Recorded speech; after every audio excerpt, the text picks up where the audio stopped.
Westmoreland County in the heart of western Pennsylvania. Good afternoon. I am Joe Seals back here at the Auburn, Alabama studio for Right Side Broadcasting. We apologize for the delay. It is packed there. Our crew is waiting in line for over an hour just to get in. The overflow crowd today should be unbelievable, and we are live on the ground with three correspondents today in Latrobe, Pennsylvania.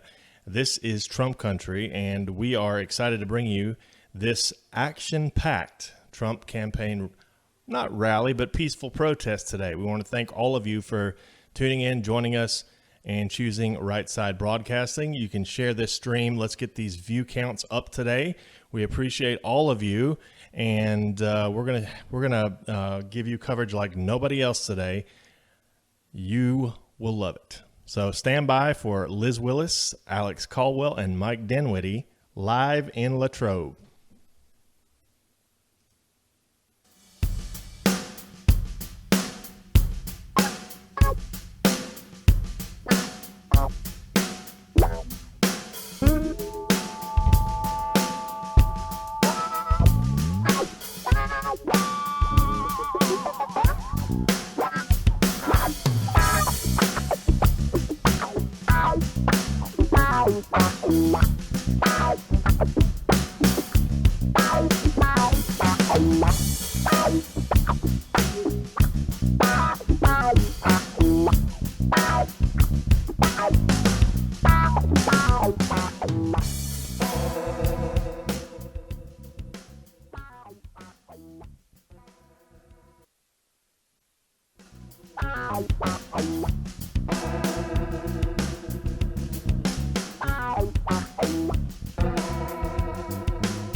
Camera, right? Yeah. Are we centered? Hello. You ready? Okay. Hello, everyone, and welcome to Right Side Broadcasting's live broadcast from Latrobe, Pennsylvania. And I'm here with Mr. Mike Dinwiddie, also known as Mike-nificent on YouTube. Mike, how are you doing? Doing great. Finally made it to my first Trump rally. I'm very excited to be here. As you can see, this beautiful PA. We were supposed to originally do this in Portsmouth, New Hampshire, but it didn't work out, and I'm just grateful that my second opportunity is here in Pennsylvania. So I'm excited. So this is your first rally, right? Not really. As many people know, people that follow me, I've done several Trump rallies, never of this magnitude. It's just been me with my cell phone, just going and talking to people in the line. But this is my first official member of the press rally, so it's a surreal feeling. It's just great, and the energy is just electric in here. So can you tell us a little bit about what we saw on the drive up here, how many people we saw maybe? Well, for starters, we had to cut the line a little bit, not to be rude to people waiting to get in to see the president, but we are members of the press, and we needed to be here in a timely fashion. But the line was just crazy. Line of cars and then lines of people and amazing crowd outside. As our cameraman turns around the screen so we can see what's going on here. That's definitely helpful. Thank you, Gage. But it's just a lot. Interesting things that is out there is they're saying that Trump's approval rating is always so low. His enthusiasm is always so low. I believe it was CNN who said Biden had in Pittsburgh, and I can maybe count the number of attendees on one hand. Whereas here, I can't even count. There's so many here. It's just about full, and we have I don't know how many people outside who might not be able to get in, but how long did we sit in traffic for today? About almost an hour waiting just to get in the line of cars, and this is how many people were already in here before then. Yeah. So the enthusiasm, I mean, you can figure that out for yourself, but it's obvious where the enthusiasm lies, and that's with President Trump. Yeah, and if there's one term that all Americans have become familiar with over the last, 3 to 4 years, it's gaslighting. They've been gaslighting the American public for the last 4 years, trying to convince us of another reality that exists, alternative to the one that we can see in here. As you can see, this is what enthusiasm and momentum looks like. There are so many people who support this president, and if not for the virus, there would be a much larger venue to fill that many more people, and you could do it anywhere, liberal area, conservative area, it doesn't matter. America backs this president because he backs America. So for CNN to say something, and the rest of the media essentially, to suggest that, oh, really, all the momentum is with Joe Biden. I mean, just look around. People love Joe Biden. You know, on our drive in, I was expecting to see, with Pennsylvania being a swing state, you know, Biden sign, Trump sign. No, it was Trump sign, Trump flag, Trump T-shirt, Trump hat. There's just no such thing as enthusiastic Biden supporters. There's anti-Trump supporters. There's that, but there's no enthusiasm for Joe Biden, and there's certainly no momentum for Joe Biden. So, and you know, we were out in Pennsylvania about 2 weeks ago. Trump was having a rally in Old Forge, Pennsylvania, which is just outside of Scranton, which is Joe Biden's home state, or hometown, as he likes to call it, where he lived for just a few years and then he moved, but he likes to call it his home state, Pennsylvania. But when we were there in his hometown that he lived in, Scranton, we hardly saw any Joe Biden signs. It was Trump, Trump, Trump, Trump, Trump, maybe one Biden for every 10 Trump signs. So for being Joe Biden's hometown, not a whole lot of enthusiasm there. And many polls are coming out recently. Joe Biden is up double digits in Pennsylvania. Trump doesn't have a chance. And then you go for a drive on the street and you see maybe one or two Joe Biden signs for every hour that you drive. So it's pretty obvious who has more support and who doesn't, when a lot of the polls especially poll a lot more Democrats than Republicans. A lot of them have been skewing it by anywhere from 6 to 12%. And a lot of the questions in the pollings are very skewed to the left too. They don't like to ask questions that are very neutral. A lot of them try to skew it a little bit, try to dampen the Trump enthusiasm and show that he doesn't have support. Many think that this is an effort to just block people from voting for him, saying, oh, he doesn't have a chance, he won't win, which is exactly what they tried to do in 2016 when all of the polls had him behind, and he ended up winning when nobody in the mainstream media saw that coming. Nobody saw him flipping Pennsylvania, Michigan, Wisconsin, where Hillary Clinton didn't even campaign since the convention. So it looks like the 2020 election is shaping up to be a very similar one to 2016. What do you think, Mike? yeah, you know, and going back to the gaslighting again, you know, they want to make you think that not only does Biden have the support and the momentum and the enthusiasm, but that the polls reflect that. And that couldn't be anything further from the truth, especially, again, if you're using your common sense, your optics, watching TV, watching the Democrat National Convention, it was doom and gloom. And then you watch the Republican National Convention, it was uplifting, it was positive, it was optimistic. I think most people resonate with a message like that, not a message of sorrow and gloom. And if you look at the polls, they haven't really, if anything, they've tightened. You know, they've tightened. They show that the president is gaining, really, if we're being honest here.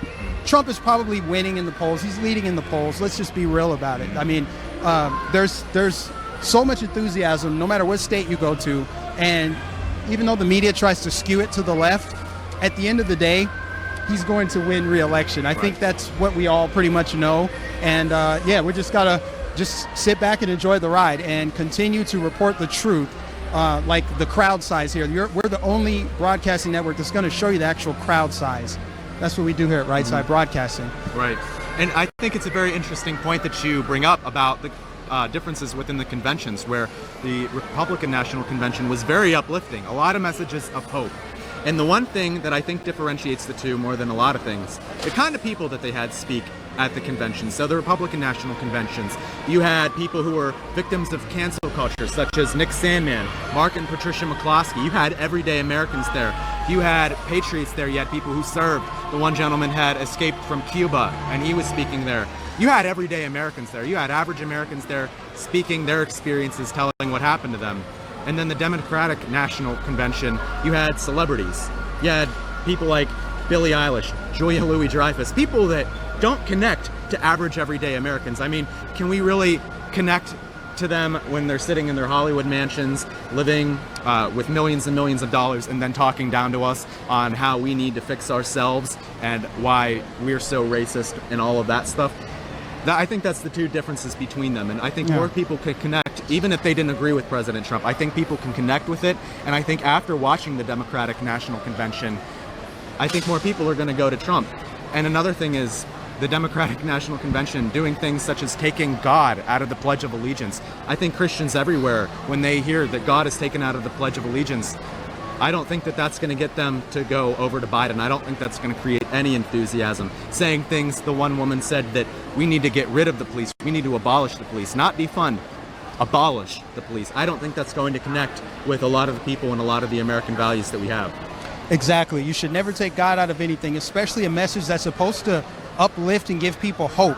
We need more love in the country. You know, Biden talks about how he's going to unify the country. He's going to heal us, bring us together. How is that possible when he can't even condemn the violence going on in Democrat-controlled cities? Instead, they use their pawns in the media to gaslight everybody and say, oh, it's actually Donald Trump's fault, when everybody knows that a lot of the problems going on in these cities pre-existed the Trump presidency. You look at cities like Portland, Chicago, Baltimore, Detroit. They've been governed by Democrat leadership dating back to the 50s, the 60s. So, you know, when you think about taking God out of the situation, it explains why you see so much lawlessness in some of these places that are controlled by Democrats. And then again, with the RNC, some of the people that he brought in to speak, like Alice Marie Johnson, the widow of David Dorn, who was gunned down senselessly in the George Floyd riots in a Democrat-controlled city.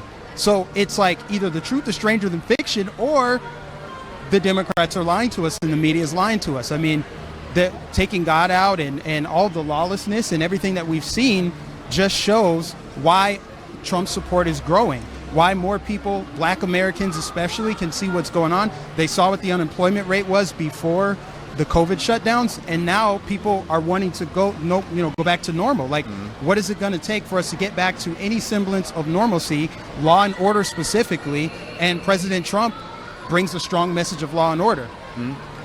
And another thing to bring up about that is, you know, Joe Biden just recently, after 100 days, maybe a little more than 100 days, he finally condemned the violence that was going on. And then he had to blame Trump for that, but he finally condemned it after 100 days. And he's saying that Trump is the one gaslighting the situation.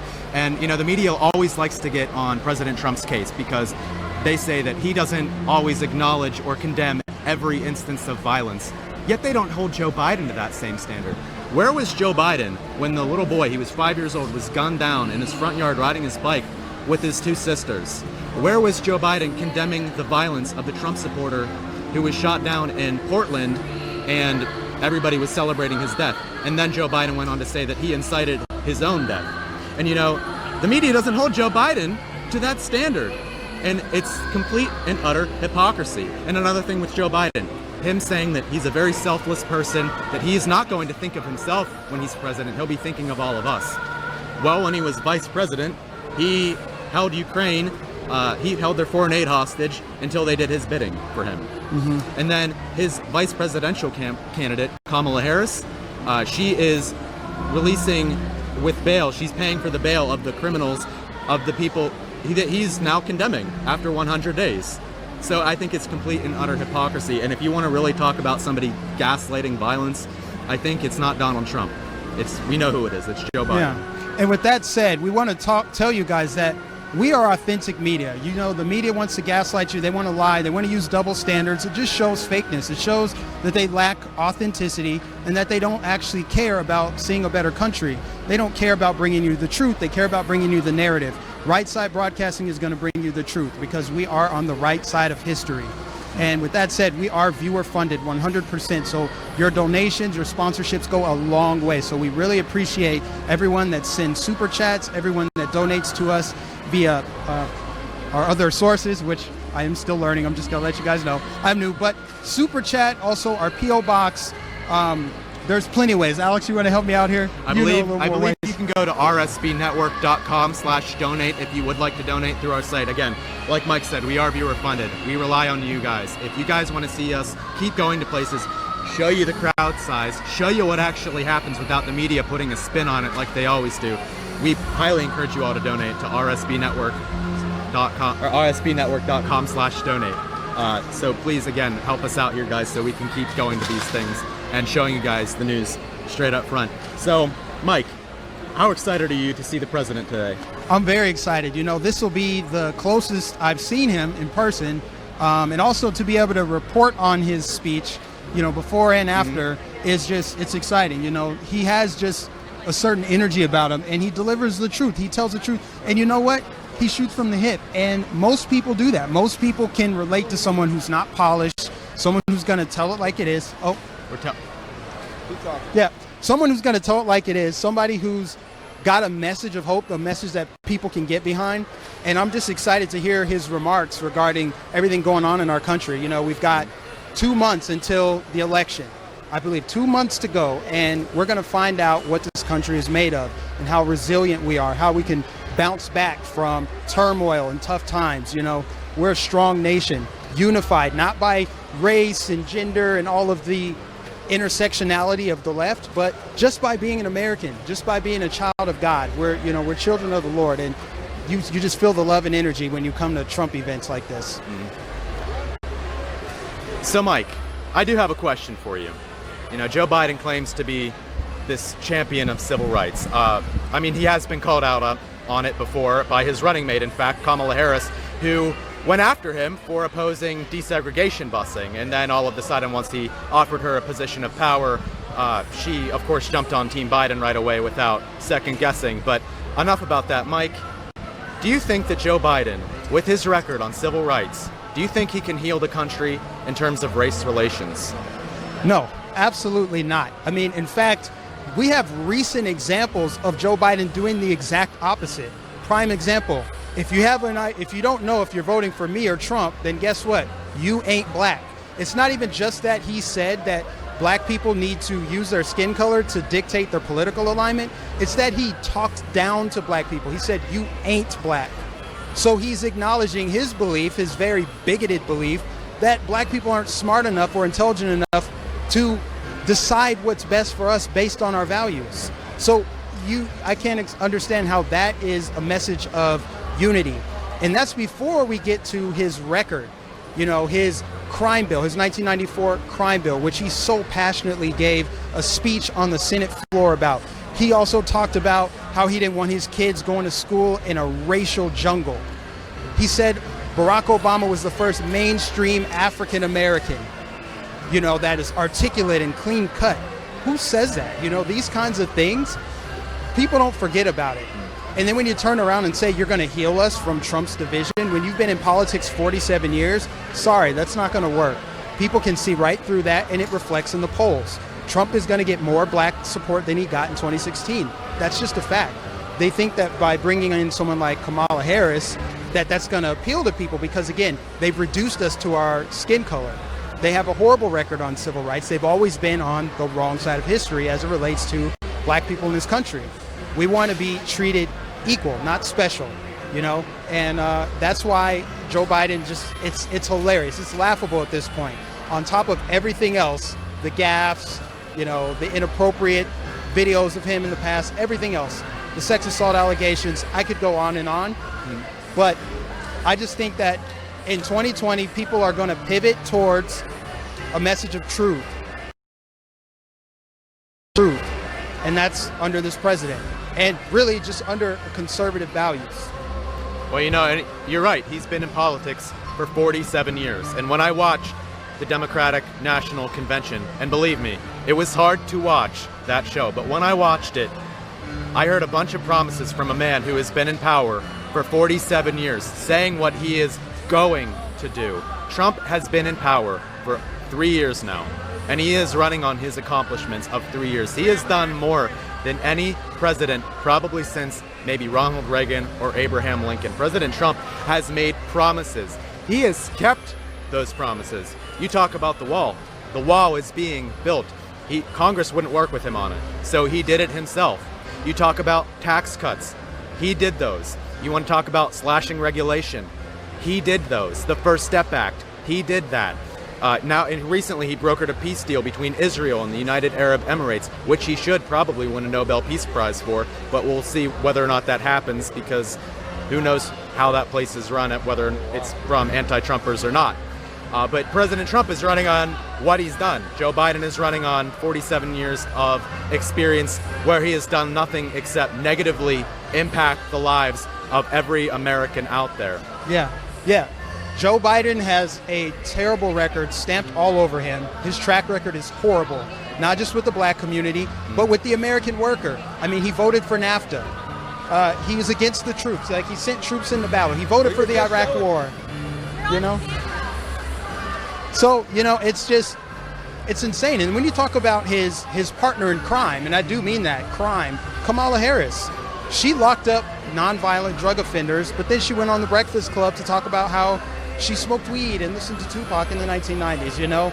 So it's those kinds of things that are making people walk away. Like, there's an actual campaign of people walking away from the Democrat Party. There is no such thing in the reverse order. They just cherry pick and find people to put on CNN, elevate their platforms. They bring, who did they bring? I forget the guy's name, to the Democrat National Convention. They bring Colin Powell and, you know, neoconservative warmongers from the past to try to paint the picture that, look, conservatives, Republicans, they don't want to support Trump. Again, it's use your eye test. Look around. Look at this crowd here. This crowd tells the story. And this is just one small chunk of the support he has in this state. Well, you know, Biden, who says that he wouldn't have gone after Soleimani, who he says he wouldn't have gone after bin Laden. Now all of a sudden he is wanting to get rid of all of our fossil fuel jobs and all of our energy jobs for wind and solar. I don't remember the exact year that he wants to get rid of it by, but it's going to decimate the American economy. It's going to decimate how many jobs we have in our country. Unemployment is already bad enough at the moment due to COVID. We are just going to see it grow by numbers we haven't seen maybe in our entire history. And the way to get energy is because we won't be able to have all of that wind and solar for all of Americans, giving all of us power, because, you know, the wind might not be blowing every day. We're going to have to end up going into the Middle East. We're going to end up having to fight endless wars in the Middle East. What we did under George Bush, what we did under Obama, it's going to happen under Joe Biden. That's the one thing that Donald Trump hasn't done. We haven't been fighting endless wars in the Middle East. We've been bringing a lot of troops home. We are becoming energy independent. That is something that is not going to happen under Joe Biden's presidency. God forbid that should ever happen.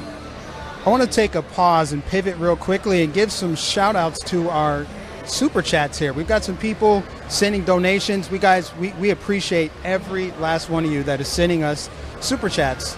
Like we said in the beginning, we are 100% viewer funded. So without your donations, us coming to these events and giving you the truth is not possible. So let me give you guys some shout outs here. We got Fran with the super chat, Trump 2020. Thank you very much, Fran. Got Bad Blood with a $10 super chat. We've got Patriot New Yen with a nice little, is that a gift there? It looks cool. We've got even a new member here. We've got William Taylor. We're going to bring Liz in here too. She's going to take over, give us a little break here, give us a breather. Let me read a few more super chats. Danielle, thank you very much. And the last one there, Carl Peterson. Arizona for Trump, Patriots stand united with President Trump. Thank you very much, Carl. All right, we're going to bring Liz in here and let her give you her take on the events going on here in this wonderful rally here in Latrobe, PA. Liz? Okay, great. Thank you, guys. Everyone in the chat room, again, please welcome Alex and Mike. They are two of our newer correspondents. This was Mike's first official rally. He actually traveled with us to New Hampshire, so some of y'all. Second rally, he was with me in Yuma, Arizona. So we are just training to make sure that they are ready and good to go for these crazy. But we are very fortunate to have them with us today, so make sure that you're showing them a lot of love. They can both be found on our Twitter, and we'll send a tweet out so that you can follow them easily in just a moment. So I know it's Real Alex Caldwell, and I believe the other handle is @MikeNificent. But if you want to follow them, we will be sure to tweet that out in just a moment. So thank you all for tuning in. Again, I'm Liz Willis. I'm super excited to be here today. President Trump is scheduled to give his remarks at 7 p.m. Around 5 p.m., 5:02 p.m. We're about 2 hours shy of President Trump taking the stage, which is it kind of says a lot of what's going on. It's harder for us to do the crowd interviews right now, but I do want to direct you over to Twitter once again, because @RSBN Network actually just posted some of the photos of the overflow crowd. And the mainstream media is not going to show you this. The overflow is huge. So head over to our Twitter and you can check that out. Or Joe, our CEO, producer, I know he's watching. So if there's any way to somehow post our tweet, like split screen it at some point, let me know if you're able to do that, and I can talk a little bit about the experience. of getting in here today. The crowds were very long. We do apologize for being late. We had no idea what we were getting ourselves into. We haven't been to this is our mistake for being late, because lately these remarks have been a lot smaller than usual rallies. We're able to get from point A to point B, but today, I mean, these lines were miles and miles down the road, standstill traffic. So it was very difficult to get to the media parking lot. We do apologize, but it does show that the enthusiasm for President Trump is astronomical right now. And it's crazy because we are on Twitter, we're on Facebook, YouTube, all these platforms, and we see a lot of hate. There were a lot of tweets coming in today that said Pennsylvania doesn't want Trump here, like all this nasty stuff. And then you get here and you see it for yourself in person, and it really reassures you that it's Trump 2020, baby. He's going to win by a landslide. I mean, this is huge. One of the best crowds I've seen in a long time.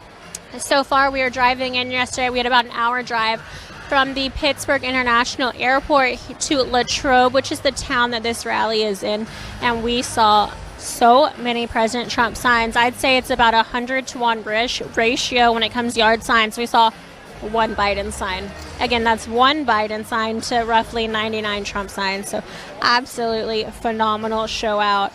I'm going to jump into the chat room in just a moment. So if you have any questions, go ahead and start tagging me. Happy to answer those. In the meantime, I do want to ask all of y'all to do me a huge favor.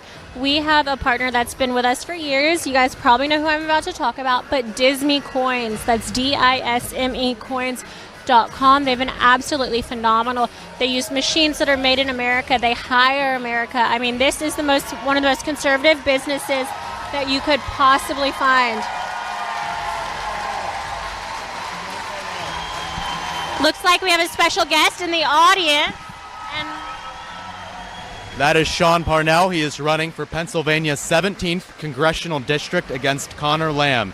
He is a former veteran, and he is running in a swing seat in Congress, and hopefully he'll be able to overcome that seat that ended up going blue in the midterms, but it is a Trump district from 2016, so we will see whether or not he will be able to overcome the incumbent and win in a Trump district. awesome job. Thank you so much, Alex. We're so lucky to have Alex here with us today because he is actually from Pennsylvania, and it was just about a 30-minute drive for him to get here today. He's a college student, and he's absolutely brilliant. He loves his politics, and we are honored and lucky to have him with us. So again, back to what I was saying, it is so important to RSBN to have partners and to have donations coming in. And one of the partners that's made this business possible is Disney Coins. They are incredible to work with. They've been great to us, very loyal. They give 10% of all profits back to conservative organizations. So if you're a conscious consumer and you want to make sure you know where your money is going, we know that a lot of it is hard-earned money, if not all of it. So you can check out DisneyCoins.com. They specialize in silver and copper coins, also bars. There's 4-ounce silver bars, 1-ounce, 2-ounce coins. The special part of all of these coins is they actually all have different designs that are special to the Trump administration. These designs have 2 new ones roughly each month, really highlighting different parts of President Trump's administration. There's when he visited the demilitarized zone with Kim Jong-un, President Trump at the southern border, Conan the dog that killed a domestic terrorist. Let's see, there's the tiger. There's so many great designs. RSBN has been collecting all of them, and we hope that you'll do the same. We absolutely love when our viewers send in their coins. So if you have photos of ones that you've already ordered, please tweet those to us. We'll actually almost always be happy to retweet them, so it helps us to show off your profiles and show off these products, because we truly believe that once you have one, you're going to want all the other designs. So check out DisneyCoins.com. That's DISMECoins.com. And you can use code RSBN at checkout for a percentage off your order. Sign up for their email blast. Make sure you get all those discounts, you guys. These are great products. I absolutely love my copper keychain. It's so affordable, and it's my favorite talking point. I'm very conservative, as most people know, but you never really know nowadays, and you don't know how to approach it. So I absolutely love having my Trump Pence 2020 keychain on my key ring, and it's just a nice way for people to kind of approach the topic of politics, and they know I'm a safe place because Trump 2020, baby. So check those products out online and let me know if there's any you like. Just talk to us about it. We'd love to talk to you guys. We do endorse this. We partner with them. We've done it for months. Check them out. I'll be talking to you a little bit more later about it, but I'll give you a break while you're checking out that website. It looks like we have some new donations, so I'd love to read those out. Oh my gosh, this chat room is incredible. We have 21,000 live watching right now on Facebook. Let's see here. I am Legend, I suppose. My name is Liz Willis, Lizwillis. I've been with Right Side Broadcasting for about 4 years now. So my first official workday was the inauguration, and I've been to almost every single rally since. I have really enjoyed watching and covering all of President Trump's campaign-style rallies. Again, we are Right Side Broadcasting. We are here because President Trump is going to be giving remarks from Latrobe, Pennsylvania at 7 p.m. So we are about an hour and 50 minutes shy of the President of the United States taking the stage right behind me today. You do not have to go anywhere. There are no other feeds. You don't have to sign on to your cable or your TV, anything like that. This stream is going to go from our hosting to the pre-speakers, the Pledge of Allegiance, the National Anthem, and of course, the grand finale of President Trump. He's very excited. We do get emails from the campaign and the White House, and I've gotten so many about specifically this week and this rally remarks in particular. I am actually going to read one right now. I'm also reading the chat room, so you guys make sure if you have questions, you can reach out to me there. You can also follow me on Instagram or Twitter. It's my name for both, Liz Willis, Lizwillis. DMs or just tweeting. If you have questions, let me know. It's a really easy way to get in touch with me. The YouTube super chat, it's a blessing, but it goes way too fast sometimes, so it's easy to miss those. Okay, so what I wanted to read to you guys came directly from the Trump-Pence campaign, and it is Trump's campaign statement on Biden's first trip to Wisconsin. So as you know, this has been a really hot topic in the news, very controversial, whether or not he was even going to go, because he earlier said he would not be going to Wisconsin, that due to COVID and due to science, it was not safe for him to go. Well, he quickly changed his mind when he realized that President Trump was leading him in the polls. Looks like he went, and I will now read the campaign statement directly. Joe Biden made a political trip to Kenosha today, his first visit to Wisconsin after months of saying he could not travel because of this science of coronavirus. What changed was political science. As he knows, he is in serious decline in the polls. To top it off, people participating in his church meeting in Kenosha were handed scripts to read from during the public comment period, proving again that Biden's handlers don't trust him in controlled situations.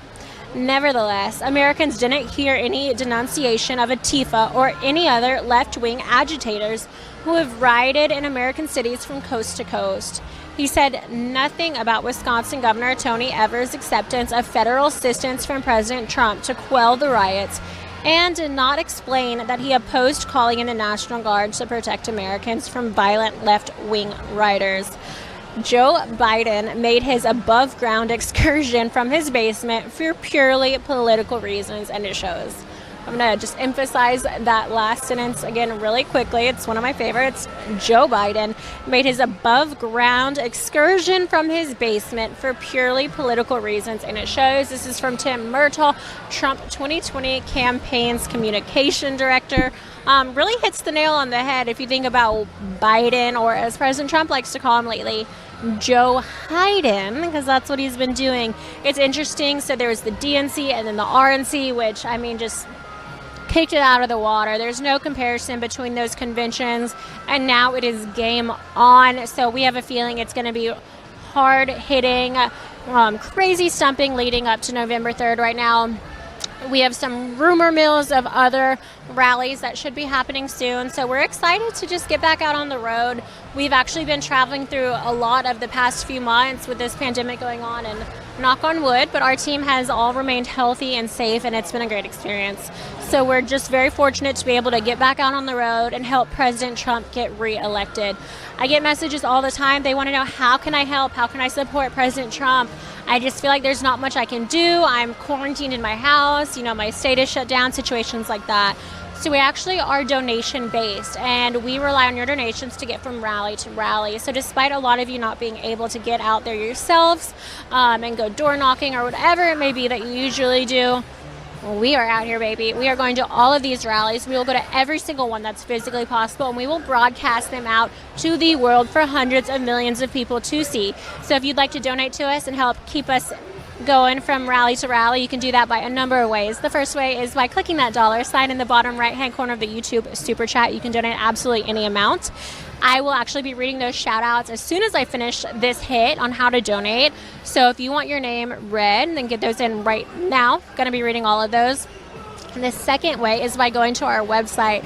Our website is a great way to donate because you get to explore their website a little bit. You can read more about us, and it's a tried, true, and trusted source. This will actually take you through PayPal, which is really cool because we get a majority of those funds, and you're not giving as much as away. It's kind of hard to explain unless you're really into it and you want to know. But if you donate on YouTube, although it's great and it's fun, we love it, don't get me wrong, I love reading the shout outs and seeing them come up highlighted in the super chat, but YouTube does take about 30% of those funds donated. So if you want to make sure that RSBN is getting the majority of your hard-earned cash, then make sure you go to our website, www.rsbnetwork.com/donate. Again, that's www.rsbnetwork.com/donate. We'll be able to read those and give you shout outs as well. So all you have to do for that one is make sure that you type a message in the message department box, and we'll get those forwarded to us, and I'll be reading those as well. I'm going to actually set up my phone for that in just a minute, so I will be able to read those. The third way is by sending a check. So this is a non-electronic form of donation, and you can send a check to 1550 Opelika Road, Suite 6, Box 344, Auburn, Alabama 36830. Moderators, thank you so much for being here, helping keep the chat room fun, clean, and family friendly. I'm going to ask you to drop some of those addresses in the chat room below for anyone who happened to miss it. We have the audience right now. A lot of them are standing up, chanting 4 more years. They're holding up the number 4. They are excited. And they have been waiting all day. This weather's a little yucky as compared to how lucky we got last week. It's been raining off and on. It's pretty humid. It's nothing awful. It's not as hot as Yuma, Arizona. But when you've been standing all day, it does get a little tiring. So we do want to give a big thumbs up. A lot of support is here today for President Trump. Don't forget, you guys, Disney Coins is partnering with us today, so we encourage all of you who are watching this broadcast to check them out online. That's www.disneycoins.com. It's a conservative company that gives 10% of all profits back to conservative organizations. They have been wonderful to us, and we hope that you love them just as much as we do. Again, if you have any questions, I am about to hand the microphone back over to my coworkers, Alex and Mike. They're about to take the stage and talk really in depth about Pennsylvania and their politics in particular, because Alex is from here, like I mentioned earlier. So in the meantime, I will be stepping right off the camera, but if you guys have any questions for me, go ahead and message me. You can reach me on Instagram or Twitter. That's at Liz Willis, LIZWILLIS.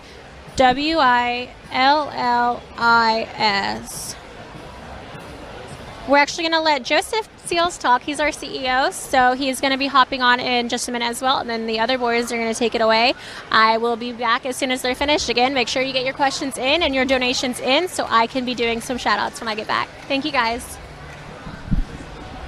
All right, thank you so much, Liz. You and Mike and Alex are doing a great job there in Latrobe. I hope you saw some of the photos we posted on our Twitter. This is going to be a massive event tonight. They stopped calling these rallies because of the fake news, getting upset about these things. So we're calling them peaceful protests. This is one heck of a protest. The overflow crowd for this is already massive. We posted pictures of that. And then a dear friend of mine who lives in the area posted some photos of the line. There's still people waiting to get in to join the massive overflow, and the weather has been awful all day. So that just gives you an idea of the enthusiasm that is there in Western Pennsylvania for President Trump. It's always been Trump country, but we are now seeing the enthusiasm at a level we haven't seen in quite some time. Really quick, next week, don't forget to tune in because we have another one of these things in Winston-Salem, North Carolina. I promise you the campaigning is about to get crazy. We're about to start, maybe not to the level of 2016 quite yet, but we're starting to get to that point where we'll start having one or two of these per week. And then as we get into October, you'll start to see maybe one or two of these per day or every other day. We expect there to be several of these between now and November 3rd. So we do need your help to get there. We know that we hate asking, but we are viewer supported. We made that decision for a reason, and that was so that we could control what we say and what we do on our own airways. We're not controlled by anybody. These events are very expensive. They cost us anywhere from $5,000 to $7,000 on average, sometimes more, sometimes a little less. Each event that we go to set up with a full crew. You can see our production quality has improved. We are holding our own against the fake news, and we are taking them to task. So in order to keep doing that, we do need your support because we are in for one heck of a ride over the next 2 months, 2 months from today. So if you would like to support us or sponsor one of our rallies, you can do that at rsbnetwork.com/donate. That is rsbnetwork.com/donate, flashing right there at the bottom. We only ask because we have no other option, and we appreciate you very much. You have gotten us to every single one of these so far, so don't stop now. We're 2 months out, and we need you more than ever. Sorry we have to keep saying it, but it's true. Anyway, I'm going to send it back to Mike and Liz and Alex, but I wanted to say thank you. Share this broadcast. Let's get those view counts up so we can beat the fake news again tonight.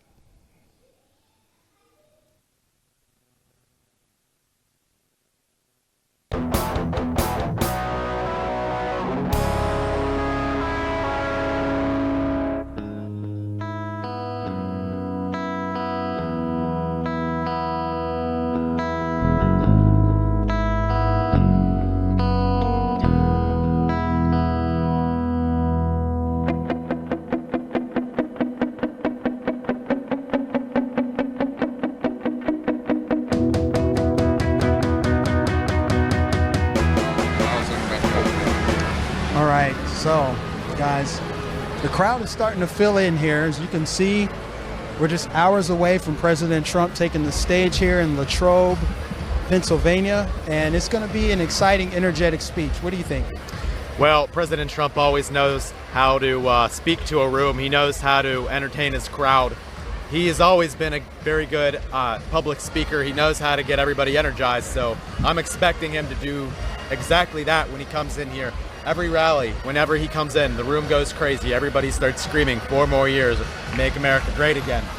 His messages are just very uplifting, and I think it gets a lot of people energized. Yeah, absolutely. And guys, the crowds are only going to grow from here. I mean, there's 3 more events coming up. Well, at least 2 that I'm going to, guys. And your donations go a long way to helping us go to these events. So if you want to see me go to North Carolina next week, please, guys, donate to Right Side Broadcasting. There are many ways to do it. As always, our moderators will post it in the chat so that you guys can do that. We are 100% viewer funded. It looks like the crowd is really getting into it over there. See them doing the little dance. They're just so excited, man. Like, I love the energy at Trump rallies. It's fun. It's a fun atmosphere. So much of what goes on in our lives isn't fun. It's stressful. And this is a way to, like, escape a little bit, in a sense. Yeah, we're talking politics in here, but ultimately people want to leave feeling good. Like, when you come to an event where you're listening to a speaker, you want to feel inspired by that. Listen to the chants here. These people just love this country. Exactly, Mike. You're absolutely right. I mean, right now we have people here cheering for the USA. something you don't typically get anymore with the Democrat Party. So we have a lot of patriotic people here, a lot of energetic people here, and a lot of very friendly people at these Trump rallies. Stuff that you don't. All right. So anyways, Mike, we're here today. It's a very busy day. What kind of people do you see here today? I see people from all walks of life. I don't see color here. I just see American citizens that are proud of their country. They're excited. They're energetic. They're passionate about something, right? There's a lot of dark energy and just doom and gloom coming from the other side, and this feels good. I mean, people are laughing and cheering despite us dealing with All a the glory pandemic to God. and riots and protests Amen. and civil unrest. All this the feels glory good. to This is what God. unifying the country looks It's and our feels God who got us here. And it's our God who will take us all the way. Ladies and gentlemen, we're going to do something that the other side does not do. Shall we pray?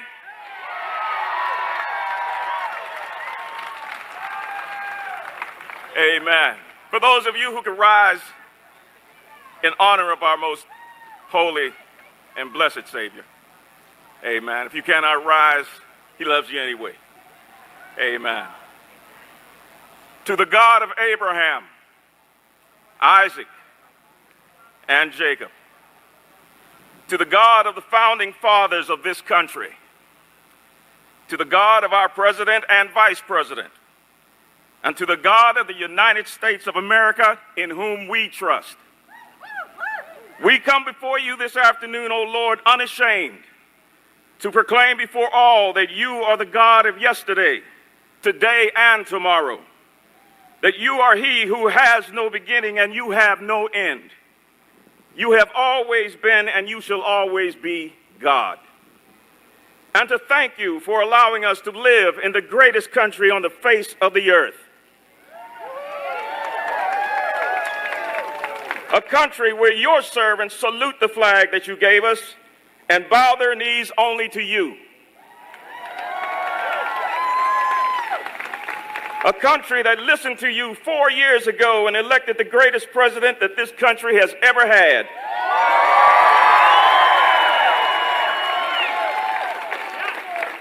And who is listening to you now for another 4 years.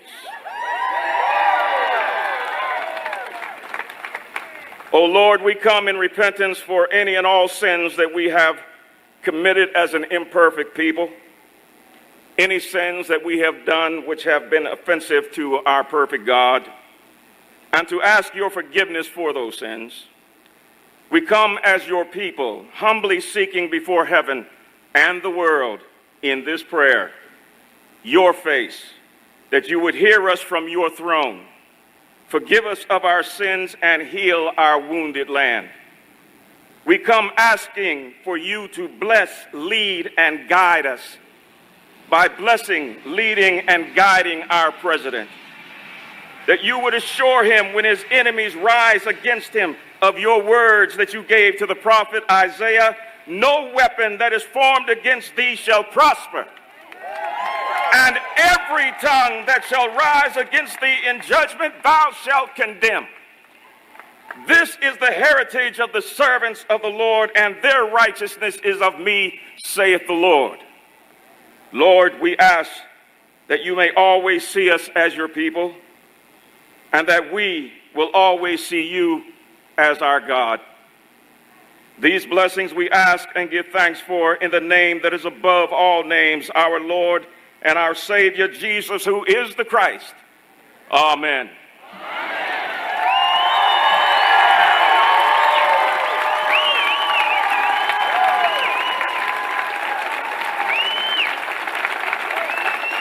At this time, we ask that you please rise and remove your hats as Staff Sergeant Brittany Krill, U.S. Army, leads us in the Pledge of Allegiance. I pledge allegiance to the flag of the United States of America and to the republic for which it stands, one nation, under God, indivisible, with liberty and justice for all. Thank you.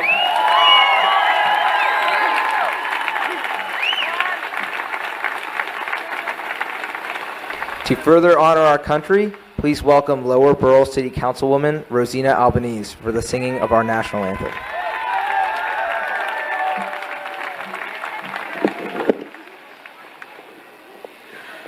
Oh, say, can you see by the dawn's early light what so proudly we hailed at the twilight's last gleaming, whose broad stripes and bright stars through the perilous fight o'er the ramparts we watched were so gallantly streaming, and the rocket's red glare, the bombs bursting in air, gave proof through the night that our flag was still there. Oh, say does that star-spangled banner yet wave o'er the land of the free and the home of the brave?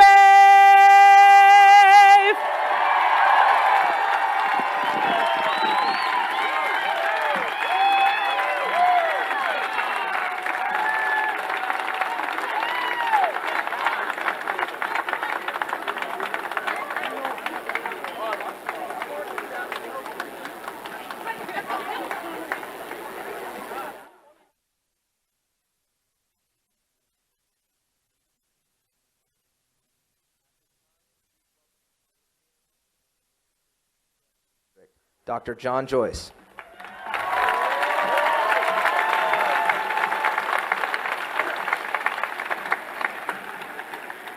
Good evening. It's truly wonderful to be with you as we welcome President Trump to Western Pennsylvania. We know that this region is the home to hardworking people who truly, each and every one of you, make America great. So if there's some things we know about Western Pennsylvania, it might be championship football.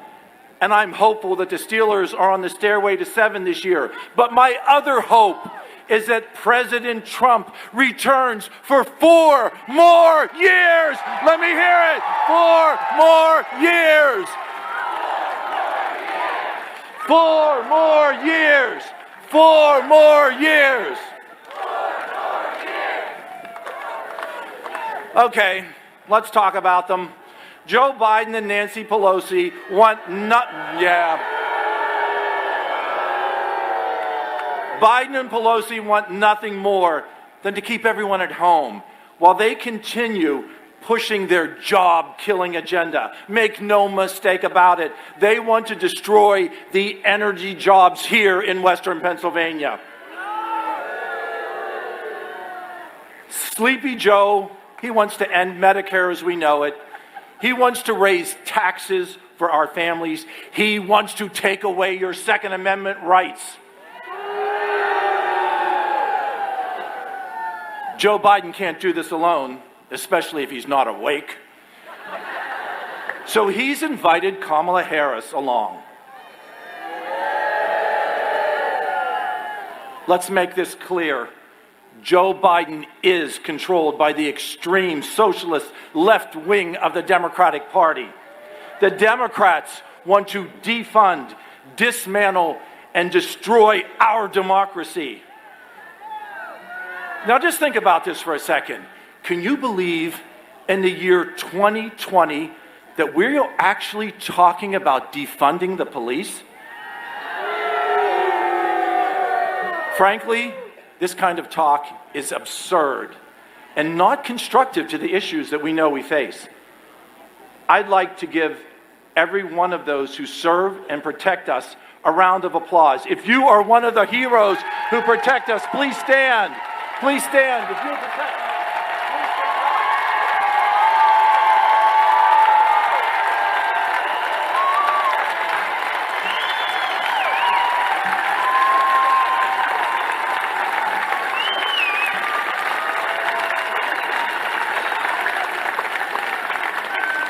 My hometown sheriff is here. Sheriff Ott, thank you and the other heroes who put your lives on the line every day to protect us.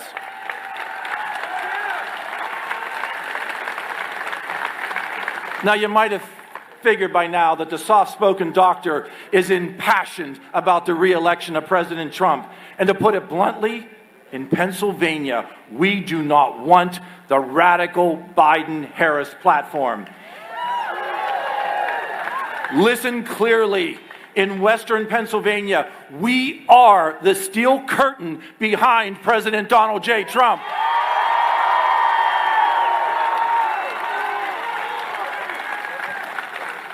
And we will deliver. We will deliver Pennsylvania for President Trump and secure his pro-life, pro-family, pro-work, and pro-growth agenda for America. Let's review. In his first 4 years, the president has delivered on his promises. He has cut taxes for American families. He strengthened Pennsylvania's energy industry, and he took it to China and brought home American jobs for American workers. In President Trump's first term, he built the greatest economy in decades, and you better believe he's going to do it again.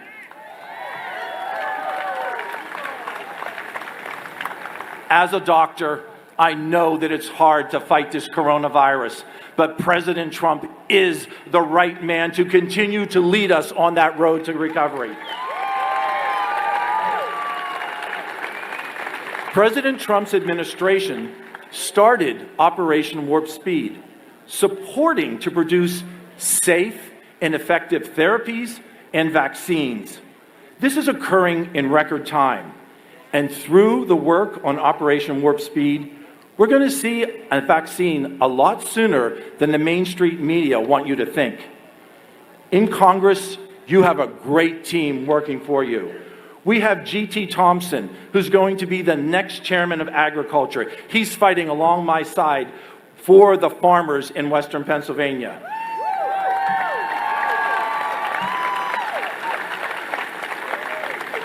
We have Lloyd Smucker, who's here tonight, Fred Keller, and Dan Muser, all working to support President Trump.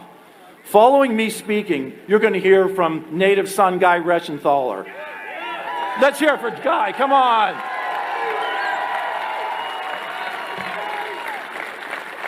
Guy, a JAG officer who proudly served our country and worked on your Judiciary Committee and fought Jerry Nadler at that phony impeachment hearing and protected our president. Thank you, Guy Reschenthaler.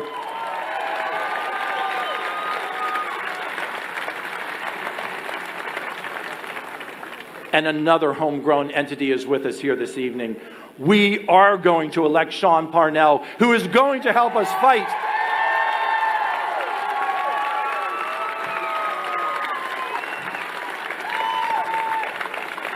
I look forward to welcoming Sean Parnell to Washington, to our team, so we can send Nancy Pelosi back to California.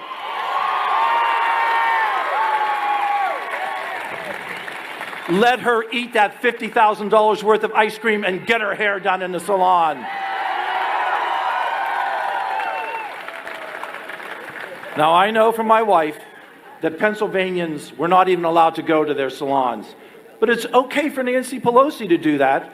You know, hypocrisy has been par for the course since the radical left charged after President Trump from day one, from the first days of his presidency. My friends, let me summarize this. This election, the choice is clear. Each and every one of you have a choice. You have a choice between freedom and socialism. My choice is freedom. President Trump will fight for your freedom. And let me remind you, just like in 2016, the Commonwealth of Pennsylvania will go for President Donald J. Trump. We will maintain him as our leader. We will keep America great. Finally, take this message home. Take it to your neighbors.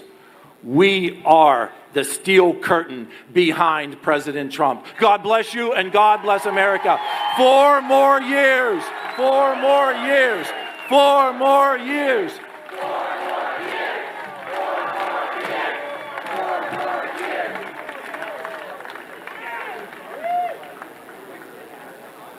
From Pennsylvania's 14th Congressional District, please welcome Congressman Guy Reschenthaler.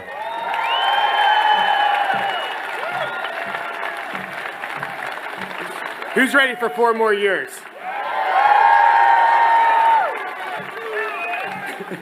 You know, I often say that today's Democrat Party, this isn't your grandfather's Democrat Party. This isn't the Democrat Party of JFK. This party has more in common with Mao Zedong, with Che Guevara, with Hugo Chavez than what they did with Democrats just a generation ago. But you know who has something in common with us? President Trump. President Trump wants to renew, he wants to restore, and he wants to rebuild America. Joe Biden and the far left Democrats, they don't care about the same thing as you and I do. They want to defund, they want to dismantle, they want to destroy our way of life. And what they want is they want more control over you. They want less freedom for you. And that's exactly what's going to happen if Joe Biden wins this election. Because Joe Biden, he's an empty suit. The guy's a vessel. I describe him as a Trojan horse. Joe Biden comes in, but you know who's really in that Trojan horse? Far left Democrats. Nancy Pelosi, Tlaib, Omar, and the new thought leader of the Democrat Party, AOC.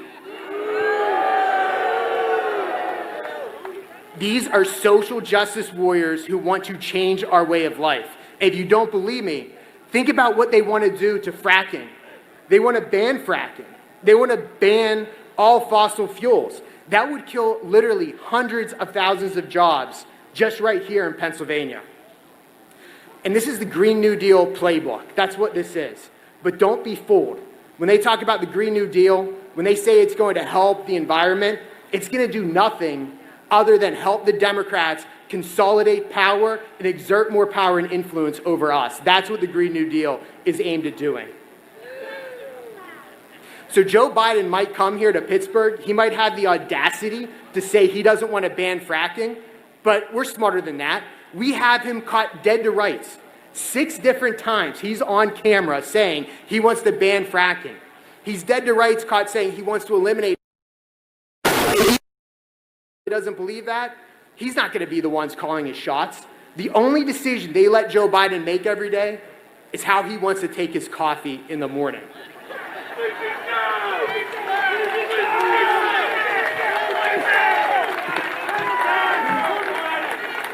For months, this guy has been in his basement. There's been rioting, there's been looting, there's been blinding of federal officers because the looters are out of control, and this guy has stayed in his basement. He hasn't called out the rioters, he hasn't called out the looters.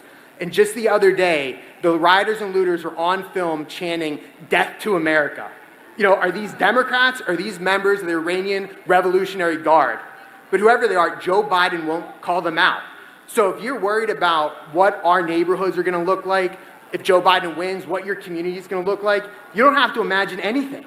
You just have to turn on the news. And you see what Seattle looks like, you see what Portland looks like, Chicago. That's your hometown under a Biden administration. That's what the future is going to look like.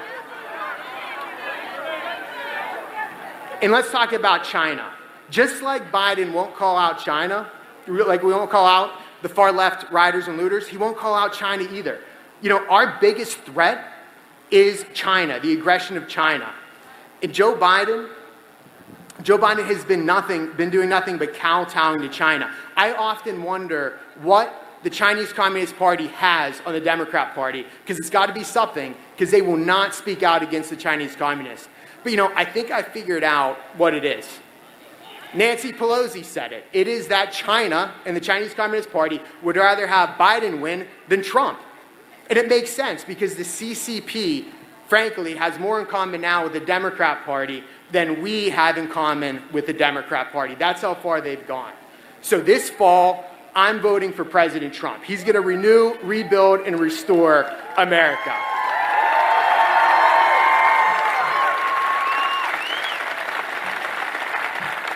So God bless you, God bless America, and thank God I don't have to follow our next speaker. Thank you.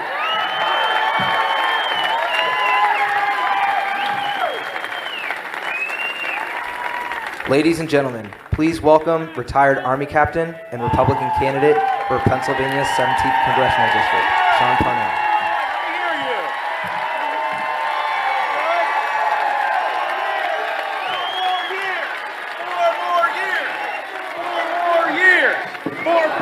Let's hear it. Come on, you can do better than that. Let's go. 4 more years. 4 more years.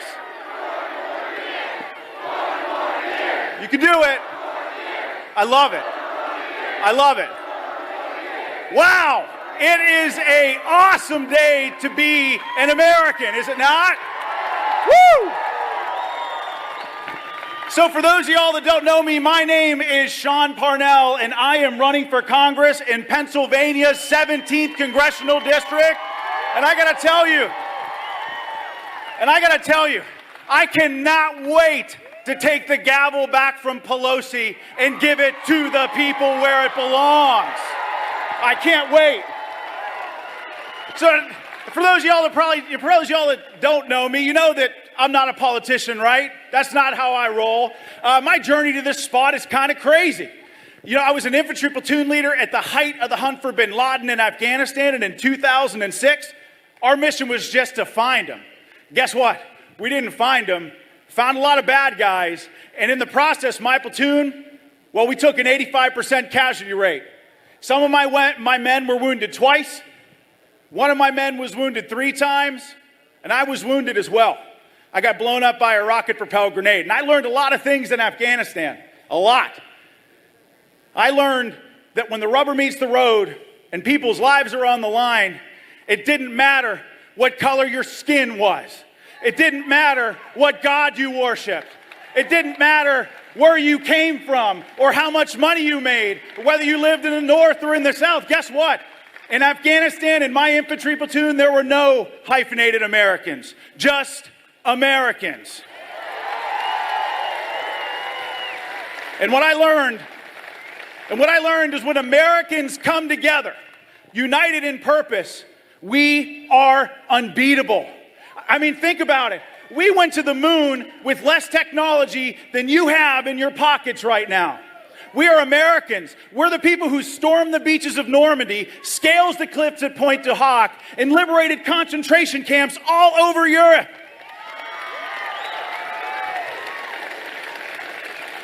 Service to the people is what this job is all about.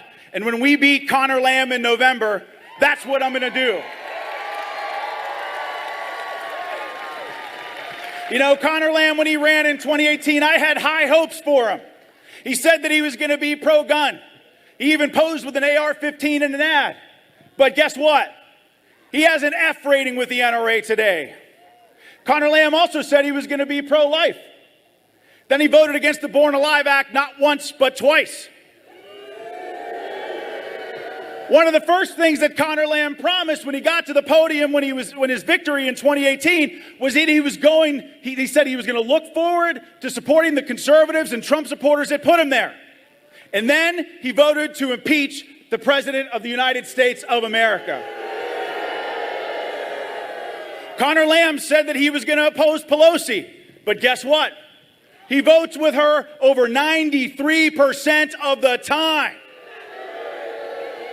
He promised us he would be an independent, moderate voice, but not only does he vote with Pelosi 93% of the time, he votes with AOC and Ilhan Omar and the Squad 90+% of the time. I say today that we make him an honorary 5th member. What do you say? And so, look, ladies and gentlemen, the choice in this election could not be more clear. Joe Biden and Connor Lamb want to raise your taxes. The Republicans want to cut them. Joe Biden, Connor Lamb, and the Democrats in Washington, they want to take your guns. President Trump and I and the Republicans want you to have the ability to protect yourself and your family always. Joe Biden, Connor Lamb, and the Democrats in Washington, they want to defund the police. How do y'all feel about that? Well, President Trump and I and the Republicans in Congress, we want to defend the police from now until the end of time because they stand on that thin line between hope and darkness. We will always have your back, gentlemen. Always have your back.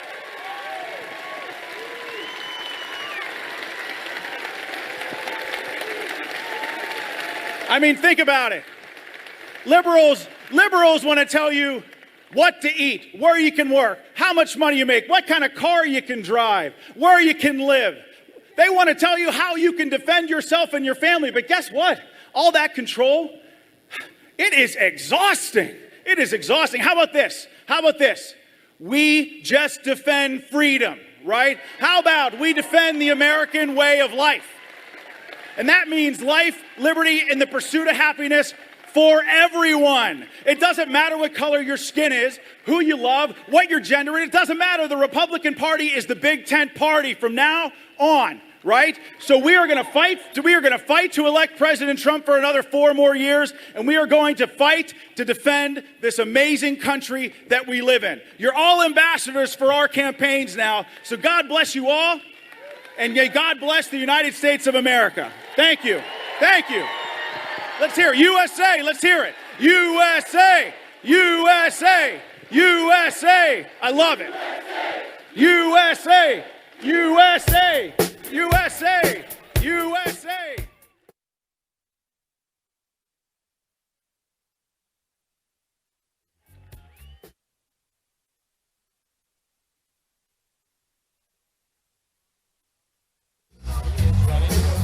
Pennsylvania's 17th congressional district against incumbent Democrat Connor Lamb. And as Sean Parnell said, Connor Lamb, who ran as a moderate, has voted with Nancy Pelosi over 93% of the time. So Sean Parnell is promising to help President Trump and help deliver promises for all Americans.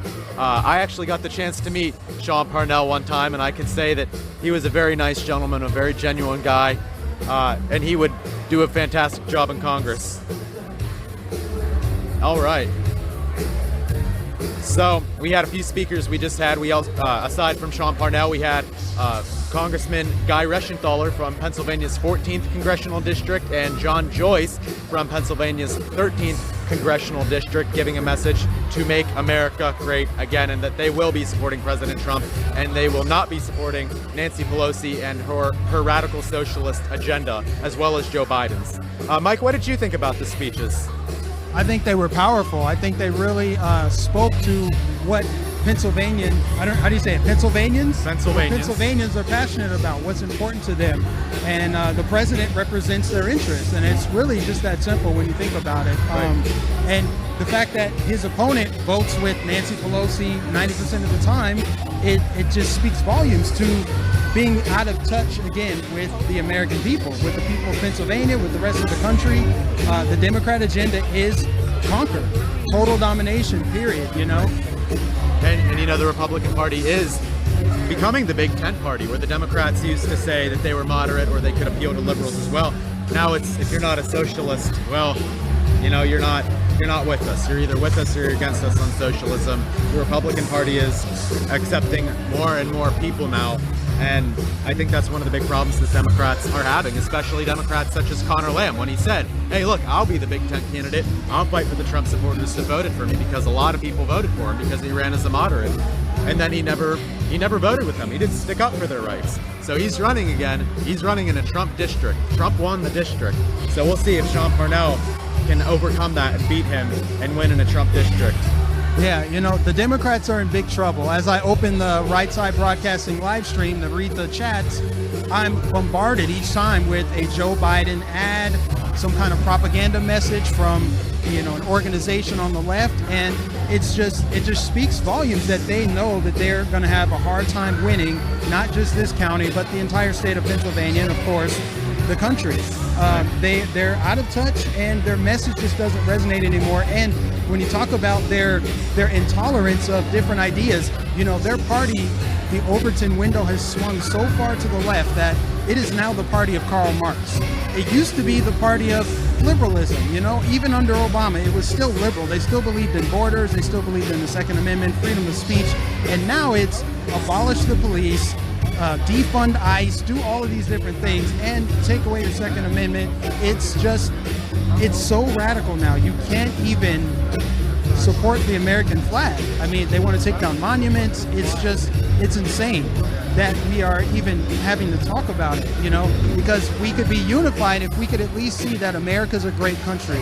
Does it have flaws? Sure. But this is the freest, most prosperous nation on the earth. And that is why people cross oceans to come here. And President Trump and his allies will preserve that freedom and that liberty. Right. I mean, the Democratic agenda is something out of a Saturday Night Live skit. It's really like, how can you take it seriously? Where they want to tell you what kind of car you can drive. They want to tell you how you can live, what you can eat, because you're not allowed to have cows anymore under the Green New Deal for some reason. They're trying to take control of your life. I mean, it's something that we would never expect being the Democrat platform for an election, but it is, and I think it's marvelous that they can even do that they can go that far and expect Americans to just rally behind them. The town that we're in, it's a very nice town, quiet town called Latrobe, Pennsylvania. It's actually where Mr. Rogers grew up. There's the support for Trump here is amazing. There is a house in Latrobe.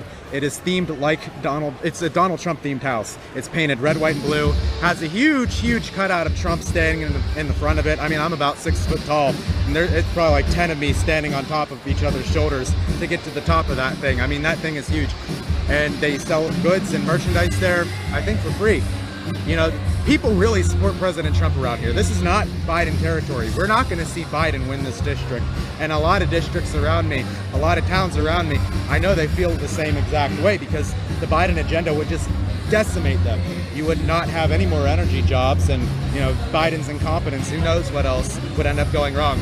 These people around here are not willing to give up their Second Amendment right. They don't want to be told what car they can drive. They don't want to be told where to live. They don't want their town to be run like Seattle, where you had Antifa take over an entire city, and the government in Seattle refused to do anything about it. And then they of course blame Trump, because that's the Democrat platform: deny, and then blame Donald Trump when it's convenient. Yeah, it's funny. Joe Biden says he's gonna build back better. Well, first, Joe Biden needs to tell his voters to stop destroying and tearing down cities. All they know how to do is tear down and destroy. I was reading some of the comments, some of the chats, and they think that this is a cult. They think Trump has a cult following. And to me, that tells me that they're just jealous, because they don't have anything to be enthusiastic about. They spend a lot of time angry, upset, mad, focus on what they don't want instead of what they do want. Since they're so focused on Trump, they're going to get 4 more years of him. That's how that works. What you focus on expands. And what I see from the far left, which has absolutely hijacked the Democrat Party, there are no moderates, there are no just middle-of-the-road progressives anymore. They are far left. It is communism or else. And you see it in cities like Portland. You see it in the comment section. You see it in the violence. You see it pretty much everywhere. So anybody that's maybe politically agnostic, they can see right through it. They're catching on. They see that a lot of the Democrat agenda is masquerading as something good. We're going to pass the Green New Deal because that's going to create all these jobs, and it's going to make us more environmentally friendly. But in reality, it's going to decimate jobs, and it's going to consolidate power at the federal level, which we've already seen corruption for decades. We know communism does not work, and the Green New Deal is just a Trojan horse for communism, as is everything else within their agenda. It all has to do with government control. And it's really simple. I try to tell my friends and family this, sometimes they don't listen. It's like less government equals more freedom. And right now you have an army of people who are literally against their own freedom. Like, how much propaganda have you taken in to be against your own freedom? It's literally that. It's freedom or communism. That's what's on the ballot, because Joe Biden has been in politics for 47 years. He will change absolutely nothing. He's status quo Joe for a reason. That's why China wants him to win. That's why Iran wants him to win. That's why Macron in France wants him to win, because he's going to take us back to a time where neither party got anything done and jobs were destroyed and the country was in a worse place. With Trump in office, we saw the lowest level of employment for all people, regardless of race, the opportunity zones, everything he's done for the black community, which of course the media will never talk about. You know, prison reform was huge, permanently funding the HBCUs. These are things that President Trump got done, and they always want to leave out that he's the first president, at least in our lifetimes, that has yet to start a war. So therefore, Trump is going to win in 2020 because the average person doesn't want to see war. They don't want to see cities destroyed. They don't like censorship. They like their Second Amendment. They like their God. They like praying to God. They like positivity and love and truth. And they just haven't been getting that from Democrat leadership. So that's what I have to say about it. Well, you know, and you're absolutely right. The Green New Deal would just absolutely decimate the United States. The only jobs that the Green New Deal is going to create are more breadline jobs. That's it. Instead of Build Back Better from Joe Biden, why don't we build back buildings? The buildings that have all been destroyed, the businesses that have been destroyed from Antifa. It's amazing how many billions of dollars of damage have been put upon all of these businesses because of Antifa that Joe Biden is not really condemning at all. And when he's called out on it, of course, he blames President Trump and says that President Trump hasn't condemned the violence, that he's fanning the flames of violence. And to me, I think it's just a ton of hypocrisy. I mean, we've had all of this happen under Obama, Biden, as when they were president and vice president, all of this was happening under them. And of course, the media, crickets. You didn't hear anything from that. But of course, they get on Trump's case as soon as something happens. They give Biden a freebie. It's very disappointing to see how the media tries to skew everything in favor of Joe Biden. I wouldn't be surprised if he was given debate questions ahead of time, because he's going to need all of the help that he can get come these debates. Yeah, and like I said, the average person is catching on. I have not been in politics that long. I remember back in, I want to say 2017, where Trump had just taken office. He had his inauguration, and I gave the guy a chance. I said, you know what? I didn't vote for him, but I wasn't so hardcore against him. And so I started to pay attention because his presidency forced me to pay attention. And because I came in with an open mind, I started to see oh, he's going to meet with Kim Jong-un. Surely the media will see that that's a positive thing. They're like, no, because they're still testing. They look for anything to take down and tear down his accomplishments. And the average person is catching on to that, blaming Trump for what's been going on in Chicago for decades, what's been going on in Portland for decades, is disingenuous at best. These people are liars. They're hypocrites. And that's why so many people are starting to turn into Bright Side Broadcasting, because we're citizen journalists here. That's all we are. We're citizen journalists reporting the front lines of the media, but we're bringing you the truth. We're not putting some spin on it. Yeah, we have our own biases, sure, but our biases also reflect a large chunk of the population. I would say the majority. I mean, we're going to see that. You don't see it in the polls because obviously they don't want you to, but you see it in front yards as you drive around. How come, okay, there's Trump signs everywhere. They say Trump has a cult following. Why does Biden not have a cult following? How come there is no enthusiasm on the other side? Where is your candidate? These people only want to vote because they hate Trump, not because they support Biden. So the enthusiasm is on the side of Trump in the message of keeping our economy strong, supporting law and order, freedom and liberty and prosperity. Exactly. And a lot of people don't have faith in Joe Biden, whether or not you like Donald Trump. The man knows what planet he's on. He knows what he's saying. He knows what he's talking about. He knows what state he's in. Joe Biden, when he's out of his basement, and even when he's in his basement, he still doesn't know where he is. He doesn't know what planet he was on. In fact, a few days ago when he was in Pittsburgh, I will read a Joe Biden quote. Do you really feel safer under Donald Trump? COVID has taken this year, just since the outbreak, has taken more than 100 years. Look, the lives, when you think about it, more lives this year than any other year for the past 100 years. I will let you guys try to figure out what that means, because he can never form a complete sentence. He can't form a coherent sentence, to say the least. We need a president who can actually communicate with people. when he goes onto the global stage and he is trying to negotiate with people like Vladimir Putin, with Kim Jong-un, with Xi Jinping, leaders who are not going to go easy on the United States because, let's face it, they want the United States to suffer for their own well-being. Do you really think Joe Biden is going to do a good job negotiating with them? No. The answer is no. He doesn't have your best interest at heart. When he had a chance to make a difference, when he had a chance as vice president, he withheld aid from Ukraine until they did his bidding. You know, it was whatever fit Joe Biden in his pocket, you know, whatever paid him the most money, whatever he was told to do. He doesn't have an original thought of his own. For instance, on the topic of same-sex marriage, he was against it. He was very much against it. Now he's for it. Busing, I believe he was against it. Now he was pro-busing. It's amazing. He's changed his policies so many times. The man has no original thought in his head. And he throws out really big numbers, too. I mean, I think he said something at the debates last year about 150 million people in America have been killed by gun violence. That's half the country. So half the country has been killed by gun violence. Now, people, of course, they'll write it off. Oh, it's just Joe being Joe. It's just a gaffe. But I'm like, that's a pretty big gaffe. And you're throwing out numbers to people who actually are looking for truth. They're trying to know, like, okay, so what is the truth on gun violence in America? And the guy running for president says 150 million people have died from gun violence. That's factually incorrect. It's mathematically impossible. It's not possible that 150 million people died. I think he said the same thing with COVID. Like, 100 million people have died from COVID-19. I mean, and we could go on and on and on. I don't say that to make jokes about Joe Biden. I say it because it's problematic that this is their candidate. This is supposed to be the party of diversity. I thought they were against straight old white men. So why is your candidate a straight old white man? You had Julian Castro, you had Cory Booker, you had all these minorities, Andrew Yang, they chose, you had women too. I thought it was a party of women and color and all that stuff, all the identity politics, and yet they chose Joe Biden. That should wake people up because Joe Biden will take us right back to status quo, period. And he doesn't have the spine necessary to stand up to President Xi, to Iran, to anybody with hostility towards the United States. He will not stand up to them. He'll capitulate to them.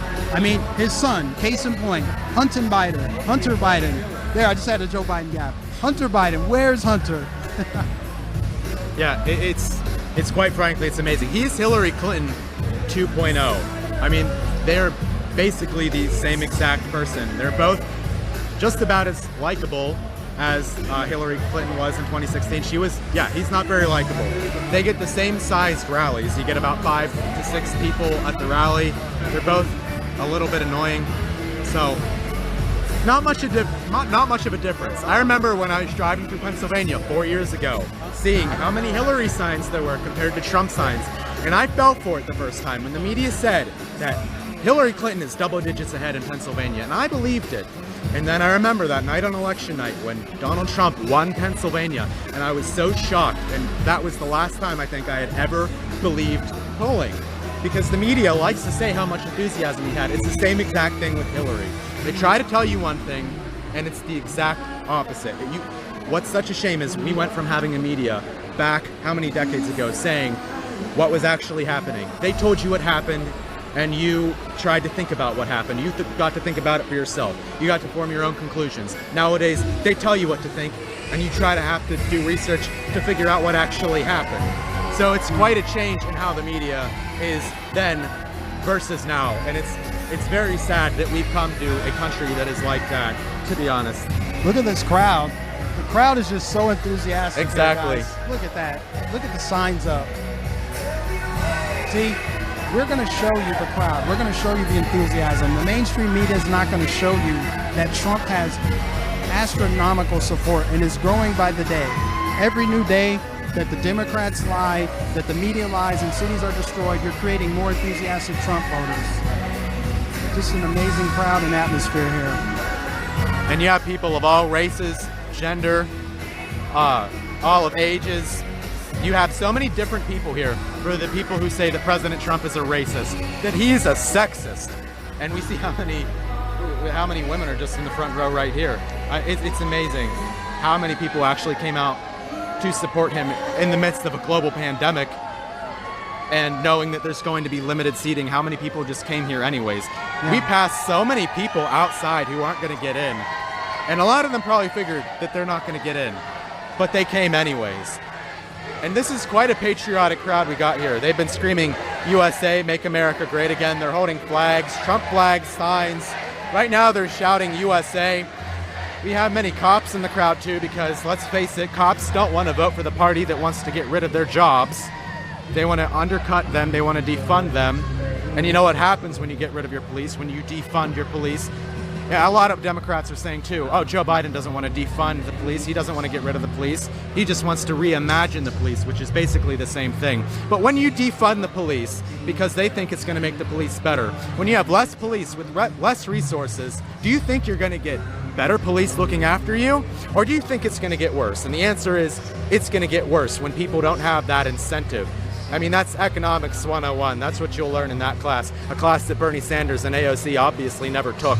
I think AOC was an econ major. I don't know how she passed that class, but it's honestly, it's amazing. And I think that when President Trump wins, we're going to really see a reawakening in our country. I love the term reimagine. They say we're going to reimagine policing, which is translation for we don't have a plan. We're just going to call it something else. It's just a euphemism to brainwash people. That's all it is. It's a euphemistic term. We're going to reimagine policing.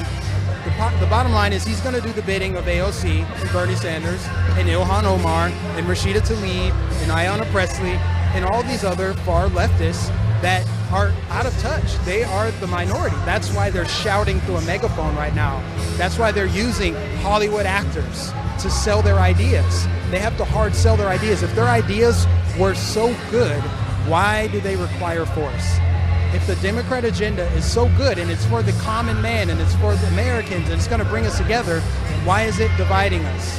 Why aren't Democrat cities beacons of a better world? They're the exact opposite. That is what we're dealing with here, is the exact opposite. Oftentimes what you see on the media is the exact opposite of reality, what they tell you. It's like, and they don't care that you know. That's why I say they've gotten so desperate that they're just scrambling, right? That's why you see a CNN reporter with the backdrop of burning buildings saying it's mostly peaceful here. That's like saying, hey, on the day of Pearl Harbor, the day was mostly peaceful.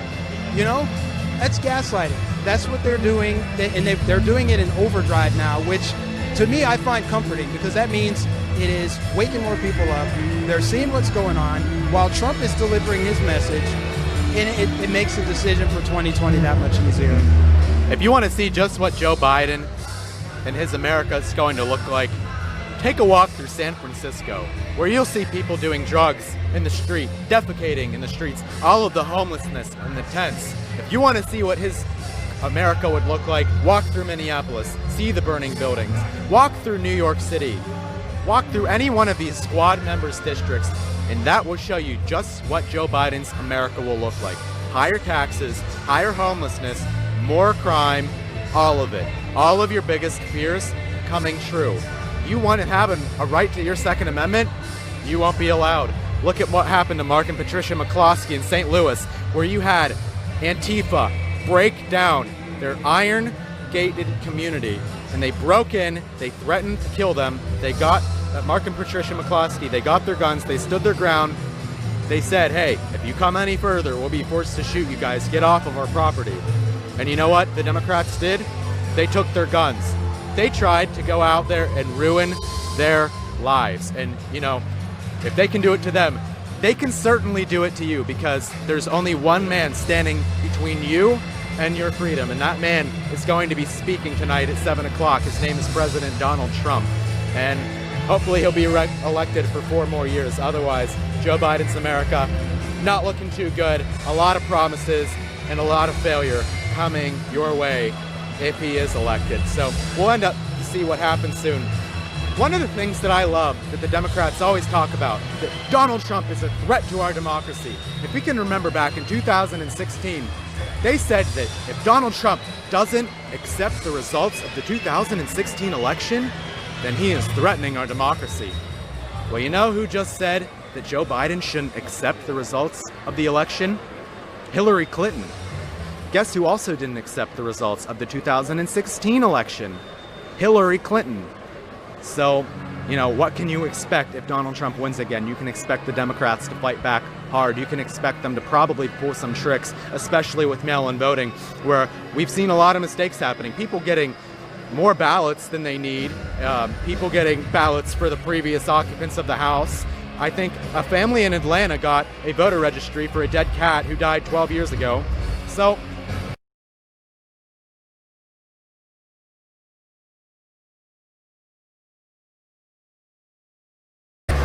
it's going to be interesting to see what happens this November. It's not going to be your typical election. This might be one of the most divisive elections we have out there.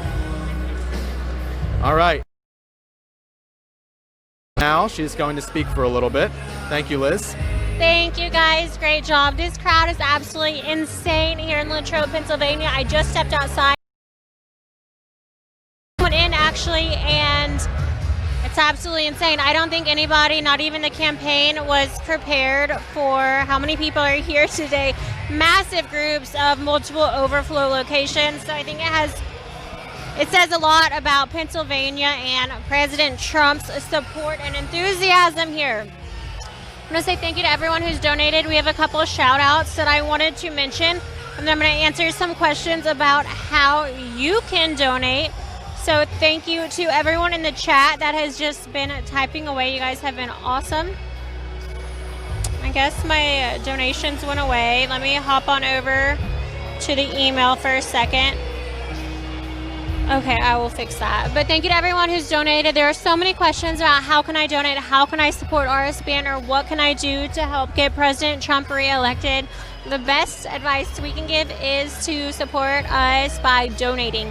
We are almost entirely viewer funded, meaning we don't have large investors. This is a very unique form of broadcasting or new age media in the sense that we don't have commercial breaks or large investors. We don't cut out or edit any of President Trump's speech. We never go to commercial break while he's speaking, anything like that. This is really just a camera, it's a very specific unit of technology to be able to stream it out.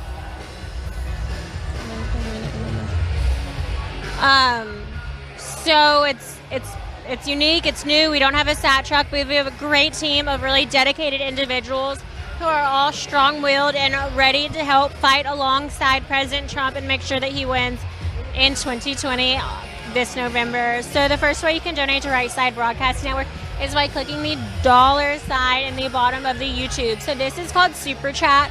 If you're not familiar with it, it's a great, fun way to donate. And if you're not donating, it's also just a great way to communicate. It's like an online chat room that is only available when a channel is live. So right now we are completely live. If you're watching this and it is Thursday at 6:15 p.m., this is all live, baby. You're seeing it happen in real time. Nothing is edited.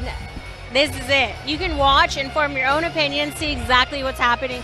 So that's really cool. So you can donate via these super chats. So if you're watching on YouTube, I know some of you guys know how to do this, so it's probably annoying me reiterating it, but keep in mind, and this is also awesome, so many people are new to online news sources. They have no idea what this is. We're excited to have you here. This is unconventional, it's new, it's fun. Thanks for being here and willing to learn alongside us. So dollar sign, bottom right hand corner, that is the YouTube super chat. It's a lot of fun. I actually get to see those donations come up, so I will show you guys. This is it. There looks like we have a couple of them. We have €5 from Mel Aleo. Pro-life, pro-God, pro-gun, pro-USA, 100% pro-Trump. Love from France. So, merci. Thank you so much. We appreciate that, Mel. I also love your name. It's Portuguese for honey. So that's my dog's name. I call her Melania sometimes when she's being silly. We also have a new member. So Bo T is a member of our channel now. We thank you for that. And Alan Kendrick donated $20 and said landslide Liz. So thank you so much to all of you who donated. If you'd like a shout out, get those donations rolling in right now. We love to see them, and I'm happy to give you shout outs. Another way to donate is by going to our website. That's www.rsbnetwork.com/donate. Again, that's www.rsbnetwork.com/donate. That is a really easy website to use. So that's going to be taking you through PayPal. It's simple. You can do a credit card, a debit card, either way. And you actually have the option of putting in a message. So as soon as I get off camera, I'm going to log into that account. So that will forward me all of those email messages, and I'll be able to give those shout outs. So if you didn't hear your shout out, don't worry, it's not too late. I'll be reading those in just a minute. And if you want to get another one in on our website, you can do that. Time out for a second. Mike, can someone get me a water? When you get a chance. Thanks. No, that Mike has the water. It looks so good. Again, you guys, we're totally live. So much going on right now. We're getting ready for a massive broadcast, but we want you guys to essentially feel like you are here with us. You know, a lot of people can't get into these events, especially now with COVID. It's a much smaller venue. So we want you guys to get the whole experience. So what I was saying, first way to donate to us is the YouTube Super Chat. The second way is by going to our website. That's www.rsbnetwork.com/donate. We will be reading all of those as they come in. The third way is non-electronic. So a lot of people prefer this because they don't like their info online. Totally understand that. But you can send a check to 1550 Opelika Road, Suite 6, Box 344, Auburn, Alabama 36830. So I'm hopping into YouTube Super Chat right now. We're going to see if we've got any more. Looks like we have a couple more donations. So Crystal Ellis Bear. Thanks. Will you give me a water if you get a chance?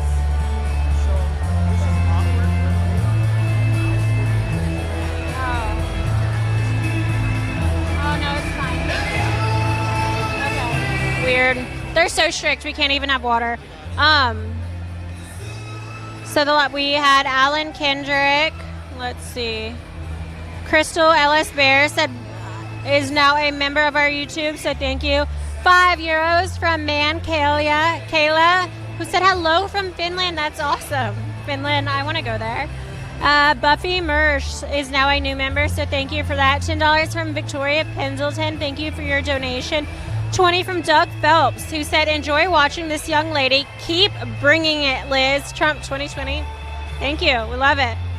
$9.99 Terry Backhouse said, hello again, Liz. Hello, Terry. Thank you for your donation. Nico Gurley, $9.99. We have $19.99 from Izzy Hawk, who said, you are amazing. So thank you. Love the name Izzy. My sister calls me that. Emma Anderson donated $9.99. $20 from Sodality. Amy Davis is a new member. We have $24.99 from Lizzie M, who said, from one Liz to another, keep up the awesome work. I love it. All you guys have cool names. And $4.99 from Baggers and Brews, who said, check out Baggers and Brews on YouTube for more great American content. Awesome. I love the self-promotion. I always tell you guys, thank you. Man, Alex, he's the best. I always tell you guys, this is one of the best marketing decisions you'll make if you have a small business, a YouTube channel, something like that. Give a shout out to yourself and we'll give it online. And so he just paid like $5 for a shout out in front of 100,000 people. It doesn't get better than that. So if you guys want to give us a donation and do it for your realty company or anything like that, it is money well spent. I am going to sign on to our email and read some of the donation messages when I come back. But before I hop off and let the guys come back over, I want to say thank you to Disney Coins. Disney Coins has been instrumental in helping Right Side Broadcasting Network get from rally to rally in different locations across the United States. They are a precious metals company specializing in copper and silver coins that are decorated and designed to commemorate President Trump and different aspects of his administration since taking office in 2016.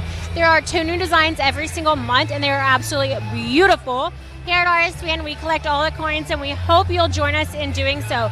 Go to their website, www.disneycoins.com to check out all of the different products they have. They occasionally do giveaways too. We'll let you know when they announce those. But these coins are incredible, truly pieces of history. This presidency, this campaign is one that will go down in textbooks forever. So make sure you get your hands on these pieces to make sure that when you're telling your kids, your other generations about what's going on, you can show them these pieces. They are so beautiful and historic. Again, check them out, www.disneycoins.com, and use code RSBN at checkout for a percentage off your order. Now, if you are struggling with that code, a couple of the browsers don't support it.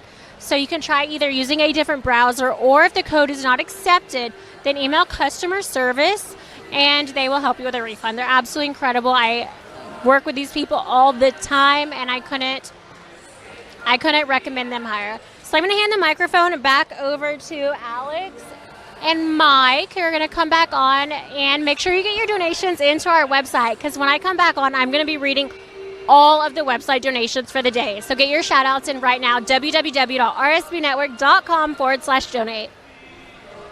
Thank you very much, Liz. All right, guys, let's get Alex grabbing his microphone there.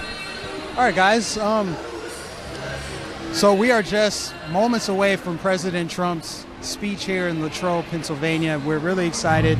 One of the things I want to do is, talk a little bit about our following and our social media. If you guys want to support us, you can follow us. Alex, go ahead and tell people where they can find you. My Twitter account is called Real A Caldwell, if you'd like to follow me on there. Oh, that's it. That's it. He's getting up there. He'll get some more social media, but you guys can follow him on social media. Follow him on Twitter. Follow me on Twitter at MikeNificent813. I also have a YouTube channel, so if you want to hear my commentary on a more full-time basis, I post videos weekly.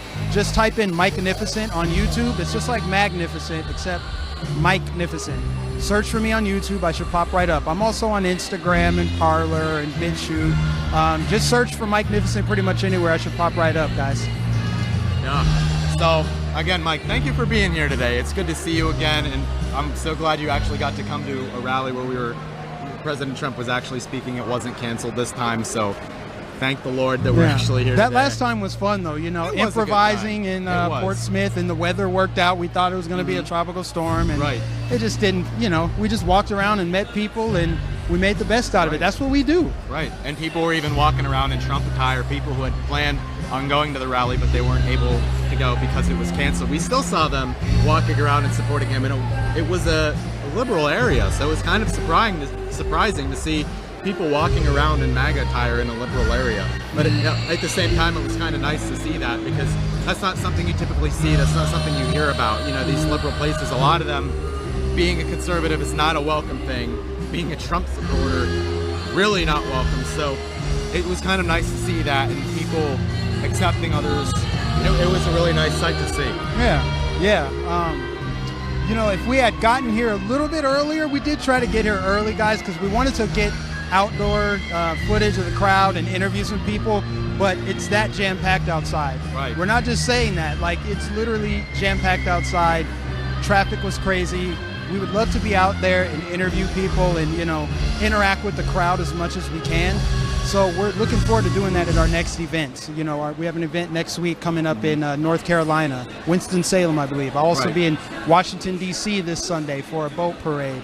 So I'm looking forward to that, because when we were out there in Portsmouth, it just felt like just so natural, right? Just walking around, talking to people. Everybody's so friendly. Everybody's so nice. That's what you get from Trump supporters, from conservatives, just Americans, people that are friendly, just happy energy. That's what's really nice about it. I'm hoping to have a rally out your way sometime in Florida. I'm hoping that the Trump campaign plans something down there. Florida is a wonderful state, a swing state, and I really like your Governor DeSantis. I really wish that we could trade governors, because our Governor, Tom Wolf in Pennsylvania, he's a real piece of work. He's something else, all right, and that's not a good thing. So I'd love to go down to Florida and do a rally with you. Hopefully, I think we're going to have several opportunities. I just have a hunch, Trump being a Florida resident himself, he's going to be down there. Definitely going to be down there, and hopefully you can make it down for a rally. It's hard to believe that Florida is a swing state, because I do rallies all the time, flag waves. There's so much grassroots, organic organizations of people down there that just wave Trump flags on the side of the road, and you'd be surprised how many people drive by honking their horns. There's so much support for that president in the state. And it's like, Biden's going to have to make up a lot of ground if he thinks he's going to win that state.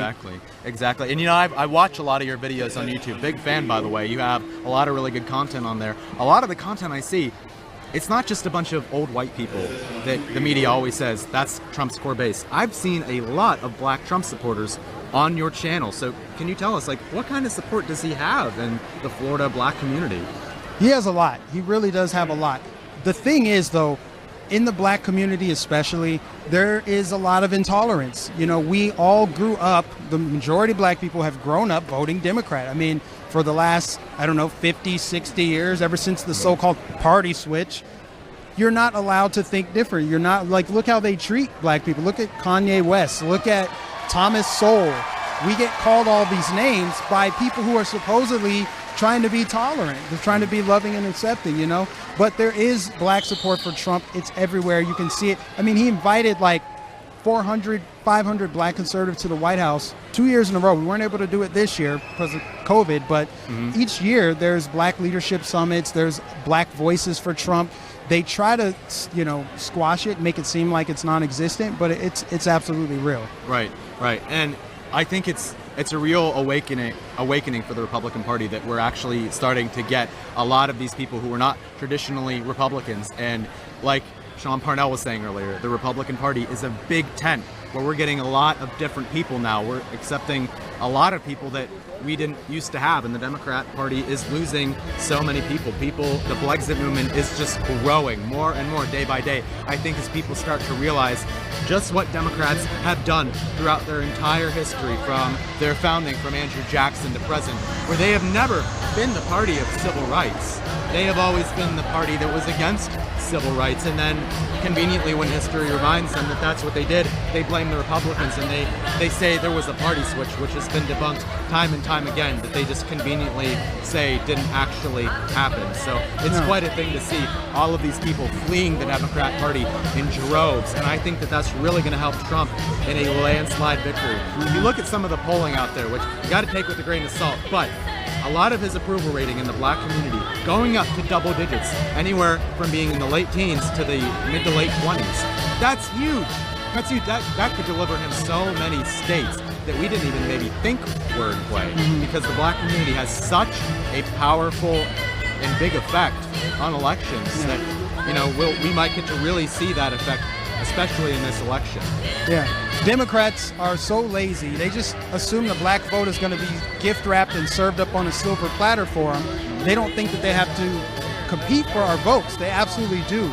They absolutely do. And no time more than now do they have to do that. They're scrambling, trying to make up for it by, peddling all this racial tension and making us feel like we're being victimized in America. That's not true. It's not true. And they've always been on the wrong side of this argument as far as their founding. It's funny to watch them cling to this lie. It's such a phenomenon to see them cling to the lie that the party switched. If the party switched, how come they still believe in judging people based on the color of their skin?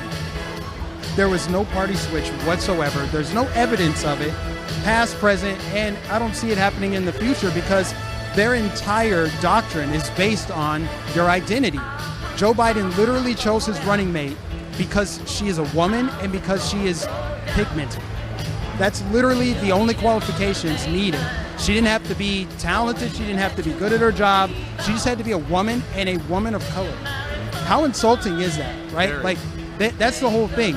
In this room here, the only colors that matter are red, white, and blue. And I think a lot of people are gravitating towards that message because the other message, we can never overcome that. It's always just going to be, well, that person's white, that person's Asian, that person's Hispanic, so they go here, you go there. And people are tired of it. People from all walks of life are tired of it, And that's why you're seeing the surge of support in the black community for Trump. You're seeing it online. You're seeing Bryson Gray rapping on YouTube. You see a lot of people, and it's enthusiasm. It's growing. A lot of it is cultural. We have to shift the cultural message. In the black community, we've lost our culture. It's been hijacked, quite frankly, if we're going to be honest and get into it, by Marxists. Marxists that took over the messaging, the stuff we see on TV, the stuff that shapes and influences culture. If you talk about Democrats taking the father out of the home, Joe's calling. So we're gonna pass it back over to Joe for a few minutes, guys.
right, so welcome back to the studio here in Auburn, Alabama. I am looking at pool reports right now. It appears that the president left. Air Force One was wheels up from Joint Base Andrews about 21 minutes ago. So it does appear he's going to be a little bit late for this one. There is some inclement weather that is in the area. This particular area of western Pennsylvania is only about 3.5 hours or so away from Washington. So we are monitoring the weather reports, but the president is en route here to Latrobe. So don't worry about that. We'll stay right here and show you all the sights and sounds. I encourage you to check out our Twitter feed if you haven't looked.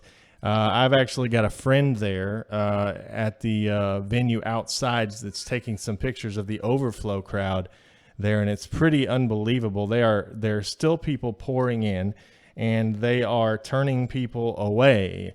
I'll pull up one of the photos right now and show you. This is from just about 10 minutes ago, and as you can see, there are people just lined up still, waiting to get in, but the overflow is just absolutely massive here in Latrobe. And here's another shot there, as you can see, outside of the venue. But yeah, we are waiting President Trump here in Latrobe. We've been alive now for a few hours, and we'll continue to stay alive, obviously, the entire night. We want to thank you for choosing Right Side Broadcasting. You know, this is a crazy season for us. So this is what we were built for, though. We went through this in 2016. We covered every single President Trump rally and helped him reach over 300 million viewers in an election that was only decided by 120 some odd thousand votes in 3 swing states. That is a big deal, and we are honored to be able to help the president bypass mainstream media. The fake news won't show you some of the things that we will.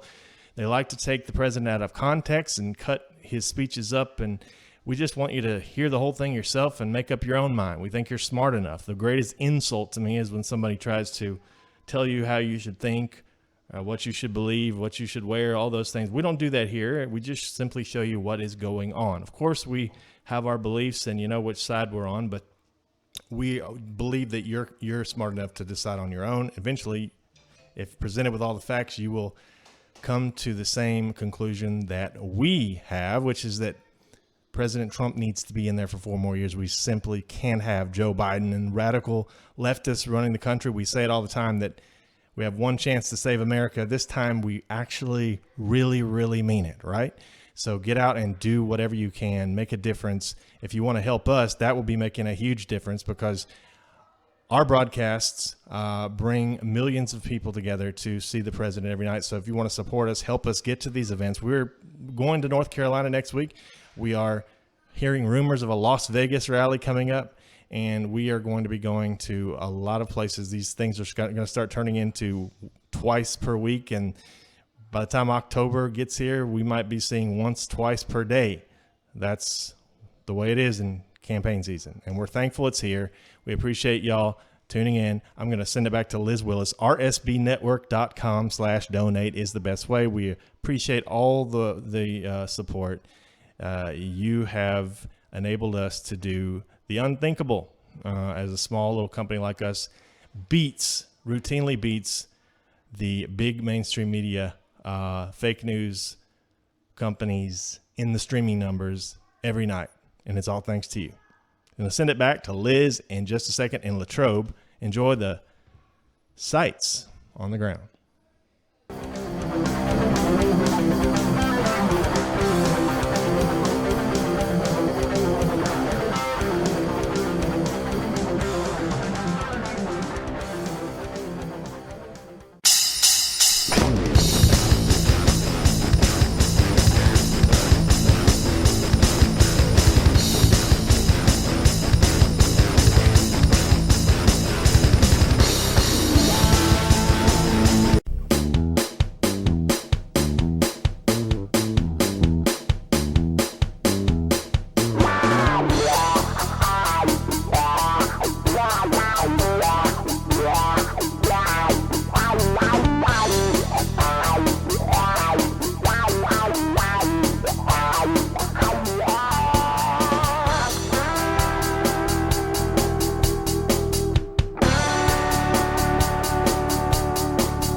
Hi,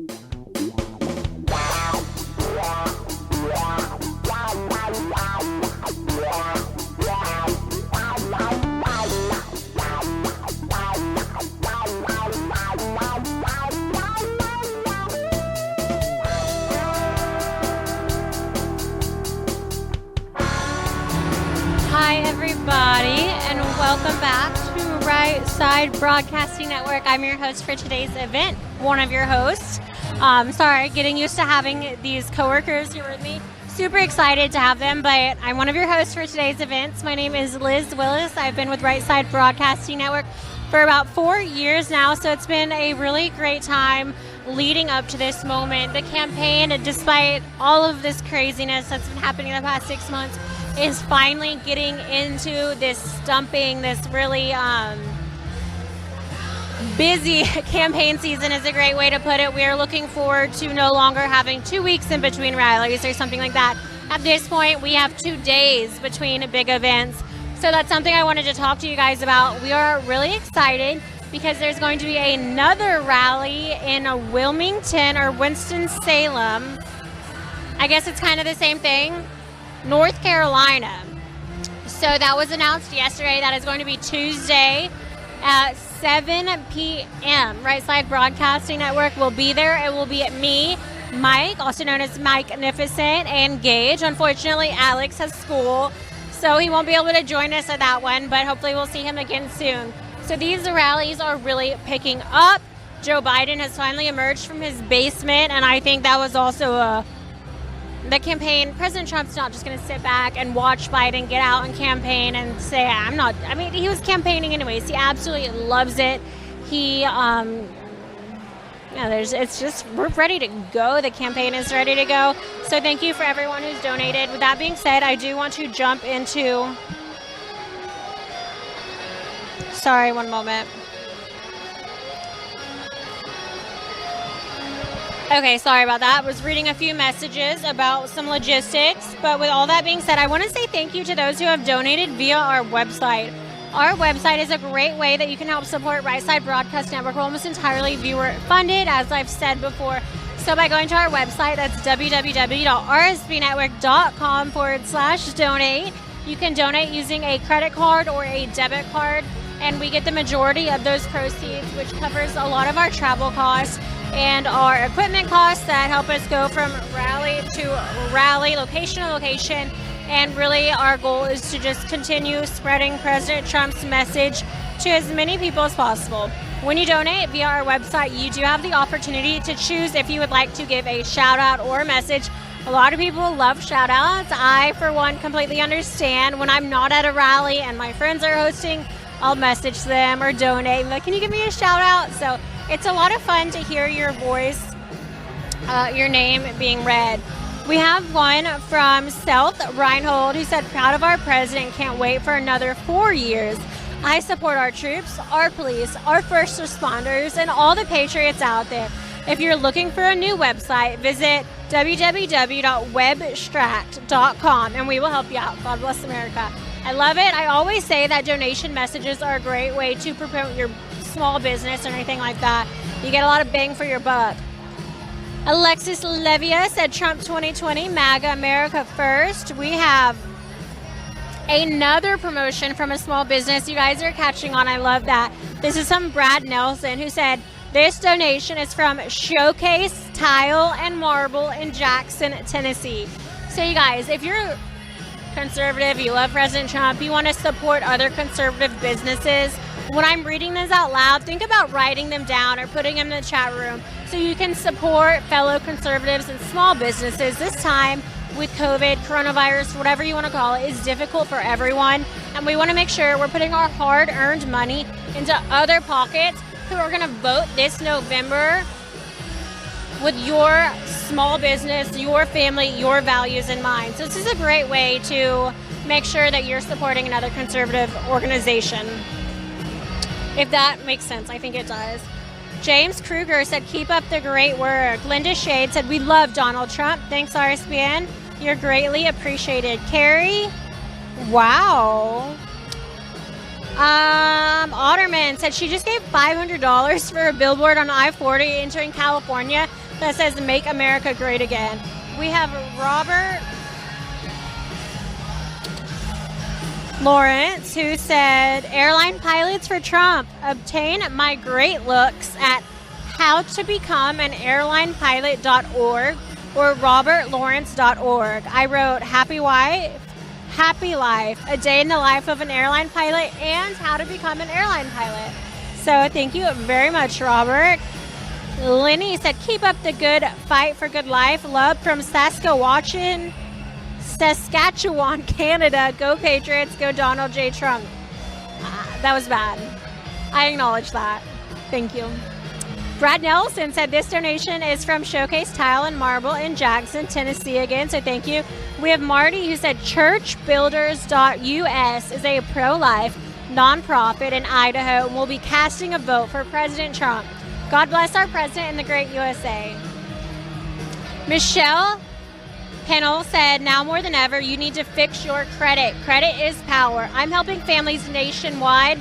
Call 816-974-6373 to schedule your consultation today. God bless America, MP Credit Counseling. Sandra Benson said, God bless all you do for what you do. God bless America and Donald Trump 4 more years. Manuel said, on November 3rd, we'll write history again, Trump 2020. Tyler Wynn said, Trump 2020, an honest man who's lowering taxes and doing the right thing. Much love from Maryland. Vin donated and said, they're not just after him, they're after you. Trump is in it all the way. Judy Bowling said, I've been watching RSBN for almost 4 years now. I watch every time you're on.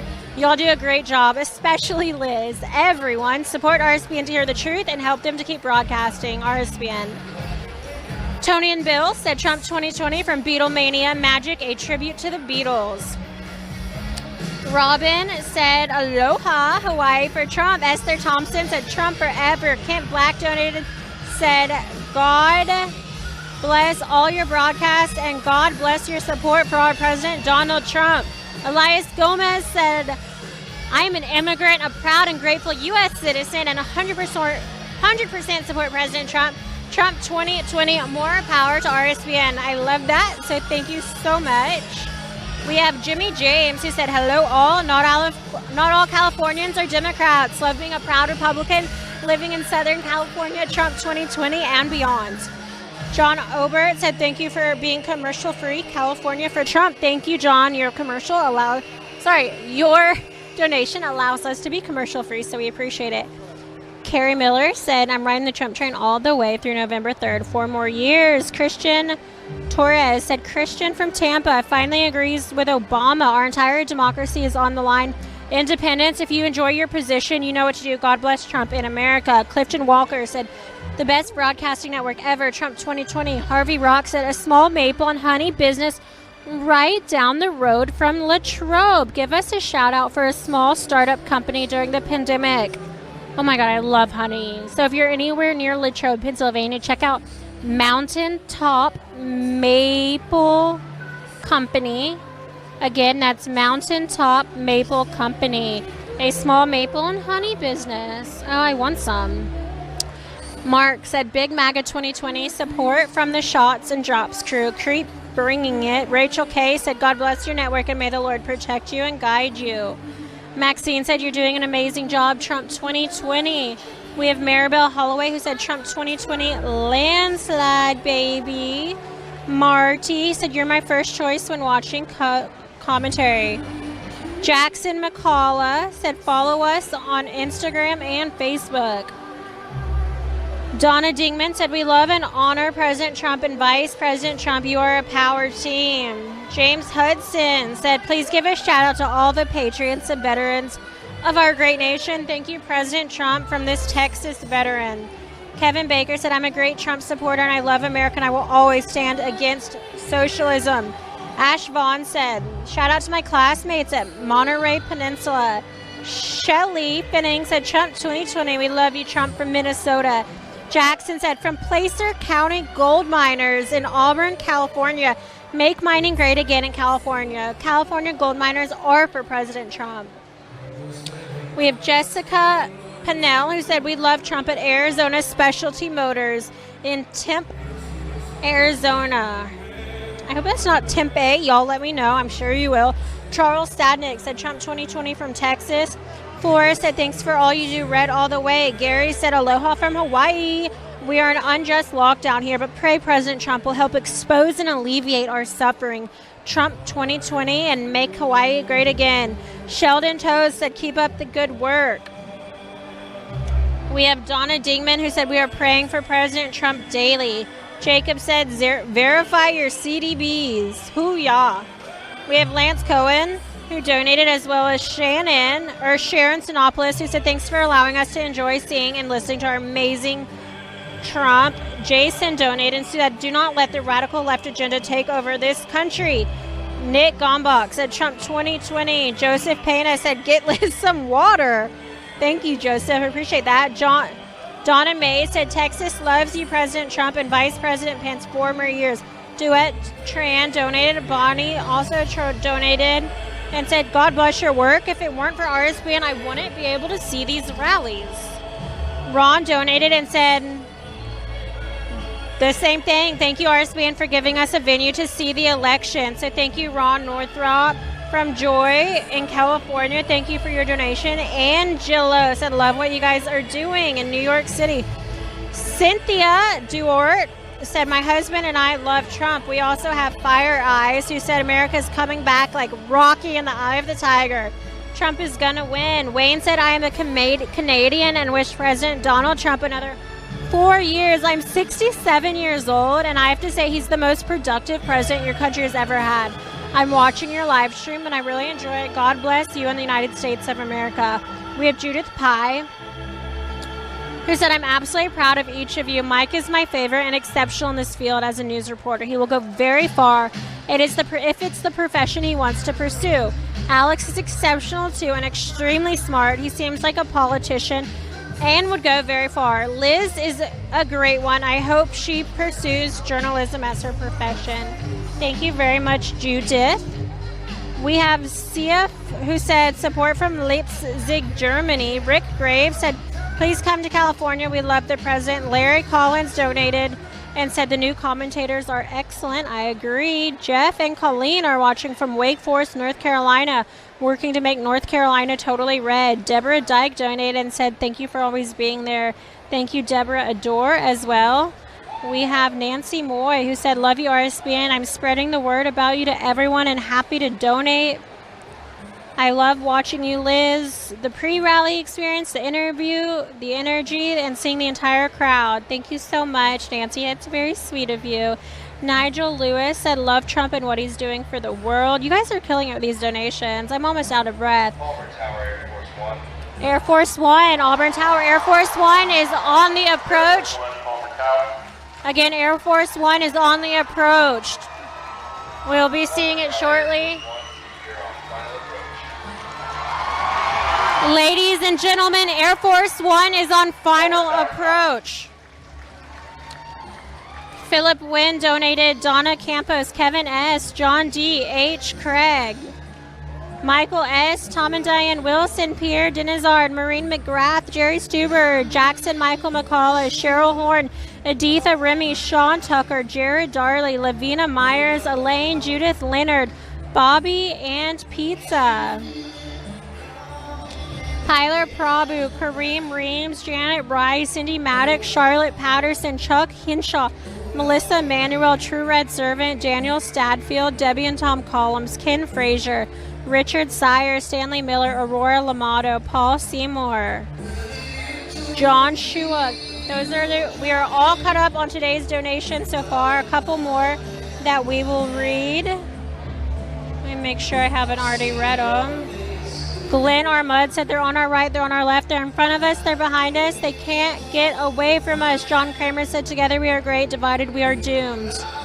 We have John Kramer again, so thank you for donations. Jack Frost from Peoria, Illinois, so thank you, Mr. President, all the great things you're doing for our country. Ibby said love RSBN for streaming it without having to listen to talking heads. Best wishes from a Canadian girl, 4 more years. Tammy Noble said thank you. Ladies and gentlemen, Air Force One, final approach to Latrobe, Pennsylvania.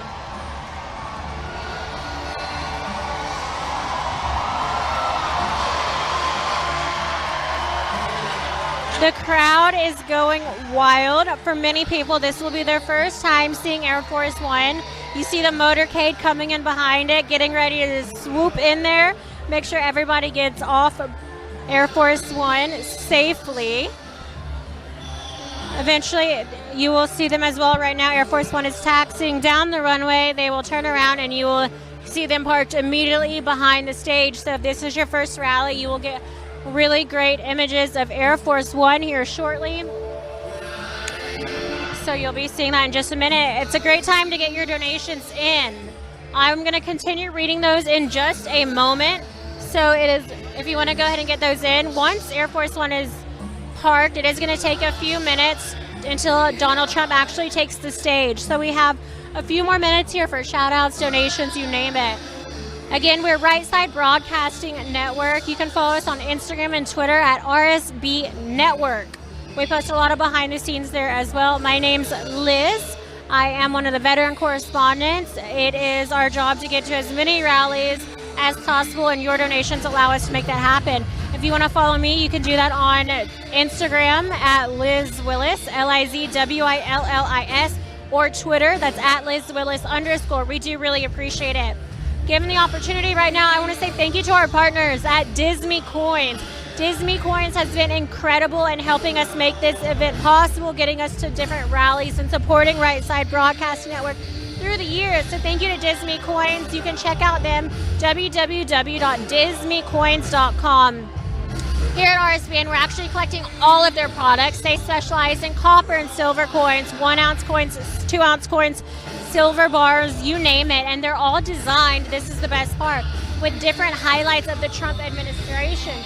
So since Trump took office in 2016, these highlight a bunch of really key historical moments, whether it be Trump visiting with Kim Jong-un, Trump at the southern border, Melania's beautiful face, the White House, the Trump MAGA hat. There's so many fun designs. There's also back the blue silver coin type things.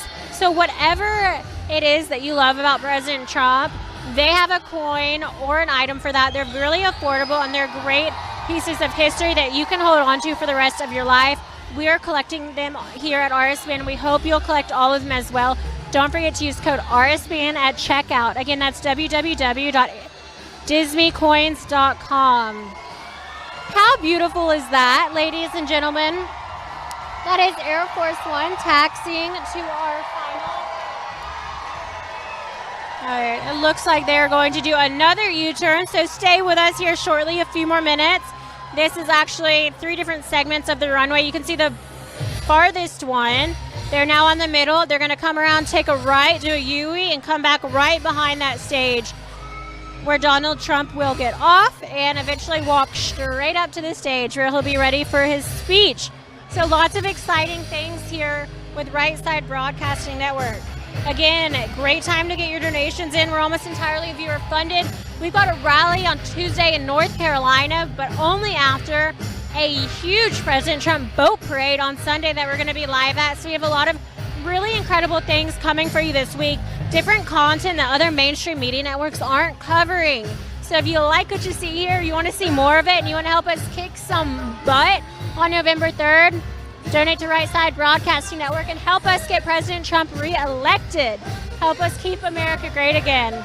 I can hear the noise that makes me think that Air Force One is going to show up behind us any minute now. Keep an eye out for that. A couple more donations in. We have Laura Stepanian, Carol Hawley, Romy Surrey, Jason Bain, Karen Mountain, Tiffany Stevens, Mitchell Stone, Robert Goding, Anthony Fulton, David Shade, Giboto Guerra, Christina Ree, Doris, Wapuka Loves Trump, John Kramer, and the Noffies, who said, God bless America. Incredible job with your donations. You guys, how beautiful is that photo? Absolutely stunning. Really beautiful right now. You're going to be able to see President Trump come on stage in just a minute. I'm going to be here for you guys during that and kind of walk you through what's going on. If you have questions right now, I'm happy to answer those. I see a lot of comments. There's one right now saying, where is Zoe? So super exciting. We're actually going to have Zoe hosting the It's like a boat parade for President Trump on the Potomac, I believe. That'll be this Sunday. So she'll be hosting with Mike. I'm really looking forward to tuning in and seeing both of them absolutely kill it. We're trying to just make sure everyone is trained and ready to go. Your donations allow us to really prepare for what's to come. This campaign season is going to be probably the biggest in history of the United States and really the world.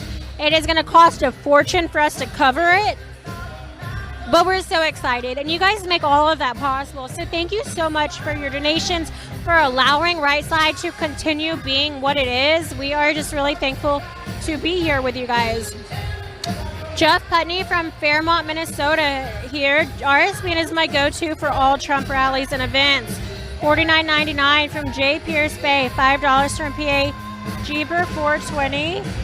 Mary Elizabeth Gallagher is a new member, so thank you. And $10 to Iron Man. We have 36,000 watching alone right now. I want to say thank you to everyone who's tuning in. These numbers are incredible, and if this crowd size or the numbers watching online or the overflow crowd of thousands of people outside today in Latrobe, Pennsylvania are any indication of how the United States is going to come and turn out for the November 3rd election, it's going to be a Trump 2020 landslide, baby. The energy in here is fired up.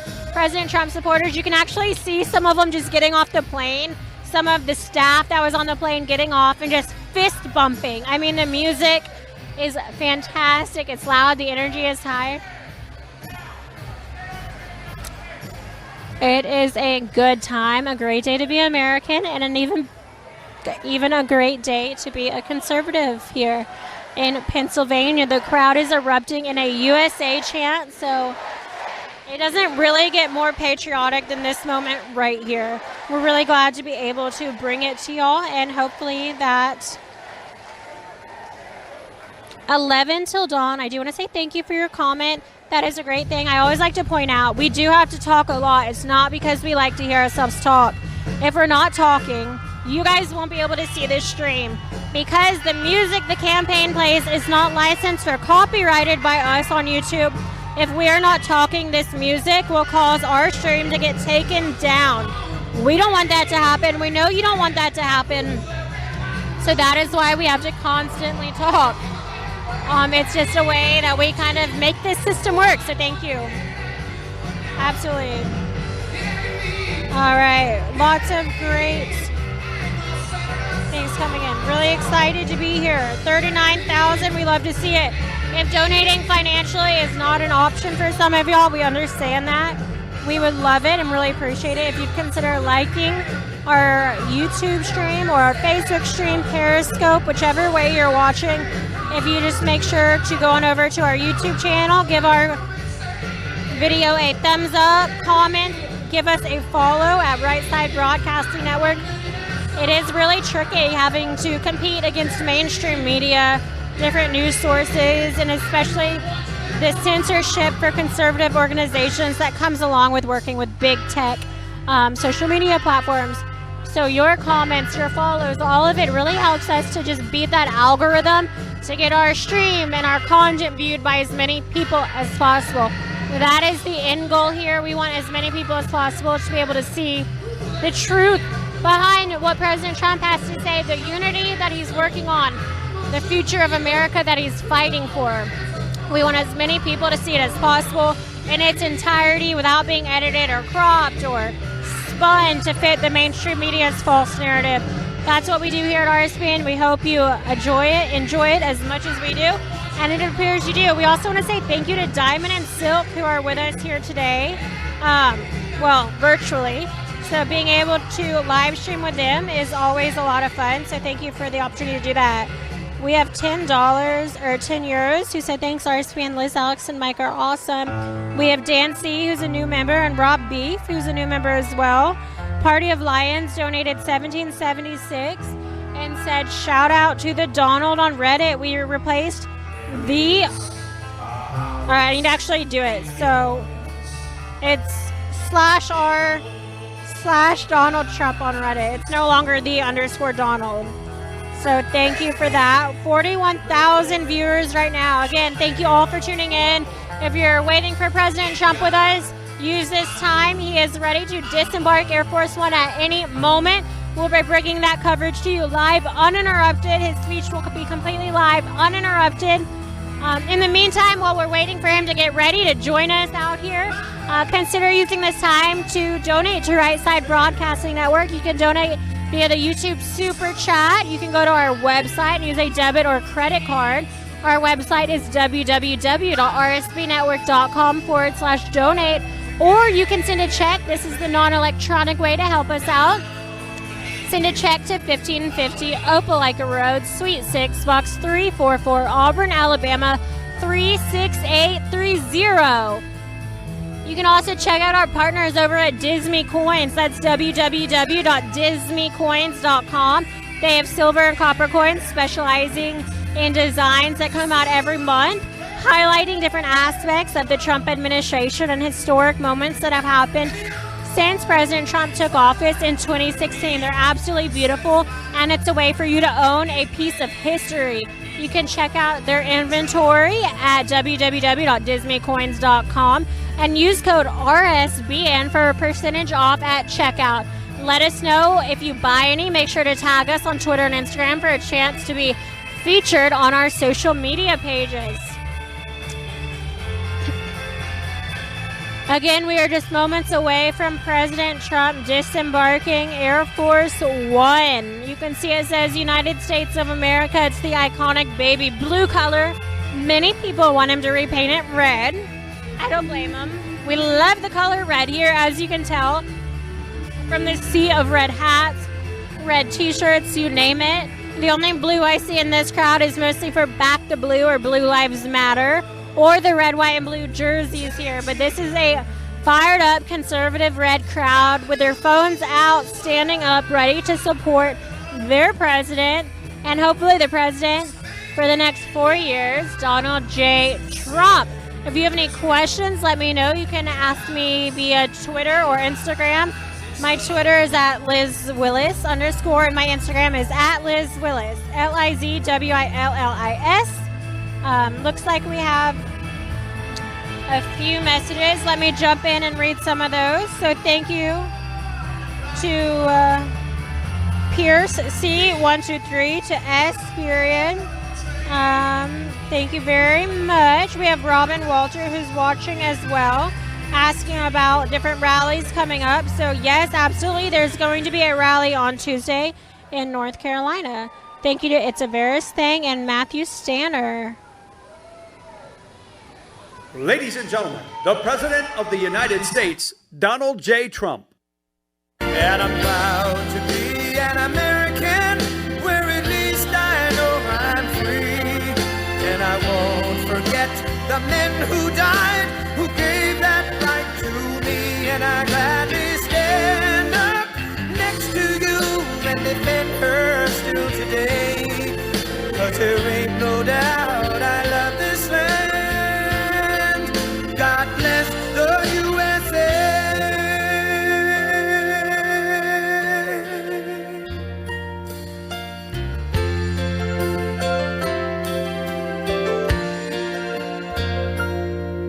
From the lakes of Minnesota to the hills of Tennessee, across the plains of Texas, from sea to shining sea, from Detroit down to Houston and New York to LA, where there's pride in every American heart, and it's time we stand and say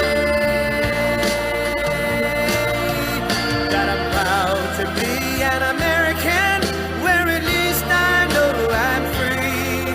And I won't forget the men who died, who gave that right to me. And I gladly stand up next to you and defend her still today. 'Cause there ain't no doubt I love this land. God bless the USA.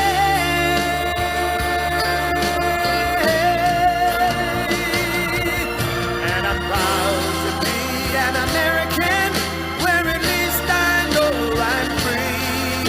And I won't forget the men who died, who gave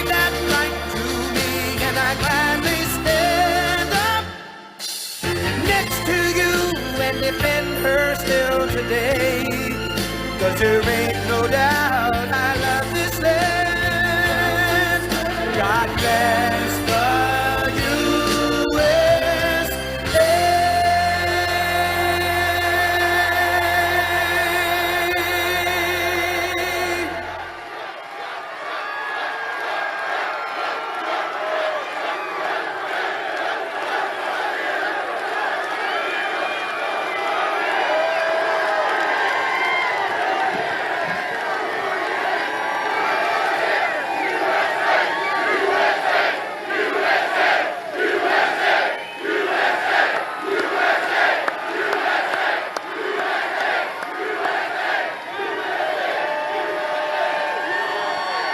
So thank you, Pennsylvania, very much. I'm thrilled to be in Latrobe, the home of the late, great, my friend, Arnold Palmer.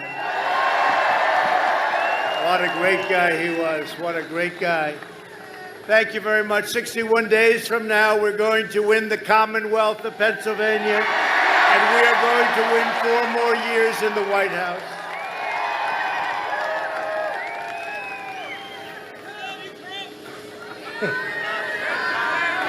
Joe Biden wants to surrender your jobs to China. You know that. His son walked out with a lot of money for doing nothing, right? He wants to surrender your nation to the radical left-wing mob. He's trying to change now. You know, he's saying that's not working because we're going up and he's dropping like a rock in water. And before the China virus, this election was over. Now I had to go back to work, and we've done a great job on it. We don't get the credit. We don't get the credit. We made a lot of governors look very good.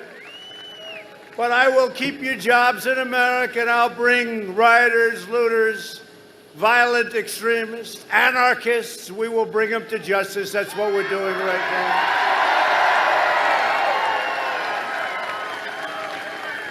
We have over 400 right now under arrest. These are bad people. Over the last 3.5 years, we've secured America's borders, fixed our broken trade deals, rebuilt the United States military, obliterated the ISIS caliphate 100%, secured American energy independence, and built the single greatest economy in the history of the world. And now we're going to do it again. Have to do it again. Have to do it again. Got to do it again. And it's happening. You see what's happening. Job numbers, retail sale numbers are all at records. It's happening. It's happening very fast. It's actually happening in a super V. Not a V. It's a super V. And you'll see that. And big numbers are coming out and have come out. And just watch your set. Or watch your newspaper, read your newspaper. You're seeing numbers that, Congressman, we haven't seen those numbers ever before, actually. We've never seen them. And by the way, we have record stock markets. We have record everything. You're going to have an incredible economic year next year. Your stocks are going up. Your 401ks are through the roof. Had a little pause today. People wanted to take some profits, and probably somebody said something stupid along the way. But the stock market's at record levels. Think of it. In the hopefully rounding the turn on the pandemic, we're rounding that turn, and vaccines are coming along great.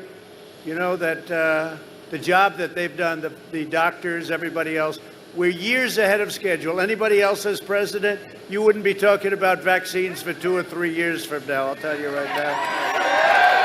That I can tell you. Biden will never be able to protect your jobs or your family. He is a puppet of the socialists, Marxists, and the cop-hating extremists, and they are cop-hating. And we love our law enforcement. We love our law enforcement.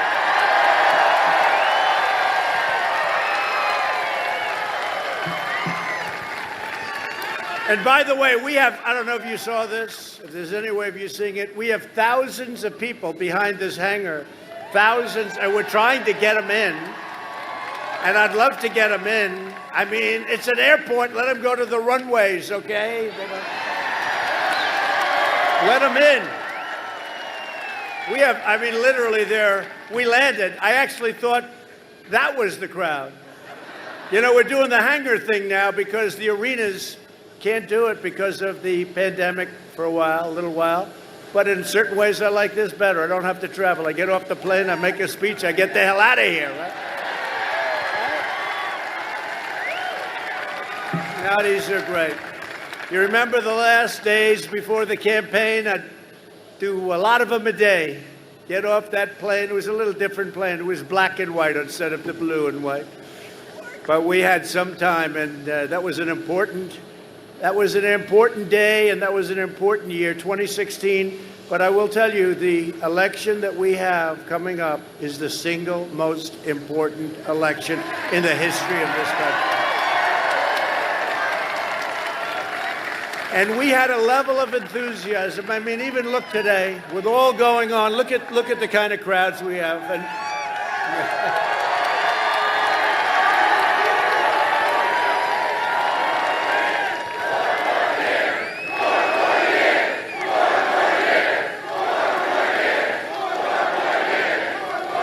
but we had record enthusiasm in 2016. By the way, was that the greatest evening ever? November. And now it's going to be November 3rd. And we'll keep it going, and we'll get it all like a tree. You move that tree. It takes a little while to plant your tax cuts. They're going to raise your taxes. They're going to take away your guns. It's really, if you look. And, you know, they'll criticize me for saying this, the fake news media, which is back there.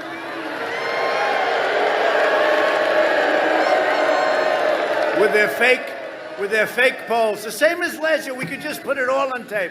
The fake polls, the fake everything. You know, they're called suppression polls. They're meant to make you depressed. Are you depressed? You don't look depressed. The real numbers, and we have the real numbers, we're leading everywhere. We are leading everywhere. I'll tell you, I think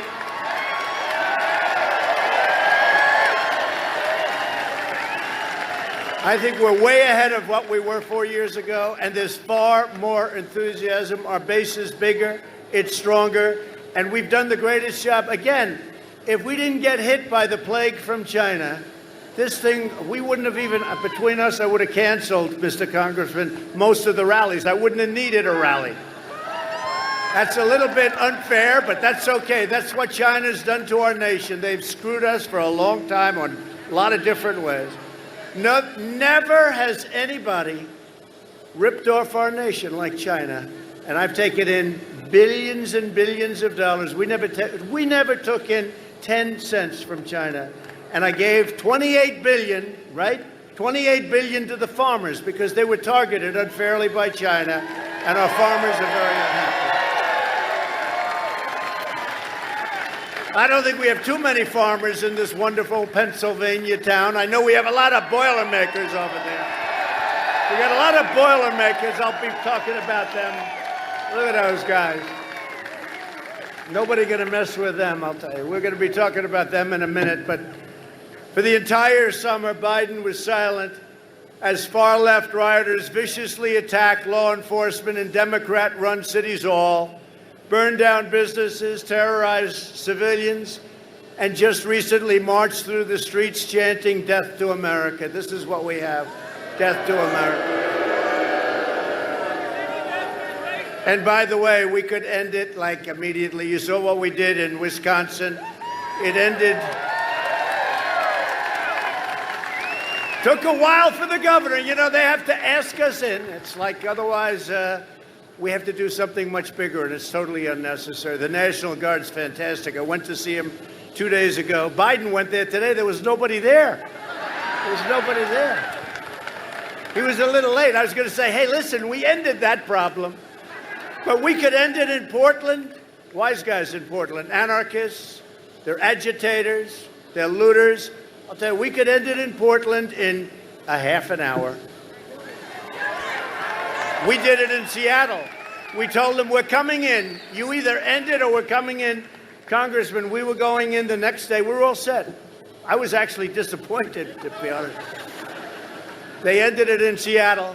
They took over 20% of the city. Do you believe this? And the mayor said, no, it's going to be a summer of love. These people are crazy. So we end them very quickly. And now what we're doing is we're holding back funds for cities that don't know what they're doing, where they allow crime to run rampant.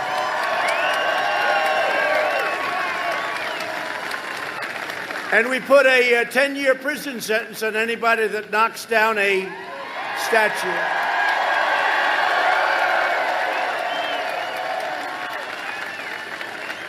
I took out an old ordinance, a very old one, because today in Congress you don't get things like that. Today they think that you should just have no cash bail. You know, they do the no cash bail. You kill somebody, there's no bail, don't worry about it, go out. But I took out an old ordinance. I gave a new executive order. It says 10 years in prison. And amazingly, that was like 3.5 months ago. And they were having a big march on Washington, march elsewhere. And amazingly, that was the end of the statues coming down. No statues. And we're actually prosecuting people for having done it. We made it retroactive to the beginning. Terrible. And by the way, the state statues and monuments, they have to do the same thing. It's real easy. But the rioters that want Biden to win, they want him to win because their agenda is an agenda. It's what they want. It's the craziest thing I've ever seen. They both want to cut funding for police. They want to end that cash bail. They want to hire far-left prosecutors and judges and let the criminals run wild. The radical left district attorney in Portland, Mike Schmidt, his name is, has released hundreds of rioters and announced that anyone arrested for interfering with police officers, disorderly conduct, criminal trespass, rioting, and other offenses will not be prosecuted under any circumstance. Oh, it's worse. It's worse. You have somebody in Philadelphia who's worse, right? Worse. In his manifesto with Bernie Sanders, that's what it is. Biden agreed to all these things. You know, you notice now? No, I never said about fracking. I never said, if you don't do fracking in Pennsylvania, 900,000 jobs and your energy bills will triple. Other than that, I don't think you should have it, okay? No, but he said in the manifesto, plus he said many times, you know, we put on the clip yesterday where no fracking, no this, no that. I mean, no guns. How about guns? No guns, no Second Amendment. Biden has pledged to appoint prosecutors who will extend these insane far-left policies nationwide. That's what he's done. That's called the manifesto. He agreed to all this stuff. The craziest thing, you know, you're supposed to bring it to the right. He actually brought it further left. Bernie never dreamt that this was possible. Crazy Bernie. Do you know Crazy Bernie? You know, I had a lot of his voters come to me 4 years ago. A big percentage. You know why? Because I agree with him, and he agrees with me on one thing, trade, the trade, because he knew that other countries are ripping us off, and so did I. Nobody else got it, especially Biden, never got it. He never got it, still doesn't get it. Now he really gets nothing, I'll tell you. He didn't get it in prime time. Now he really doesn't get it. But it's okay for them to make every city look just like Portland, which is a disaster. And again, we could clean it up. We just go right through it. 5,000, 10,000, right through it. These guys are tough, they're smart, and they love our country. They love our country. We'll clean it up in 1/2 hour. It'll be over. Did you see this radical left mayor, Wheeler, his name is, the radical left mayor? They chased him, Mike. They chased him out of his home last night. And all he does is be nice to them because they don't understand nice. They only understand one thing, strength. That's the only thing they understand. They don't understand nice. They chased him out of his home. Unbelievable. Biden's plan is to appease the domestic terrorists, and my plan is to arrest them and prosecute them.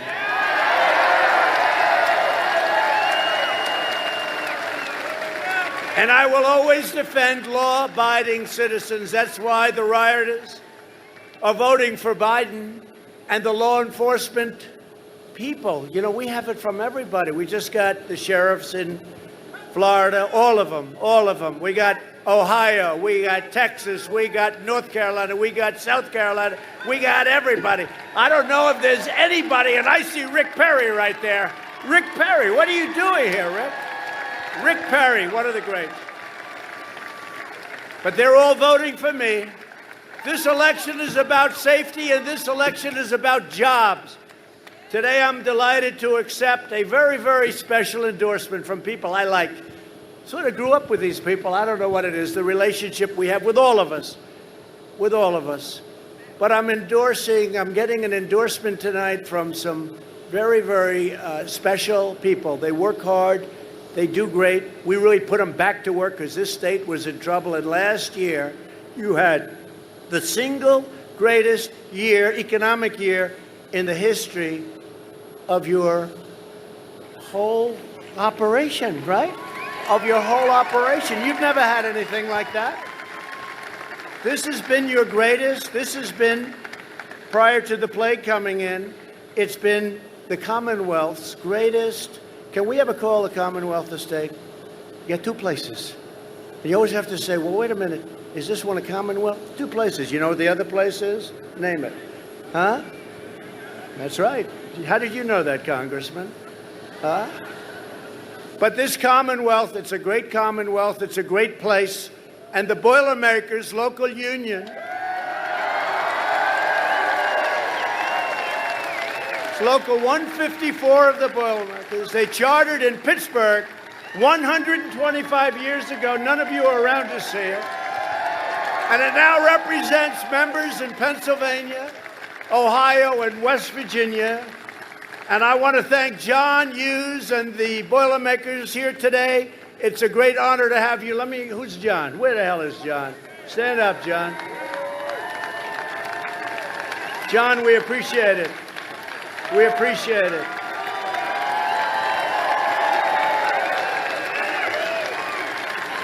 Do you know why John is the head? You know why? Because look, he's got the worst location. I say, where's John? I'm looking in the front row. He said, put up your hand, John. Look at that guy. He's great. You got my vote, John. Hey, Boilermakers, thank you. What a job you do. You're the heart of this country. You really are. Thank you very much. That's a great endorsement. That's a great endorsement. Joe Biden spent the last 47 years shipping Pennsylvania jobs to China and foreign nations, and I've spent the last 4 years bringing them back home, and we're bringing them back home. Bringing a lot of things back home. I ended the last administration's 8-year pure war on Pennsylvania oil and coal and fracking and national. If you look at this, the natural gas, what they've done to this state, what they were doing to this state, it was sort of easy. I just opened it up and I said, do it. And the investment put into Pennsylvania, the investment put into the Commonwealth of Pennsylvania has been record-setting. But again, you had the greatest year you've ever had last year prior to the virus. You're going to be set now with what we're doing. I believe that this next quarter, which will be announced, interestingly, just prior to the election. So I'm putting myself in the line, but I know what's going to happen. The numbers are going to be great. And next year is going to be one of the greatest years, not only for Pennsylvania, but for the entire country.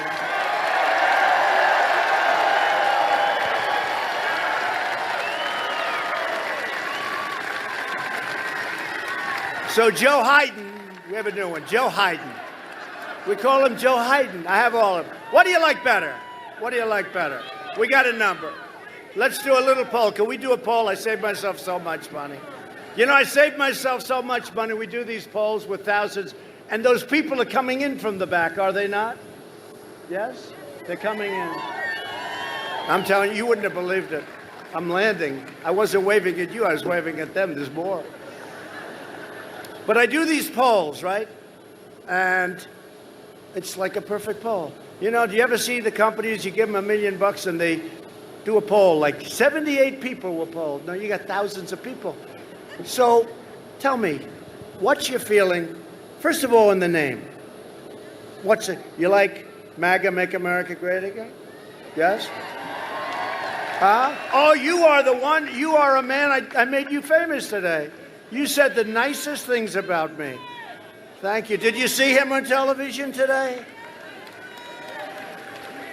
I think you're great. I think you're great. Thank you. No, he called me a great Christian and a great Christian leader.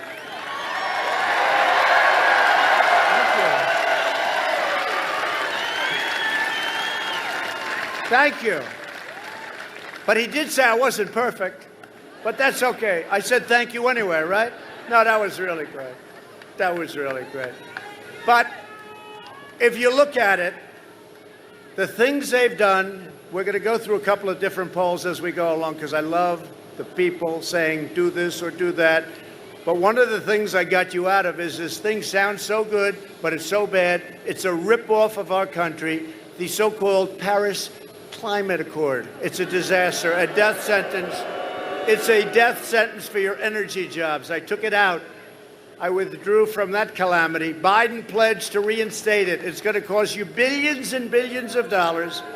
You know what it really is? It's a way of really taking advantage of the United States. That's what it is. Last year, I visited the Shell petrochemical plant in Beaver County. Anybody ever hear of Beaver County? What? The largest investment in your state's history, all made possible by our pro-energy policies. Biden would wipe out that entire industry, killing the jobs of more than 600,000 Pennsylvania workers. It's probably 940,000, they say. Think of that. Also, prices and everything else. Now, Biden today came out and said, no, fracking's okay. It's okay. Did you see that? Fracking's okay. Because he was getting killed. And now he came out in favor of law enforcement. Look at all these handsome cops here. And a beautiful cop. No, but how can anybody believe it? He's totally against, at his speech and at the DNC, where we got much higher numbers than they did, but, you know, they put out that they did. They'll say anything. We got much higher by millions and millions of people. Did we have a great convention? There's my guy. Good job you did. But we had a great convention, and it's been really terrific. You know, I made a speech at Mount Rushmore, and since that speech, our numbers have been up like a rocket, like a beautiful rocket. The Mount Rushmore speech. I said, you know, we're getting hit by this pandemic very unfairly in the sense that we've done such a good job with the ventilators, all of the things. You know, you've heard it 1,000 times. And we have to get back. And I made a speech in really a great place, South Dakota, but it was Mount Rushmore. You know, they want to blow it up. You know, they want to take off Mount Rushmore. If you would see how beautiful this is, it was like this perfect evening. The sun was setting. The faces of these great, great, majestic heroes of our country, right? Heroes of our country.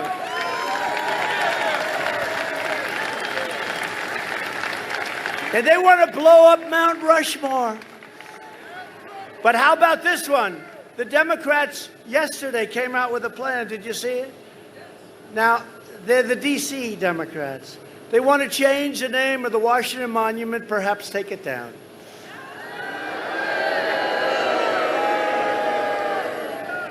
Thomas Jefferson, pretty good Thomas Jefferson, right? You could forget about ever hearing that name again. Abraham Lincoln, you could forget about it. They want to take down all statues, all monuments in Washington. We have some of your greatest people right here. Let me not even talk to the congressman. The heck with the congressman, the Boilermakers. How do you like the idea of taking down our statues to our great George Washington, Thomas Jefferson, Abraham Lincoln, Andrew Jackson, all of them? I don't think the Boilermakers. You'll do a ring around Washington, right? Along with Christopher Columbus. He's in big trouble, I'll tell you. Except there was a group of great Italians in New York. They tried to take down Christopher Columbus statue in New York. You saw what happened, right? These Italians formed a little circle. They say, come on. The agitators decided to leave. Let's get out of here, darling. They protected Christopher Columbus. The Italians aren't big on taking down Christopher Columbus. You take down those statues, you can forget about the Italian vote. Do we agree? But they protected it. When asked in a debate if there would be any place for fossil fuels, including coal, and fracking, and natural gas, and so many things that really fire up these big plants where many of you work, and they produce, just millions and millions of jobs throughout our country, Biden said, no, we would absolutely not allow anything like that. We would make sure it's totally eliminated. That's what he said. He said, we would make sure it's totally eliminated or eliminated. Now he's coming and saying, this isn't working too well. This isn't working. I made a speech a week ago in Texas. We had crowds that were unbelievable. On the highways, you can't get in, but the highways, it's like incredible. You could sell your ticket tonight for a lot of money. Go to eBay. Even as a used ticket, you could probably sell. But you go down the highways and you see it. And I was thinking in Texas, I'm making a speech in front of obviously people that like oil. They like God. And you know what else they like? They like their Second Amendment, right? So think about it. So whether it's Pennsylvania or Texas or Oklahoma or North Dakota or any place, you take a look at this, right? And no oil, no guns, no God. I don't think George Washington running with Abraham Lincoln as his VP, he'll pick Abraham Lincoln as VP, is going to win in Texas or in Pennsylvania or any place else with those three things eliminated. That's what they want to do. They want to take away your Second Amendment. If I weren't president, you would either have an obliterated Second Amendment or it would be gone entirely. I am standing between them and your Second Amendment, and that's it. That's it. They know.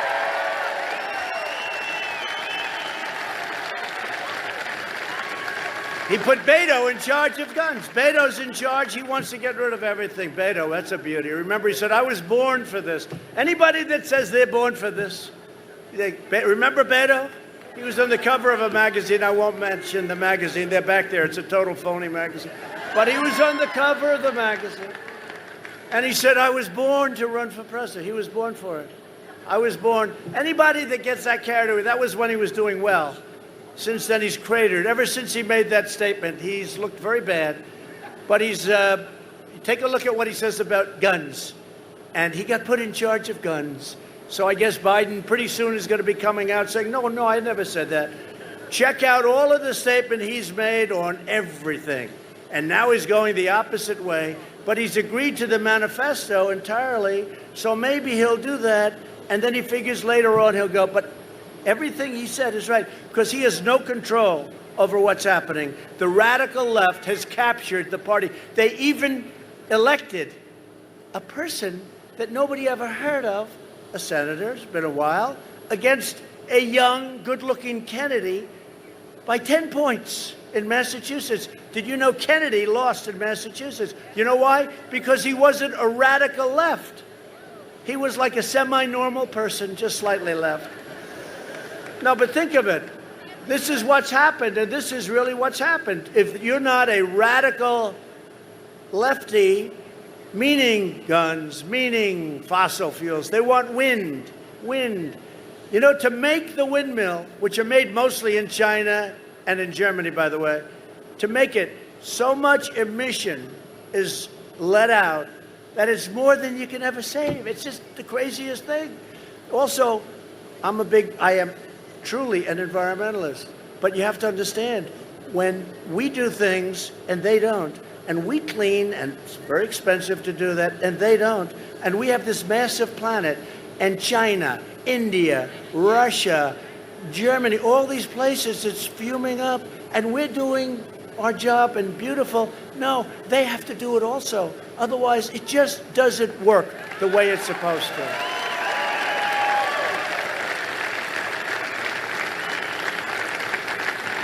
They want to ban straws. Has anybody ever tried those paper straws? They're not working too good, right? They want to ban straws. I said, well, you know, I've had a couple of meals at McDonald's, etc. over the years, right? Wendy's, a friend of mine owns Wendy's. I'll give it a plug, right? Burger King. So they want to ban straws. I said, oh, really? What about the carton? What about the plate? What about the knives and the spoons that are plastic? Oh, they're okay. But the straws we got to ban. Has anybody ever tried, seriously, the new straw? It's made out of paper, right? It disintegrates as you drink it. If you have a nice tie like this tie, this would have no chance. By the time you get finished, the straw is totally disintegrated. Does anybody walk around with a plastic straw? Because it's not bad. You know, you whip it out, boom, boom. You never had to do that. When asked whether he would be willing to destroy the jobs of hundreds of thousands of blue-collar workers to push his anti-energy agenda, you know what the answer is, right? It's the Green New Deal, right? This Green New Deal. This was made up by people that don't get it. Either that or people that just don't like our country very much. But Biden replied, yes, he'll get rid of those jobs. And he famously told a voter, I want you to look in my eyes when he's not wearing the mask, because I've never seen a man that liked a mask. Look, I'm all for it. We have a big weekend, distance on the weekend and all of that stuff, and wear your mask when you're close together in particular, and wash your hands, all those things. We have Labor Day weekend coming up. But did you ever see a man that likes a mask as much as him? And then he makes a speech, and he always has it, not always, but a lot of times he has it hanging down, because you know what? It gives him a feeling of security. If I were a psychiatrist, right? No, I'd say this guy's got some big issues. Hanging down. Hanging down. Congressman, give me your mask. I want to have it hanging from my ear. I don't want to touch your damn mask. Mike, I'll never touch your mask.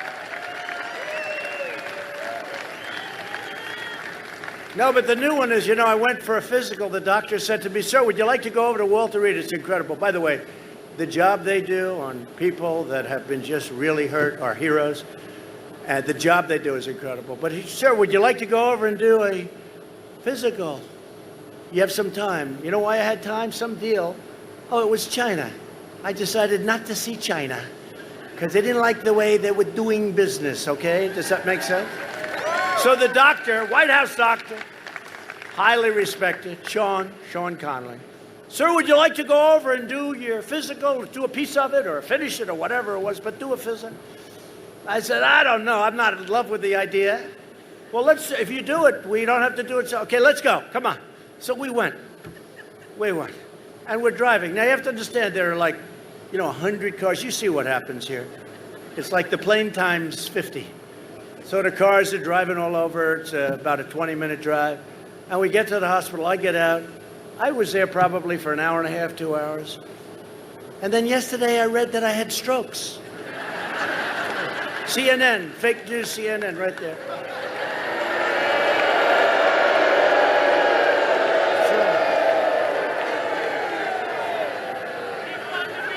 No, it's mini strokes, they called them. I don't know what a mini stroke is, but it's not good. And there could be a day, and I'll admit, I said, hey, it happens to all of us, right? Except these young ones, it's never going to happen to them. They're not looking at that. But you know what happens? But nothing happened. So I went in. I did that part of the physical. The end result was he's very healthy. They're very unhappy when they heard that result. And what you don't remember is when this took place, it was a long time ago. They just started up because they want to try and get me to be in Biden's physical level. They viewed me as being somebody that's, I go around, hey, last week, this week, Texas, North Carolina, Florida, South Carolina, back to Washington, let's go here, let's go there, let's go everywhere, meetings all the time. I think I've answered more questions from these maniacs than any president in history.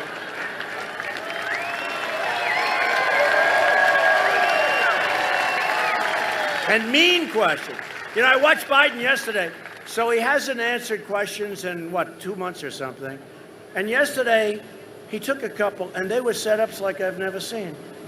One young woman, who I think is there, is smiling. Hi. Hi.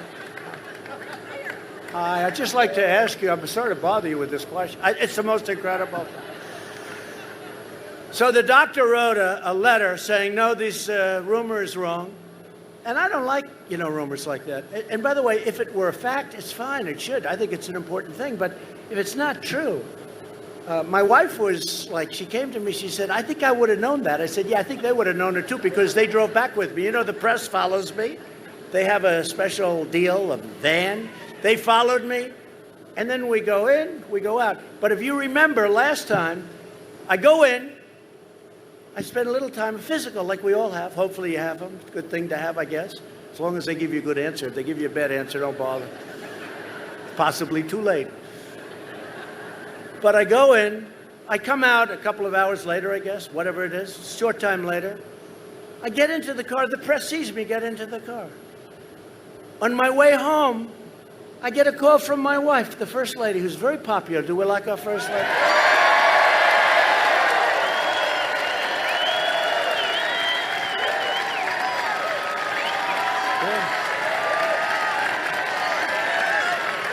She's very popular. She's a great person, great woman. She said, darling, are you okay? I go, why do you ask? She said, they're reporting that you had a heart attack. Now, you have to understand, I'm driving in a car which is about, 6 cars in front of the press, because they have a big car. There are a lot of them, and we try and give them as little room as possible, make it uncomfortable. But they're right behind me, so they know I got in. And CNN reported that I had a heart attack. That was the same visit, and that didn't work. No, it's unbelievable. CNN reported I had a heart attack, so my wife was concerned. I said, no, not that I know of. And if I did, I think I'd be back there. No, I'll be home in 15 minutes, darling. Thank you for caring. It's always nice. It's always nice. She sounded relieved. That's good. When your wife sounds relieved. But she said, I wonder how that happened. Why did they do that? Because they're fake news. So I go in, and that rumor lasted for a little while, like a day or two. It lasted for a little while, no matter what I did. I walk, I'm in the same motorcade. I go in, and I go out. They know I'm in the motorcade. I actually have to report it, but I'm in the motorcade, and they said I had one of them said it was a massive heart attack. Think of it. Again, it could happen someday, okay? And when it does, I hope things work out. But they knew I'm in the motorcade, and yet they reported it anyway because they're fake news. Now, for the same visit, that was the same. That was the stupidest thing. From now on, when I go for a physical or something, or go to the hospital, announce it. Because this was a quick thing. The doctor, he got me in a lot of trouble. He's a great doctor. I said, no more surprise visits to the hospital where we do a little work because we have some time. But, so now, the same visit, they started yesterday because some joker from the New York Times, who's a third-rate reporter, writes a book. And he said, the vice president was prepared to take over the reins because they thought the president was going to go, I guess, under anesthesia. Do they still call it? In the old days, they called it anesthesia. It's essentially the same thing. I don't want to get into a situation like where Biden used record player.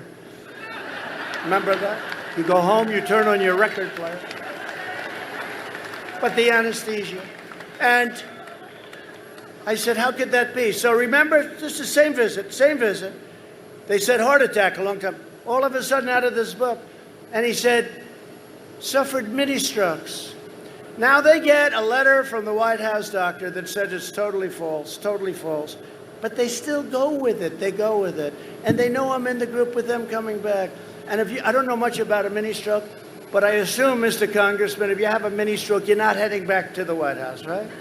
At least you'll spend a couple of nights at that great hospital, right? So anyway, these are really dangerous people. They are so bad for our country. If we had honest press, it would be so great for the USA. Be so great. They're just a bunch of phony people. Not all of them. You have some very good ones, like about 10%. No, you have some very good ones. You have some great journalists, but it's really, they know it's phony stuff. They're doing anything they can to get this sleepy guy into the White House, and I just don't think the public is going to fall for it. I don't think the public is going to fall for it. You know, in his best days, 25, 30 years ago, he was weak. He was weak as a senator. He was weak. He was not known as being one of the smart ones, and now it's not exactly prime time, I can tell you that. I just want to announce tonight, because we're joined with some very, very special warriors, and Dan Muser. Dan, thank you very much. Great job you're doing. Dan, congressman. These are congressmen who have really been warriors for me. They really have been. Thank you very much, Dan. Fred Keller. Fred, thank you. Great job, Fred. The great John Joyce. Great. Thank you, John. Guy Reschenthaler. Do you know him? Guy Reschenthaler. What are you doing over there? What happened? You don't get along with these guys? Huh? Oh, okay. That's good. Now I understand. That's good. Glenn Thompson. Great job. Great job, Glenn. Really great. And a real good friend of mine right from the beginning, right, Mike? You know, we were in Pennsylvania, and a friend of ours, a congressman long-term, right, from Kentucky. No, from actually Tennessee. Came up to us. I was getting ready to make a speech, and Tennessee has very early voting. Remember what he said? This was 4 years ago. He said, I don't know what's happening in Pennsylvania. I don't know what's happening in the rest of the country. But if what's going on in the rest of the country is like what's going on in Tennessee, he said, they're coming from the hills, the roadsides, the rivers. He said, they're coming. People that never really cared to vote. They're great Americans, but they never wanted to vote for the people that they were seeing. He said, they're miles long. They've got Trump here, Trump hats, Trump pins, right?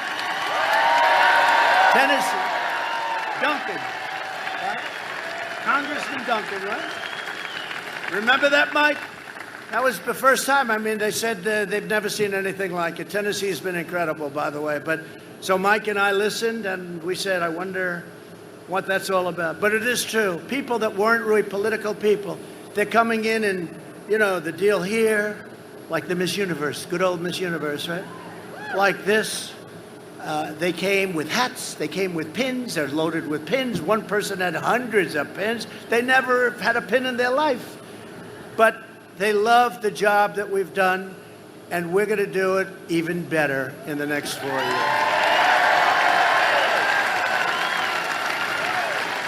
Another great friend of mine who's a tough cookie and a great congressman, but unfortunately, he's a former because he's just, I don't know, he's just a special guy and really has a big, beautiful heart.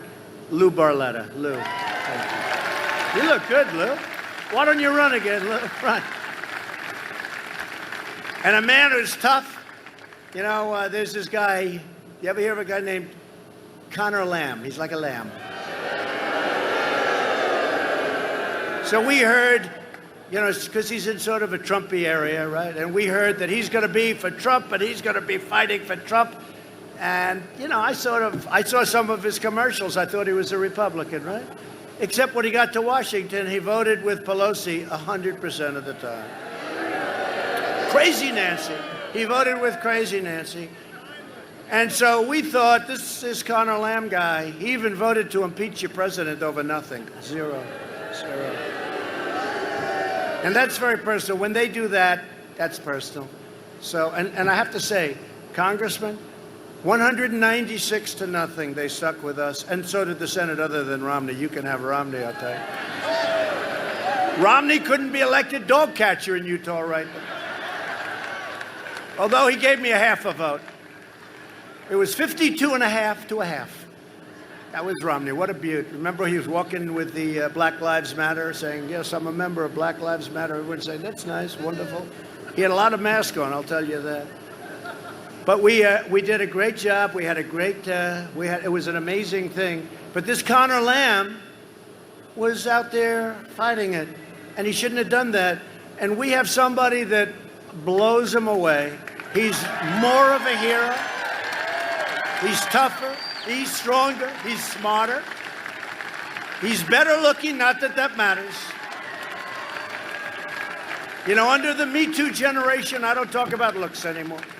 Looks don't matter. Doesn't make any difference. I don't talk about looks. Me Too. Me Too generation. But I'll tell you, this man is something special. He's a real hero, a real tough guy, and he'll never let you down. Sean Parnell.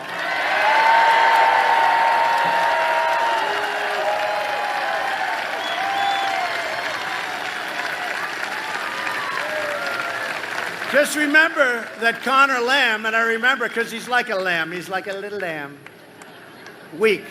Got a lot of weak people. We like strong people, don't we? We like that. We need strong people right now. We have somebody else in the audience who served as my Secretary of Energy, and he was incredible. He was the governor of Texas for what, 12 years, I think, Rick, right? 12? Tell me, 14? 14 years he was. And he was an incredible governor, and he was an incredible secretary, and he's been an incredible friend. Rick Perry, everybody.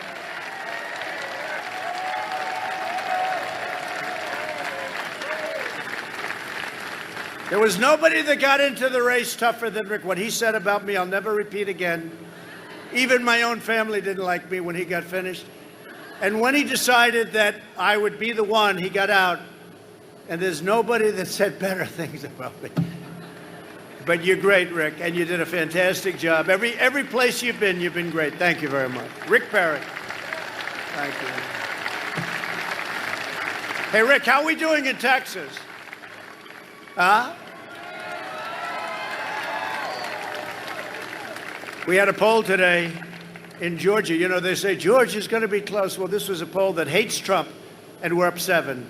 That was the same thing happened last time, right?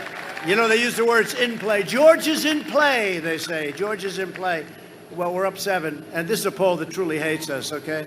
But they did the last time. Didn't they say last time that Texas was in play? And then it was 8 o'clock, the polls closed, and they only announce if you're way ahead. So they say the polls have closed in the great state of Texas. Donald Trump has won the great state of Texas. And I kept hearing it was in play. They said Utah, the home of our worst senator. They said Utah was in play. That's Mitt Romney. Mike Lee's doing excellent. I didn't want to get them confused, by the way. But they say Utah, same thing. Remember that 4 years ago? We had the guy with the shaved head. What was his name, Rick? What a loser that was. You know who I'm talking about. That's right. A McMuffin, I think, something like that. And he was going to win Utah. And I won it by many, many, many points. It was called immediately. So these are people that are just not good. In fact, Hillary even beat this guy. Hillary came in second in Utah. In less than 4 years, we've achieved more than anyone thought possible. We passed massive tax cuts for hardworking families, and we eliminated more regulations than any administration in the history of our country.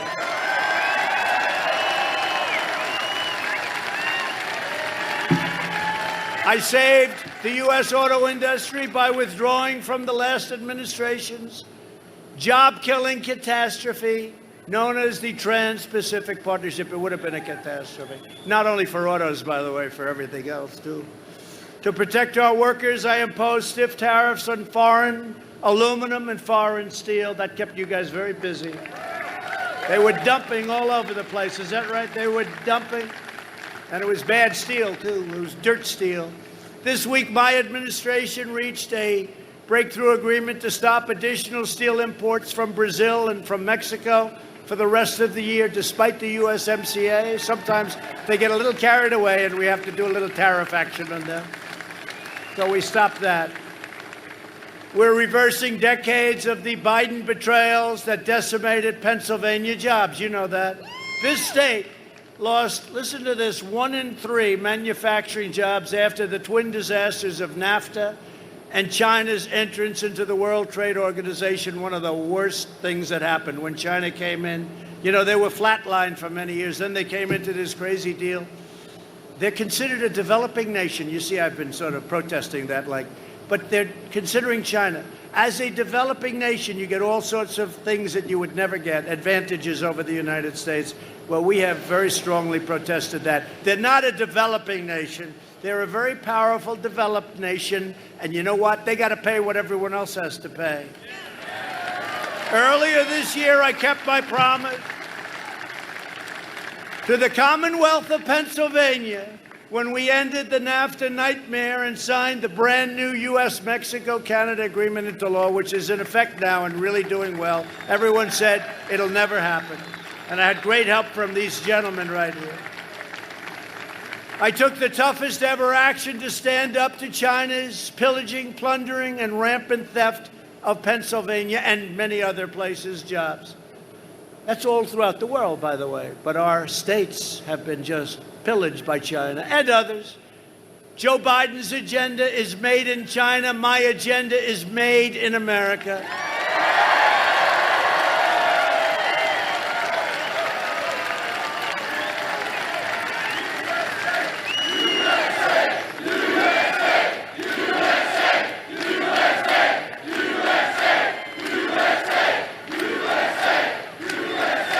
After years and years of rebuilding other countries, we are finally rebuilding our country. It's called America First. We're America First. It's enough. And we're bringing our soldiers back home. You see what's going on. After 19 years in Afghanistan, faraway places, to bring hope to our inner cities, I created Opportunity Zones. Tim Scott, great senator from South Carolina, worked on it with me. Passed criminal justice reform, delivered permanent funding for historically black colleges and universities that Obama would never do. And before the China virus, we achieved the lowest African American, Hispanic American, Asian American unemployment rates ever recorded by far. And they're now heading back in that direction quickly. Democrat politicians have failed the black community for decades. They failed the Asian community, the Hispanic community. They failed women. The numbers on women's unemployment were the best in 61 years. Biden spent the last 47 years betraying the American people. He was always for things that you wouldn't want, and now he's changing. No, I never said that. I never said that. I've spent the last 4 years keeping my promises and delivering for the African American community and for all communities. And the best is yet to come.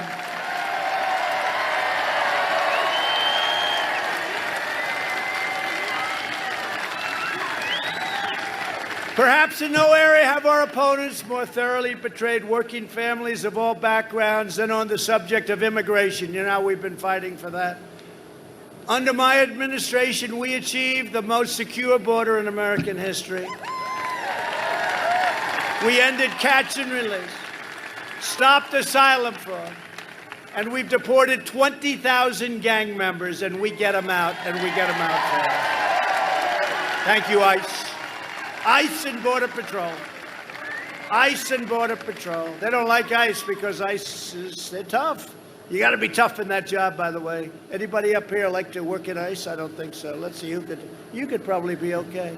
But you'd rather do what you're doing, right? I agree with you. These are tough guys. They have to be tough. These are bad, bad gang members.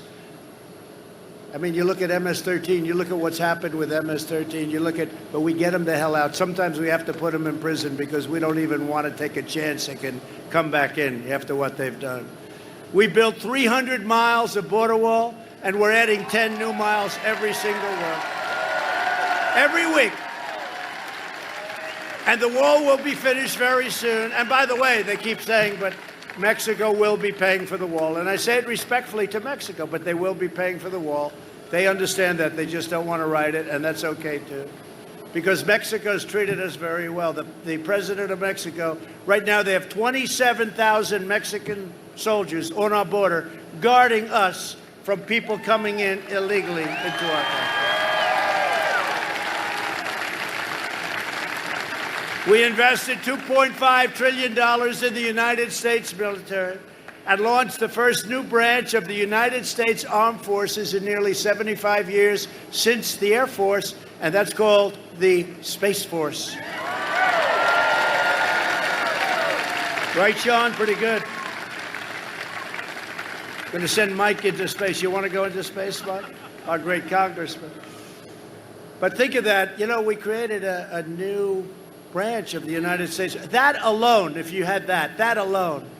But then you add judges, all the other things. We passed VA choice and VA accountability.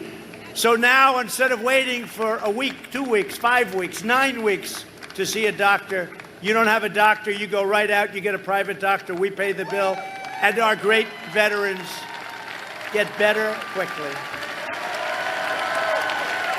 And accountability. We keep people accountable for the way they treat our veterans. And if they don't treat them well, we say, sorry, you're fired, get out.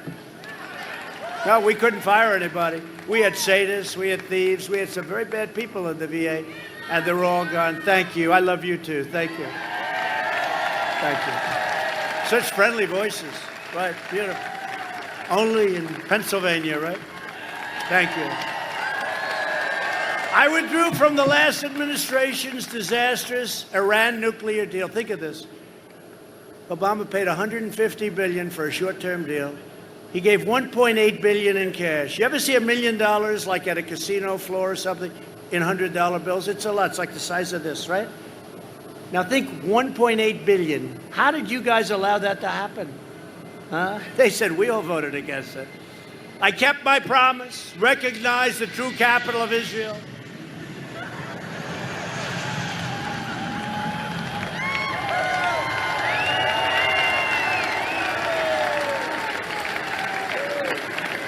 You never know nowadays, right?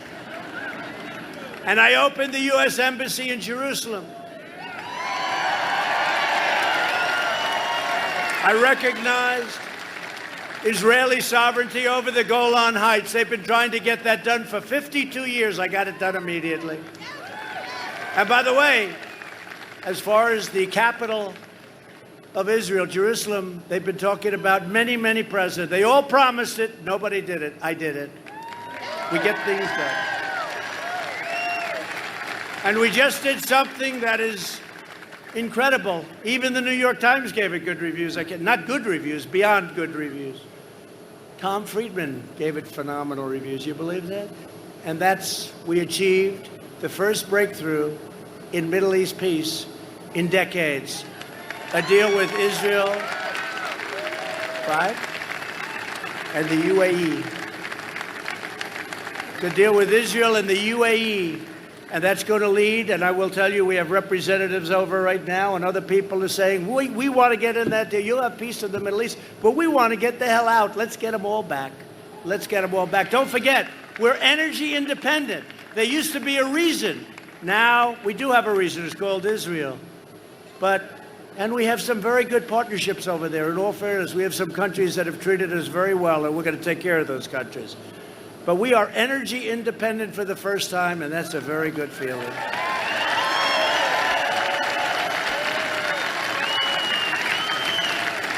And our military has never been stronger than it is now. It's new and it's beautiful.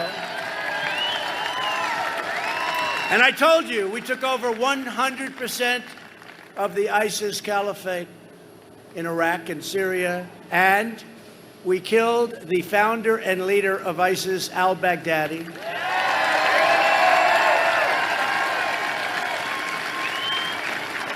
And separately, we killed the world's number one terrorist for decades and decades, Qasem Soleimani. We killed Soleimani. It was a big step for the Middle East. We kept America out of wars. Remember, they always said, oh, this Trump, he's radical. He's really, he's too radical. He'll get us in wars. I kept you out of wars. What happened with North Korea? Look, I get along with Kim Jong-un. They say, that's terrible. He gets along. No, it's good if I get along. If I get along with Russia, is that a good thing or a bad thing? I think it's a good thing. These maniacs, anytime, they always talk about Russia. They never talk about China. You know, it's very interesting. It's always Russia. I heard it starting again. They said, somebody spoke to Russia 2 years ago. It's Russia, Russia, Russia. this total maniac, Shifty Schiff, he's a total maniac. So, no, it's always, do you ever notice? I can't even listen, but when I hear Russia, I just turn it off. It's crazy. But you know, getting along with countries is actually a good thing. Can we explain that? It's a good thing, not a bad thing. It's a very good thing. But remember, I was the one that was going to be leading you into war. In the first week, he'll be in war. He's a radical kind of a personality. I'm really not. I like to have peace. But if we ever do get into war, we will knock the hell out of them, whoever it may be. These guys only fight to tie. They don't fight to win. We fight to win. But you look at what's happening where they're all coming back home. I even reduced in Germany because Germany, they're an ally, but, you know, they took advantage of us very badly on trade and very badly with our military. So we removed a lot of soldiers out of Germany. They're not happy. They said, this is going to hurt our economy. Well, it's good for our economy, okay? They thought it was going to hurt the German economy. Well, they don't treat us right. They don't pay their bills. They're delinquent. You know what delinquent is? They're delinquent. They don't pay their bills. We protect them. They don't pay their bills. We got to do something. And they treat us horribly on trade through the European Union, which basically they run. Together, we've been rapidly fixing a half a century of disasters, and Biden was there for every one of them. Joe Biden supported NAFTA, China's entry into the world trade. He supported the Korean deal. The Korean deal was so bad. It was so bad. This was a deal that was going to produce in South Korea, done by crooked Hillary Clinton. This was a deal that was going to produce 250,000 jobs. She said, this will be 250,000. And she was right.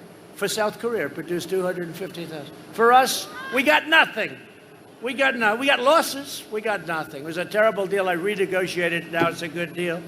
And they also gave and want to give mass amnesty for illegal aliens. Biden supported cutting Social Security. He voted for the Iraq War. He opposed the mission to take out Osama bin Laden. He opposed the killing of Soleimani. When I did that, he said, that's a terrible thing. That's a terrible thing. Everybody in the Middle East, they couldn't believe it. They celebrated, some of them quite quietly, I must add. He oversaw the rise of ISIS, and he cheered the rise of China as a positive development for America and the entire world. Remember that? Now he's trying to say, well, I can be tough on China too. No, he can't. China owns him. China owns Sleepy Joe. He's not going to be tough on China. And he said all these wonderful things, and then all of a sudden his poll numbers started going down. How about law enforcement? He's like, so bad. In his entire convention, they didn't even mention. And by the way, something else they did that I think is terrible, really terrible. The words under God, right? Right? Right? Called the Pledge of Allegiance, under God. He left those two words out twice at their caucus, which is part of their convention. But that's where they're coming from.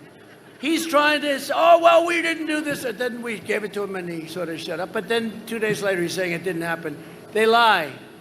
And these mail-in ballots are a disgrace, and they know it. Sign your mail-in ballot, okay? You sign it and send it in, and then you have to follow it. And if on election day or early voting, that is not tabulated and counted, you go vote. And then if for some reason after that, it shouldn't take that long, it comes in, they're not going to be able to tabulate it because you will have voted. But you have to make sure your vote counts, because the only way they're going to beat us is by doing that kind of stuff. I'm trying to be nice. I'm trying to be nice. They want to send out, Congressman, 80 million ballots. Now, there have been many races over the last year where they've done this, and they've been a disaster. You look at New York, they had a congressional race, not a very good congresswoman, very untalented. I know her well. I lived in New York. She's not got much going. They have no idea what the vote is. I think 20% of the ballots were missing. And then they declared her the winner. And the other guy saying, what about me? He's not too happy, her opponent. You look at what happened in Paterson, New Jersey. You look at what happened in Virginia. You look at what happened. There's not a race And these are small. These are easy to control. Now they want to send out 80 million unsolicited. I like it much better. They used to say universal. They used to say live ballots. I like the word unsolicited and solicited. Solicited's okay, because that's when you're asking and you want it, then you send in the necessary paperwork and documentation, and you get the ballot and you fill it out. That's okay. But you can't, this whole thing with the unsolicited. Unsolicited means you're sitting there. You know, we have a big enthusiasm edge. But when they throw these things in your face, and the lists are inaccurate, and people are dead, and dogs have gotten ballots, they have. Dogs have gotten ballots. And they know I'm right, and everybody knows I'm right, and they say I'm right behind the closed doors, and it's a disgrace what they do to our country. 80 million unsolicited ballots, people that had no idea, people that weren't going to vote, in all fairness. It's really unfair because our people have enthusiasm. They're going out to vote. They're all going out to vote. Everybody here going to vote? Everybody? But they have no enthusiasm. I said, so that's unfair then. Guy walks in, then he'll have somebody knock on the door, say, listen, would like your ballot. I don't want to vote. I don't care about Biden. I'm a Democrat. I don't care about this guy. Well, look, where is it? Here, take it, blah, blah, blah. They even have a provision where you don't have to verify signatures. What is going on? And they have another provision in some states where you can harvest. That's where you grab them all together and drop them. And in Nevada, they actually have a provision where they don't have to be counted till 7 days after the election. So that means if we have a close election, could be close. I hope it's not. I hope we have a landslide like you've never seen.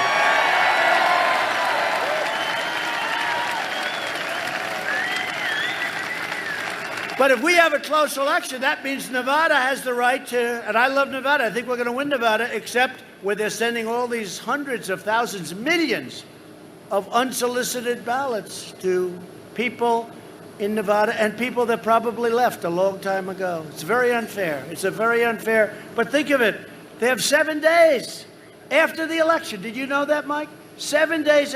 What does that mean? I want to see the results of the election on November 3rd. Right? And by the way, if it's anything like these other events, it could go on forever.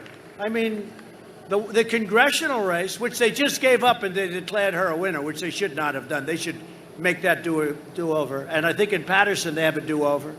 I think they're going to do it over because it was just ripe with fraud, theft. People were selling ballots. People were selling ballots. And, you know, they talk about Russia.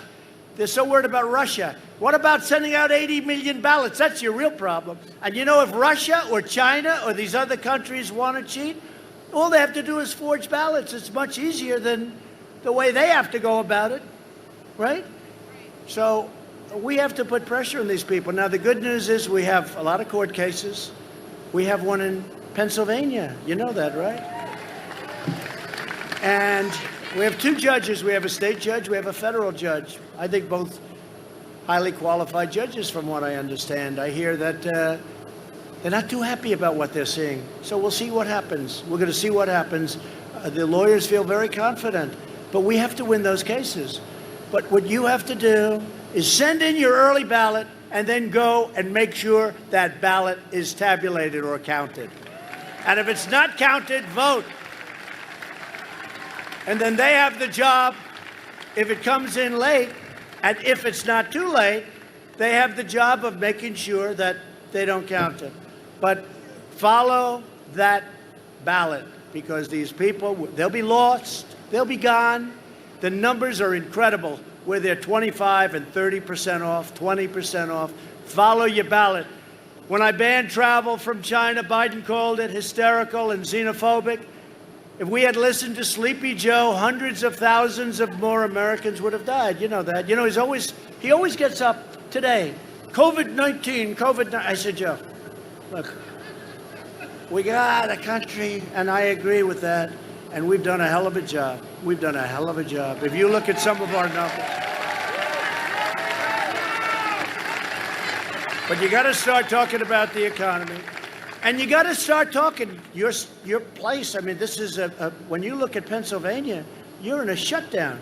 You have a governor that has you shut down. That's right. I didn't even think about it. You have a governor that has you shut down. That's right. And almost all states are open. And frankly, their numbers are very good. You look at Florida's down, way down. Arizona, which had a spike, way down. California, Texas is going way down. They're all way down. You haven't even opened up the great Commonwealth. Well, you have the same thing in North Carolina. And you have the same thing in Michigan. What she's doing to Michigan is sad. And you know, you have death with a shutdown. You have depression. You have drugs and alcohol. You have sickness. You have loss of jobs and people. You have suicides. Don't even think about it. But you have suicides. You have a tremendous. Actually, at this stage, we did the right thing. We closed the country down. We studied it. We learned about it. We know the susceptible are old people, senior citizens, nursing homes, people that are old, especially if they have heart problems or if they have diabetes. We know that. We learned it. And we opened it up. But the problem, these shutdowns are causing much bigger problems. You remember my original statement, right? The cure can't be greater. You know, it was an original statement that a lot of people picked up, but it's so true. You have to open up this Commonwealth. It has to be opened up. It has to be opened up now. But here's what I think they're doing. Because you have the same thing in New York. We have a governor in New York who's 36,000 people died, 11,000 people in nursing home because he made a mistake. He made a horrible mistake. And I built him a convention center with 2,800 beds and they didn't use it. And I sent up a ship, a great hospital ship, a massive hospital with hundreds and hundreds of rooms and they didn't use it. And he requested it. And then I said, you're not using it. Why aren't you using it? He could have put those people in the convention center, in the hospital ship. What a shame. But you look at New York, the restaurants are all closed. It's so sad for me. I love New York. You know, I grew up in New York. I love New York. I did well in New York. And it's so sad when I look at what's happening with New York. It's all politics. If you kill somebody, they don't prosecute you, but they go after political enemies. It's a terrible, what's happening in New York is a terrible thing. And the place is dead. No restaurants, the restaurant poor guys. You can't, how long can you do this for? The people are going to lose their jobs. They're never going to open again. It's not like the restaurants is the greatest business in the world. It's a hard business. New York is closed. You're closed. North Carolina's closed. Michigan's closed. All Democrats. And let me tell you what's going to happen. On November 4th, they're going to announce their opening. They're doing this for political reasons. They are. Right, Sean? They're doing it for political reasons because they want our numbers to look as bad as possible going into November 3rd, Election Day. And then as soon as the election's over with, win, lose, or draw for them, they're gonna open it. They got nothing. And you know what? It's a shame what they're doing. For political reasons, they'll be open. You'll be open on November 4th. But you know what? From your standpoint, it's very close for the election. It's very far. If you have a restaurant and you can't open your restaurant, you can't open your store, it's a disgrace. And they ought to get together. They ought to do it. These are Democrat governors in all instances and Democrat mayors. When the China virus arrived, we launched the largest national mobilization since World War II. Thanks to the life-saving therapies that we pioneered, the mortality rate has been reduced by 85% since April. Think of that. And we've achieved among the lowest case fatality rates of any major country anywhere in the world. You never hear that from the fake news. They don't want to talk to you about it. And this is a big country. This is a tougher country to do that with. The European Union's case fatality rate is nearly 3 times higher than ours. And if you look now, Spain is having a big blow-up. France is having a big blow-up. No, we've done a great job. We haven't been given credit for it. And he always starts off, COVID-19, that's all he knows, COVID-19. I said, what about the economy? What about jobs? What about all the other things we have to do? All he does, He thinks it's a weak spot. And actually, in theory, if we're getting a fair shake from those people back there, it's actually what the job we've done is actually a strong spot. And that includes you people with the ventilators that nobody had. Nobody that needed a ventilator didn't get a ventilator. Now we're supplying them all over the world. Altogether, the nations of Europe have experienced a 30% greater increase in excess mortality than the United States. Think of that. You don't hear these numbers. Cases in the U.S. have declined by 28% nationwide over the last month, and hospitalizations and deaths have declined radically over the last week. 3 vaccines are in final stage of clinical trials. Would have taken 2 years for another president. I was going to say a normal president, but they'll hit me with a little truth to that, too. No, but for another president, especially, you know, in the last administration, they had the H1N1 pandemic. It was called swine flu. You know, Joe always calls it the N1H1. He gets it mixed up. No, it's the H1N1, Joe. Not that it matters, I guess. No, do you ever notice? He's always calling it the other. He calls it the opposite. He has no clue where he is. But he keeps saying, oh, if he was... Well, he didn't want to ban China, and we saved hundreds of thousands of lives by banning China. I was the only one that wanted to do it, actually. And then we banned Europe, because I saw what was happening in Italy and Spain and France. And we banned Europe. We saved hundreds of thousands. And if I didn't do the closing and the opening... So we're at 175,000, far too. Look, 1 is too much, because this was given to us by China, and it's a disgrace. It's a disgrace. They could have stopped it. They stopped it from going into China, but not going to the rest of the world, including our country. It's a disgrace. But think of it. Joe Biden got the worst marks you've ever seen for his handling of the H1N1 swine flu. They said it was incompetent. And the head guy, who now he's trying to retract. It's a little tough. That's one great thing about the tape. He said it was horrible. He said we did a horrible job. He said they got lucky. It's not contagious like this. This is a tough one. I can look at that guy, he'll catch it right there, and he's very far away from me. It's a tough one because it's so contagious. But the swine flu is a different thing. But also, nothing's easy about that, pandemics or epidemics. And his marks. Take a look at the job they did. It was so bad that their top person criticized it, and they went after him. They said, don't ever say that again. But it's a little late. He said it was one of the worst jobs. And we actually had a Gallup poll where we got very high marks for the job we did. And they had a poll where it was so low, it wasn't recordable. And then he's coming along and telling us how to solve this very difficult problem. We've done a great job, and I don't want the credit, but I want the people, Mike Pence, I tell you what, our Vice President, Mike Pence, and the task force headed up by Mike, and working along with a lot of great people. They've done a fantastic job, and they just get no credit.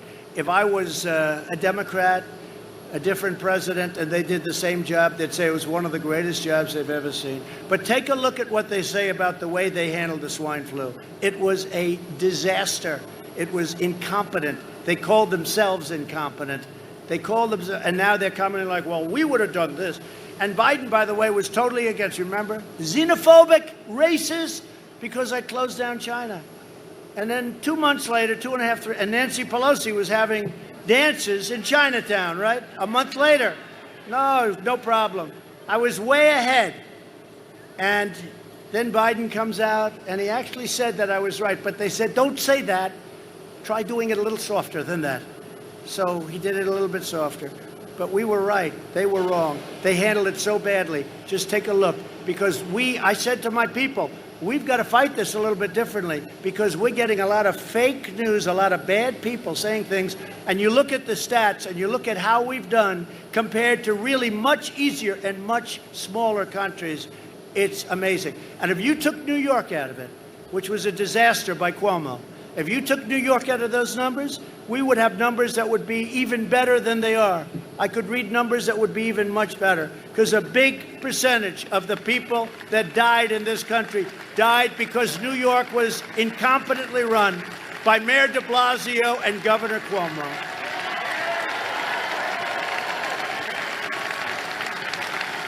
And by the way, just today, there's another incredible thing happening. Pfizer, great company, announced that it expects to have the results of its vaccine trials in a matter of weeks, very shortly. Incredible. Under Operation Warp Speed, we remain on track to produce a safe and effective vaccine in that record time that we talked about. This would have been years later. It will be delivered before, in my opinion, before the end of the year, but it really might even be delivered before the end of October. How do you like that? Wouldn't that be nice? That would be nice. And you know why? Not because of the election. Be nice because we want to save people. That's why it'd be nice. That's the important thing. Together, we will defeat the virus. The job we're doing is the job that all of the people working on it, our generals, our admirals, the distribution. We bought billions and billions of dollars of things, and now we make gowns, and we make masks, and we make shields, and we make ventilators. Very tough, the ventilators, very complicated, very big, very expensive. It's like, I made the statement, it's like building a car, but more sophisticated. And they said, no, it's not. And they said, they took a ventilator, they took it apart. These people are the worst, the worst. Over the next 4 years, we'll make America into the manufacturing superpower of the world, and we will end our reliance on China once and for all. That's what we're doing.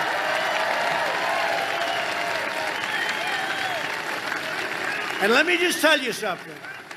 If they didn't waste a year and a half of my life on a ridiculous impeachment based on a phone call that was perfect, this stuff would have all been done.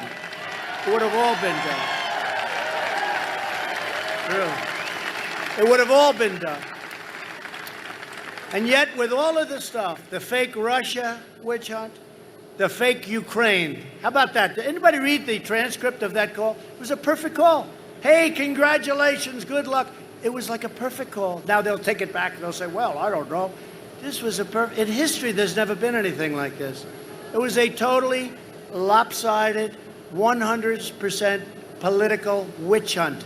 And it goes on and on. These are bad people. I really believe they don't love our country. I watched Nancy Pelosi. You must wear your mask. You have to wear your mask. And we're going to keep every beauty salon closed in California and all over the country. And then I see a picture. I say, Nancy Pelosi, well, where's her mask? And I'll tell you what. She must have treated that beauty salon owner pretty badly. She uses the salon, and the salon turned her in. The salon turned her in.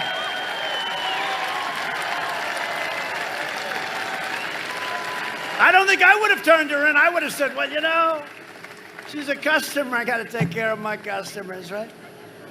But she made them open, and the salon turned her in, and the salon did business with her. How much do they hate Nancy Pelosi? Look at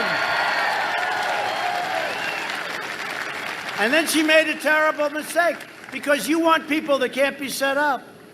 She said, I was set up by the salon owner. I was set up. I said, tell me she didn't say that, please.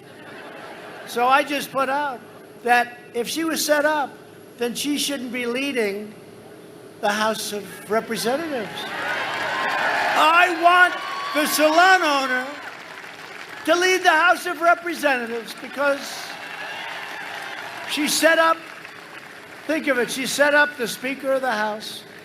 That was a big mistake. As soon as I heard, she said, well, she set me up. Nancy, you're not supposed to get set up. You're representing our country. You know what she should have done, honestly? She should have said, I made a mistake, sorry. And nobody would be talking about it. This is like the biggest story. This is the big, crazy Nancy.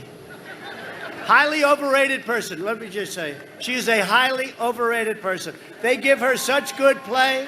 She is a highly overrated person. Look, they just turned off a camera because they don't want me saying that.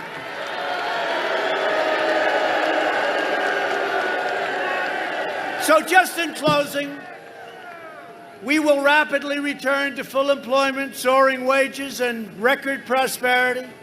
We will hire more police, increase penalties for assaults on law enforcement, surge federal prosecutors into high-crime communities, and ban sanctuary cities. We will appoint prosecutors, judges, and justices who believe in enforcing the law, not their own political agenda. We will uphold religious liberty, free speech, and the right to keep and bear arms.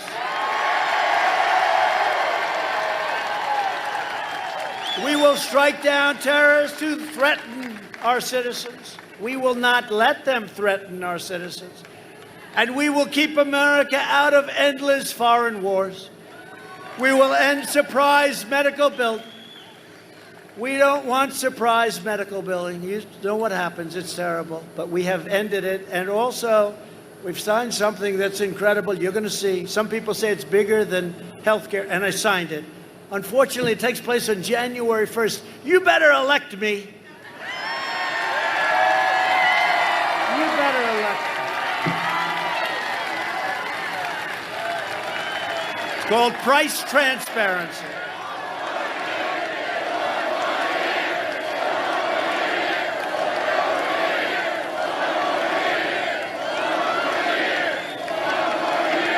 I said to my people the other day, when is price transparency? This is going to lower your prices by 50%. You'll be able to negotiate. You'll be able to do things you're not even allowed to do now with hospitals, with doctors. You get better doctors. You get lower prices. I said, when does it start?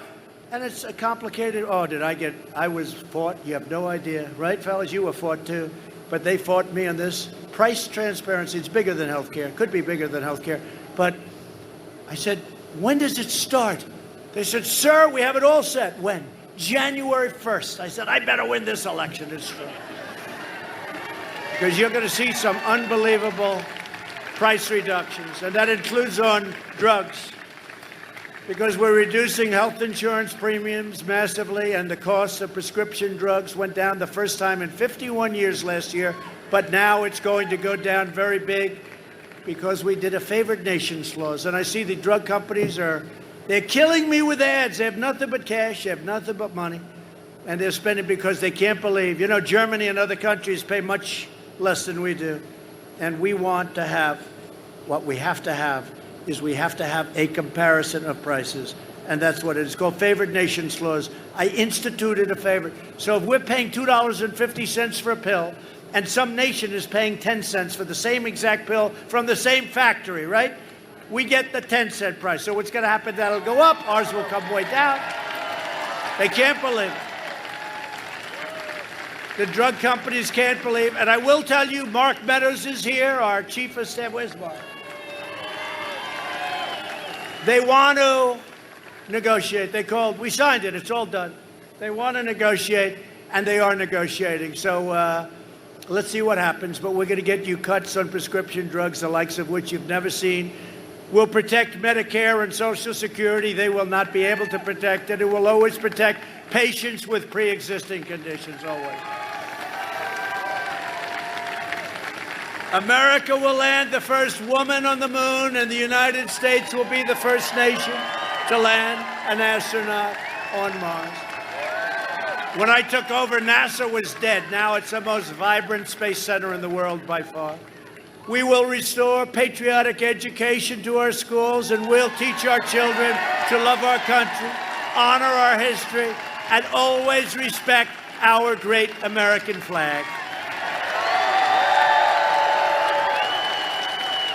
And we will live by the timeless words of our national motto, in God we trust. For years, you had a president who apologized for America. Now you have a president who is standing up for America and standing up for the great people of Pennsylvania.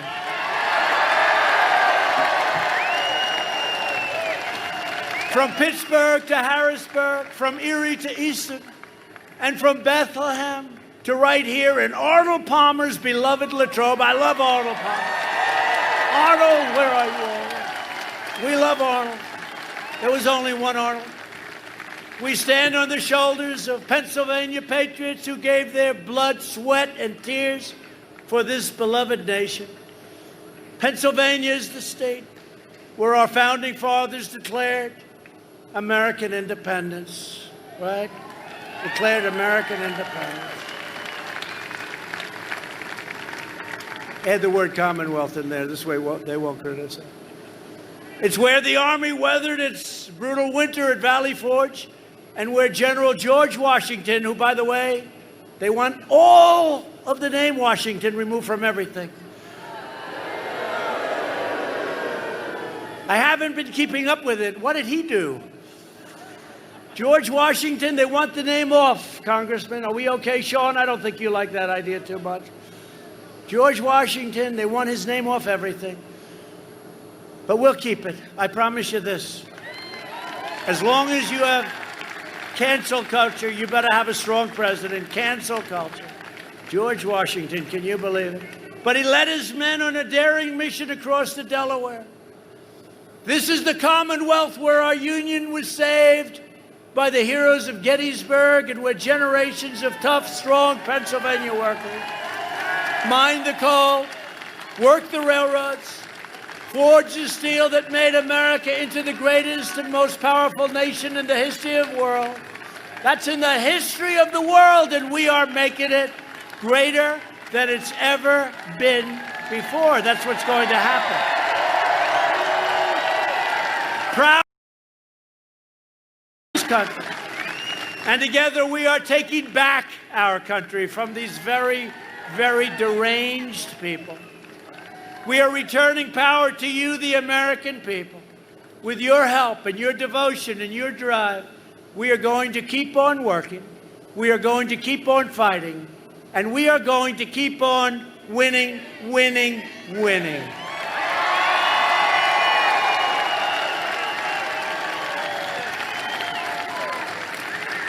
We are one movement, one people, one family, and one glorious nation under God. America will soon be thriving like never before. Next year will be the greatest economic year in the history of our country.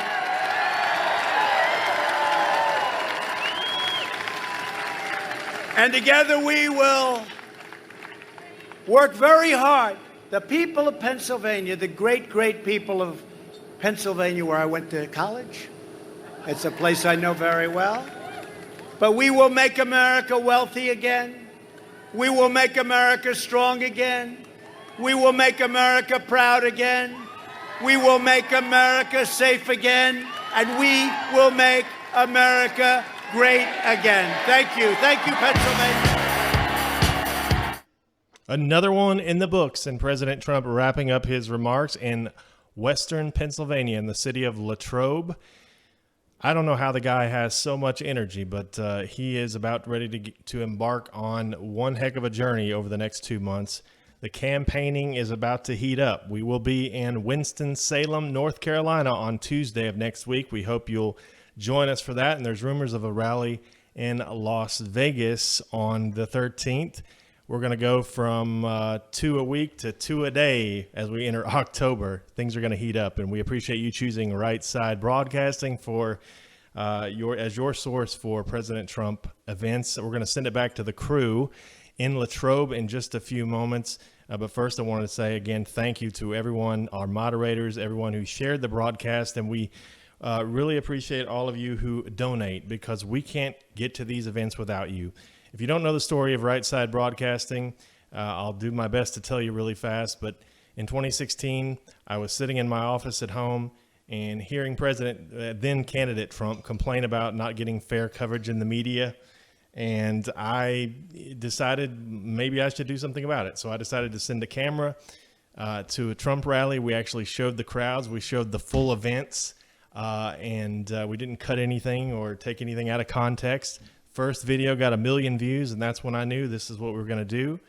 And 5 years later, here we are, and hundreds of millions of views later. So it's proof that you can still do anything you want to in America. We've grown and now have a tremendous following, and we're very blessed to have this platform.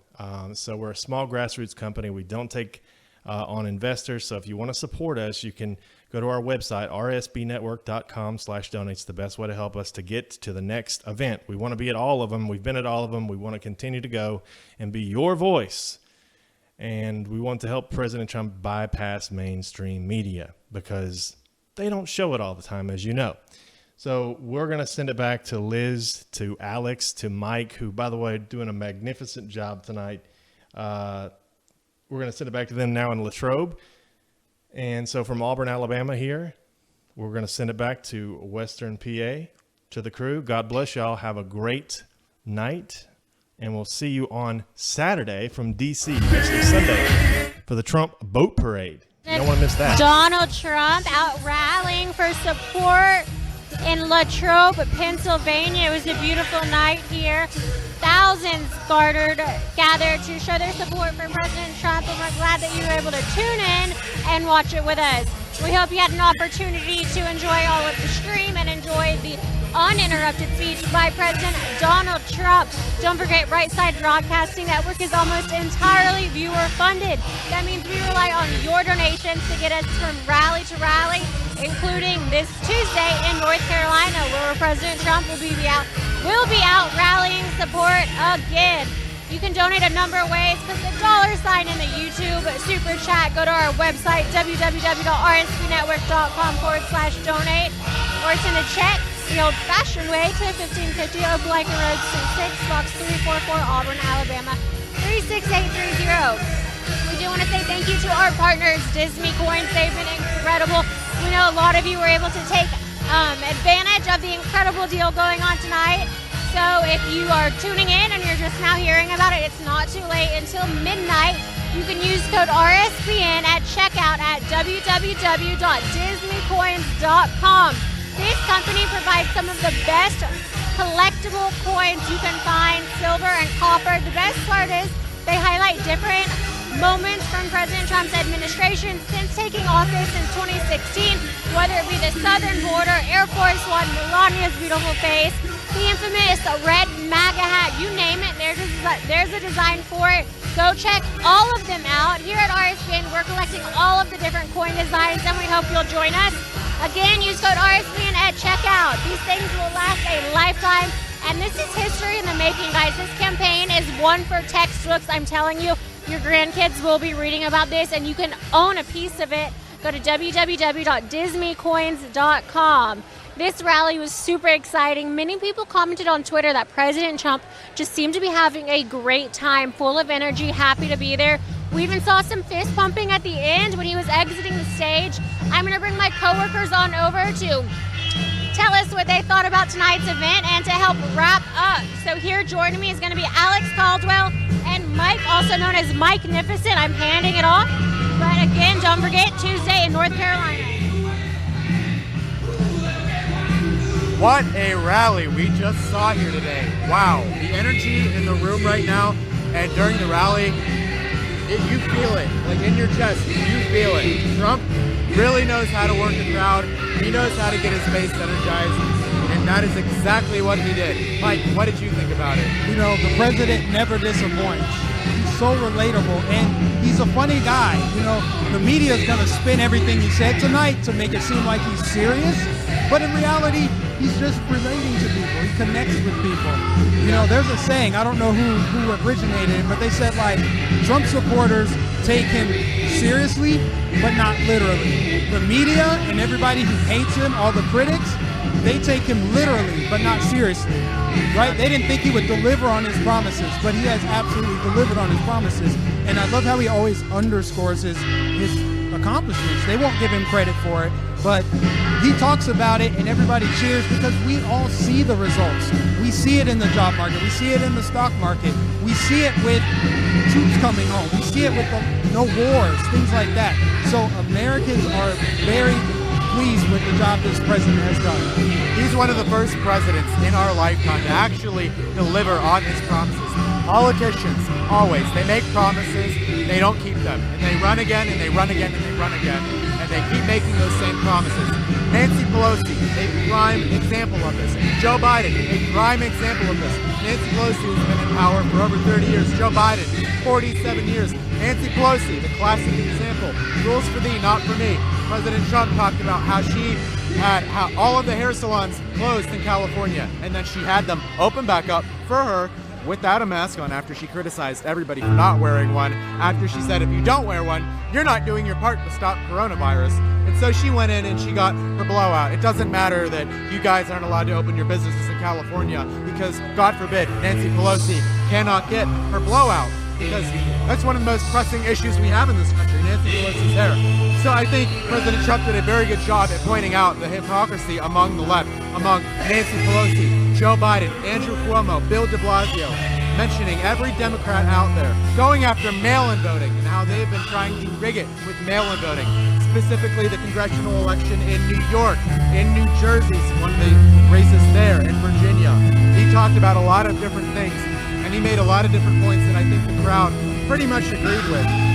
Yeah, when you talk about Nancy Pelosi, what an evil thing to do, right? She's telling everybody, you can't go to work, you can't open your business, you can't go to the nail salon, but I can, and I'm fine with it, and I can sleep at night. Who are these people that run our country? They are absolutely, positively swamp creatures. Joe Biden being the Loch Ness Monster. So Trump absolutely needs to drain this swamp. We need to vote these Democrat politicians out. And in their reign of terror, they have been terrorizing this country for far too long. And the enthusiasm that Trump has will play out, hopefully, we think it will, November 3rd, guys. So November 3rd, go out and vote. Continue to support Right Side Broadcasting. You can support us through PayPal. You can support us through Super Chats, P.O. Box. Keep sending us to these rallies so we can keep bringing you live coverage of President Trump at these rallies. Yes, of course, and yes, please make sure you donate to us and keep continuing to support us so that we can go to these rallies and continually go to these rallies and show you the crowd size, show you what the president says. I'm curious to see tomorrow what the media is going to twist in regards to the things that he said tonight. You know, that's what they always love to do. That's the classic media thing to do. I'm really curious to see how they do that. But if you want to see us, continue to keep seeing us, give you what actually happens, show you the crowd, show you what people are actually thinking rather than picking and choosing certain supporters that might support an agenda that the media would have. Please continue to donate to us at rsbnetwork.com/donate because we are entirely viewer funded and it's up to you guys. Please help us out here. Yes, and with that, we are going to wrap, guys. God bless you. Thank you for tuning in. Are y'all done? Yeah, I think so.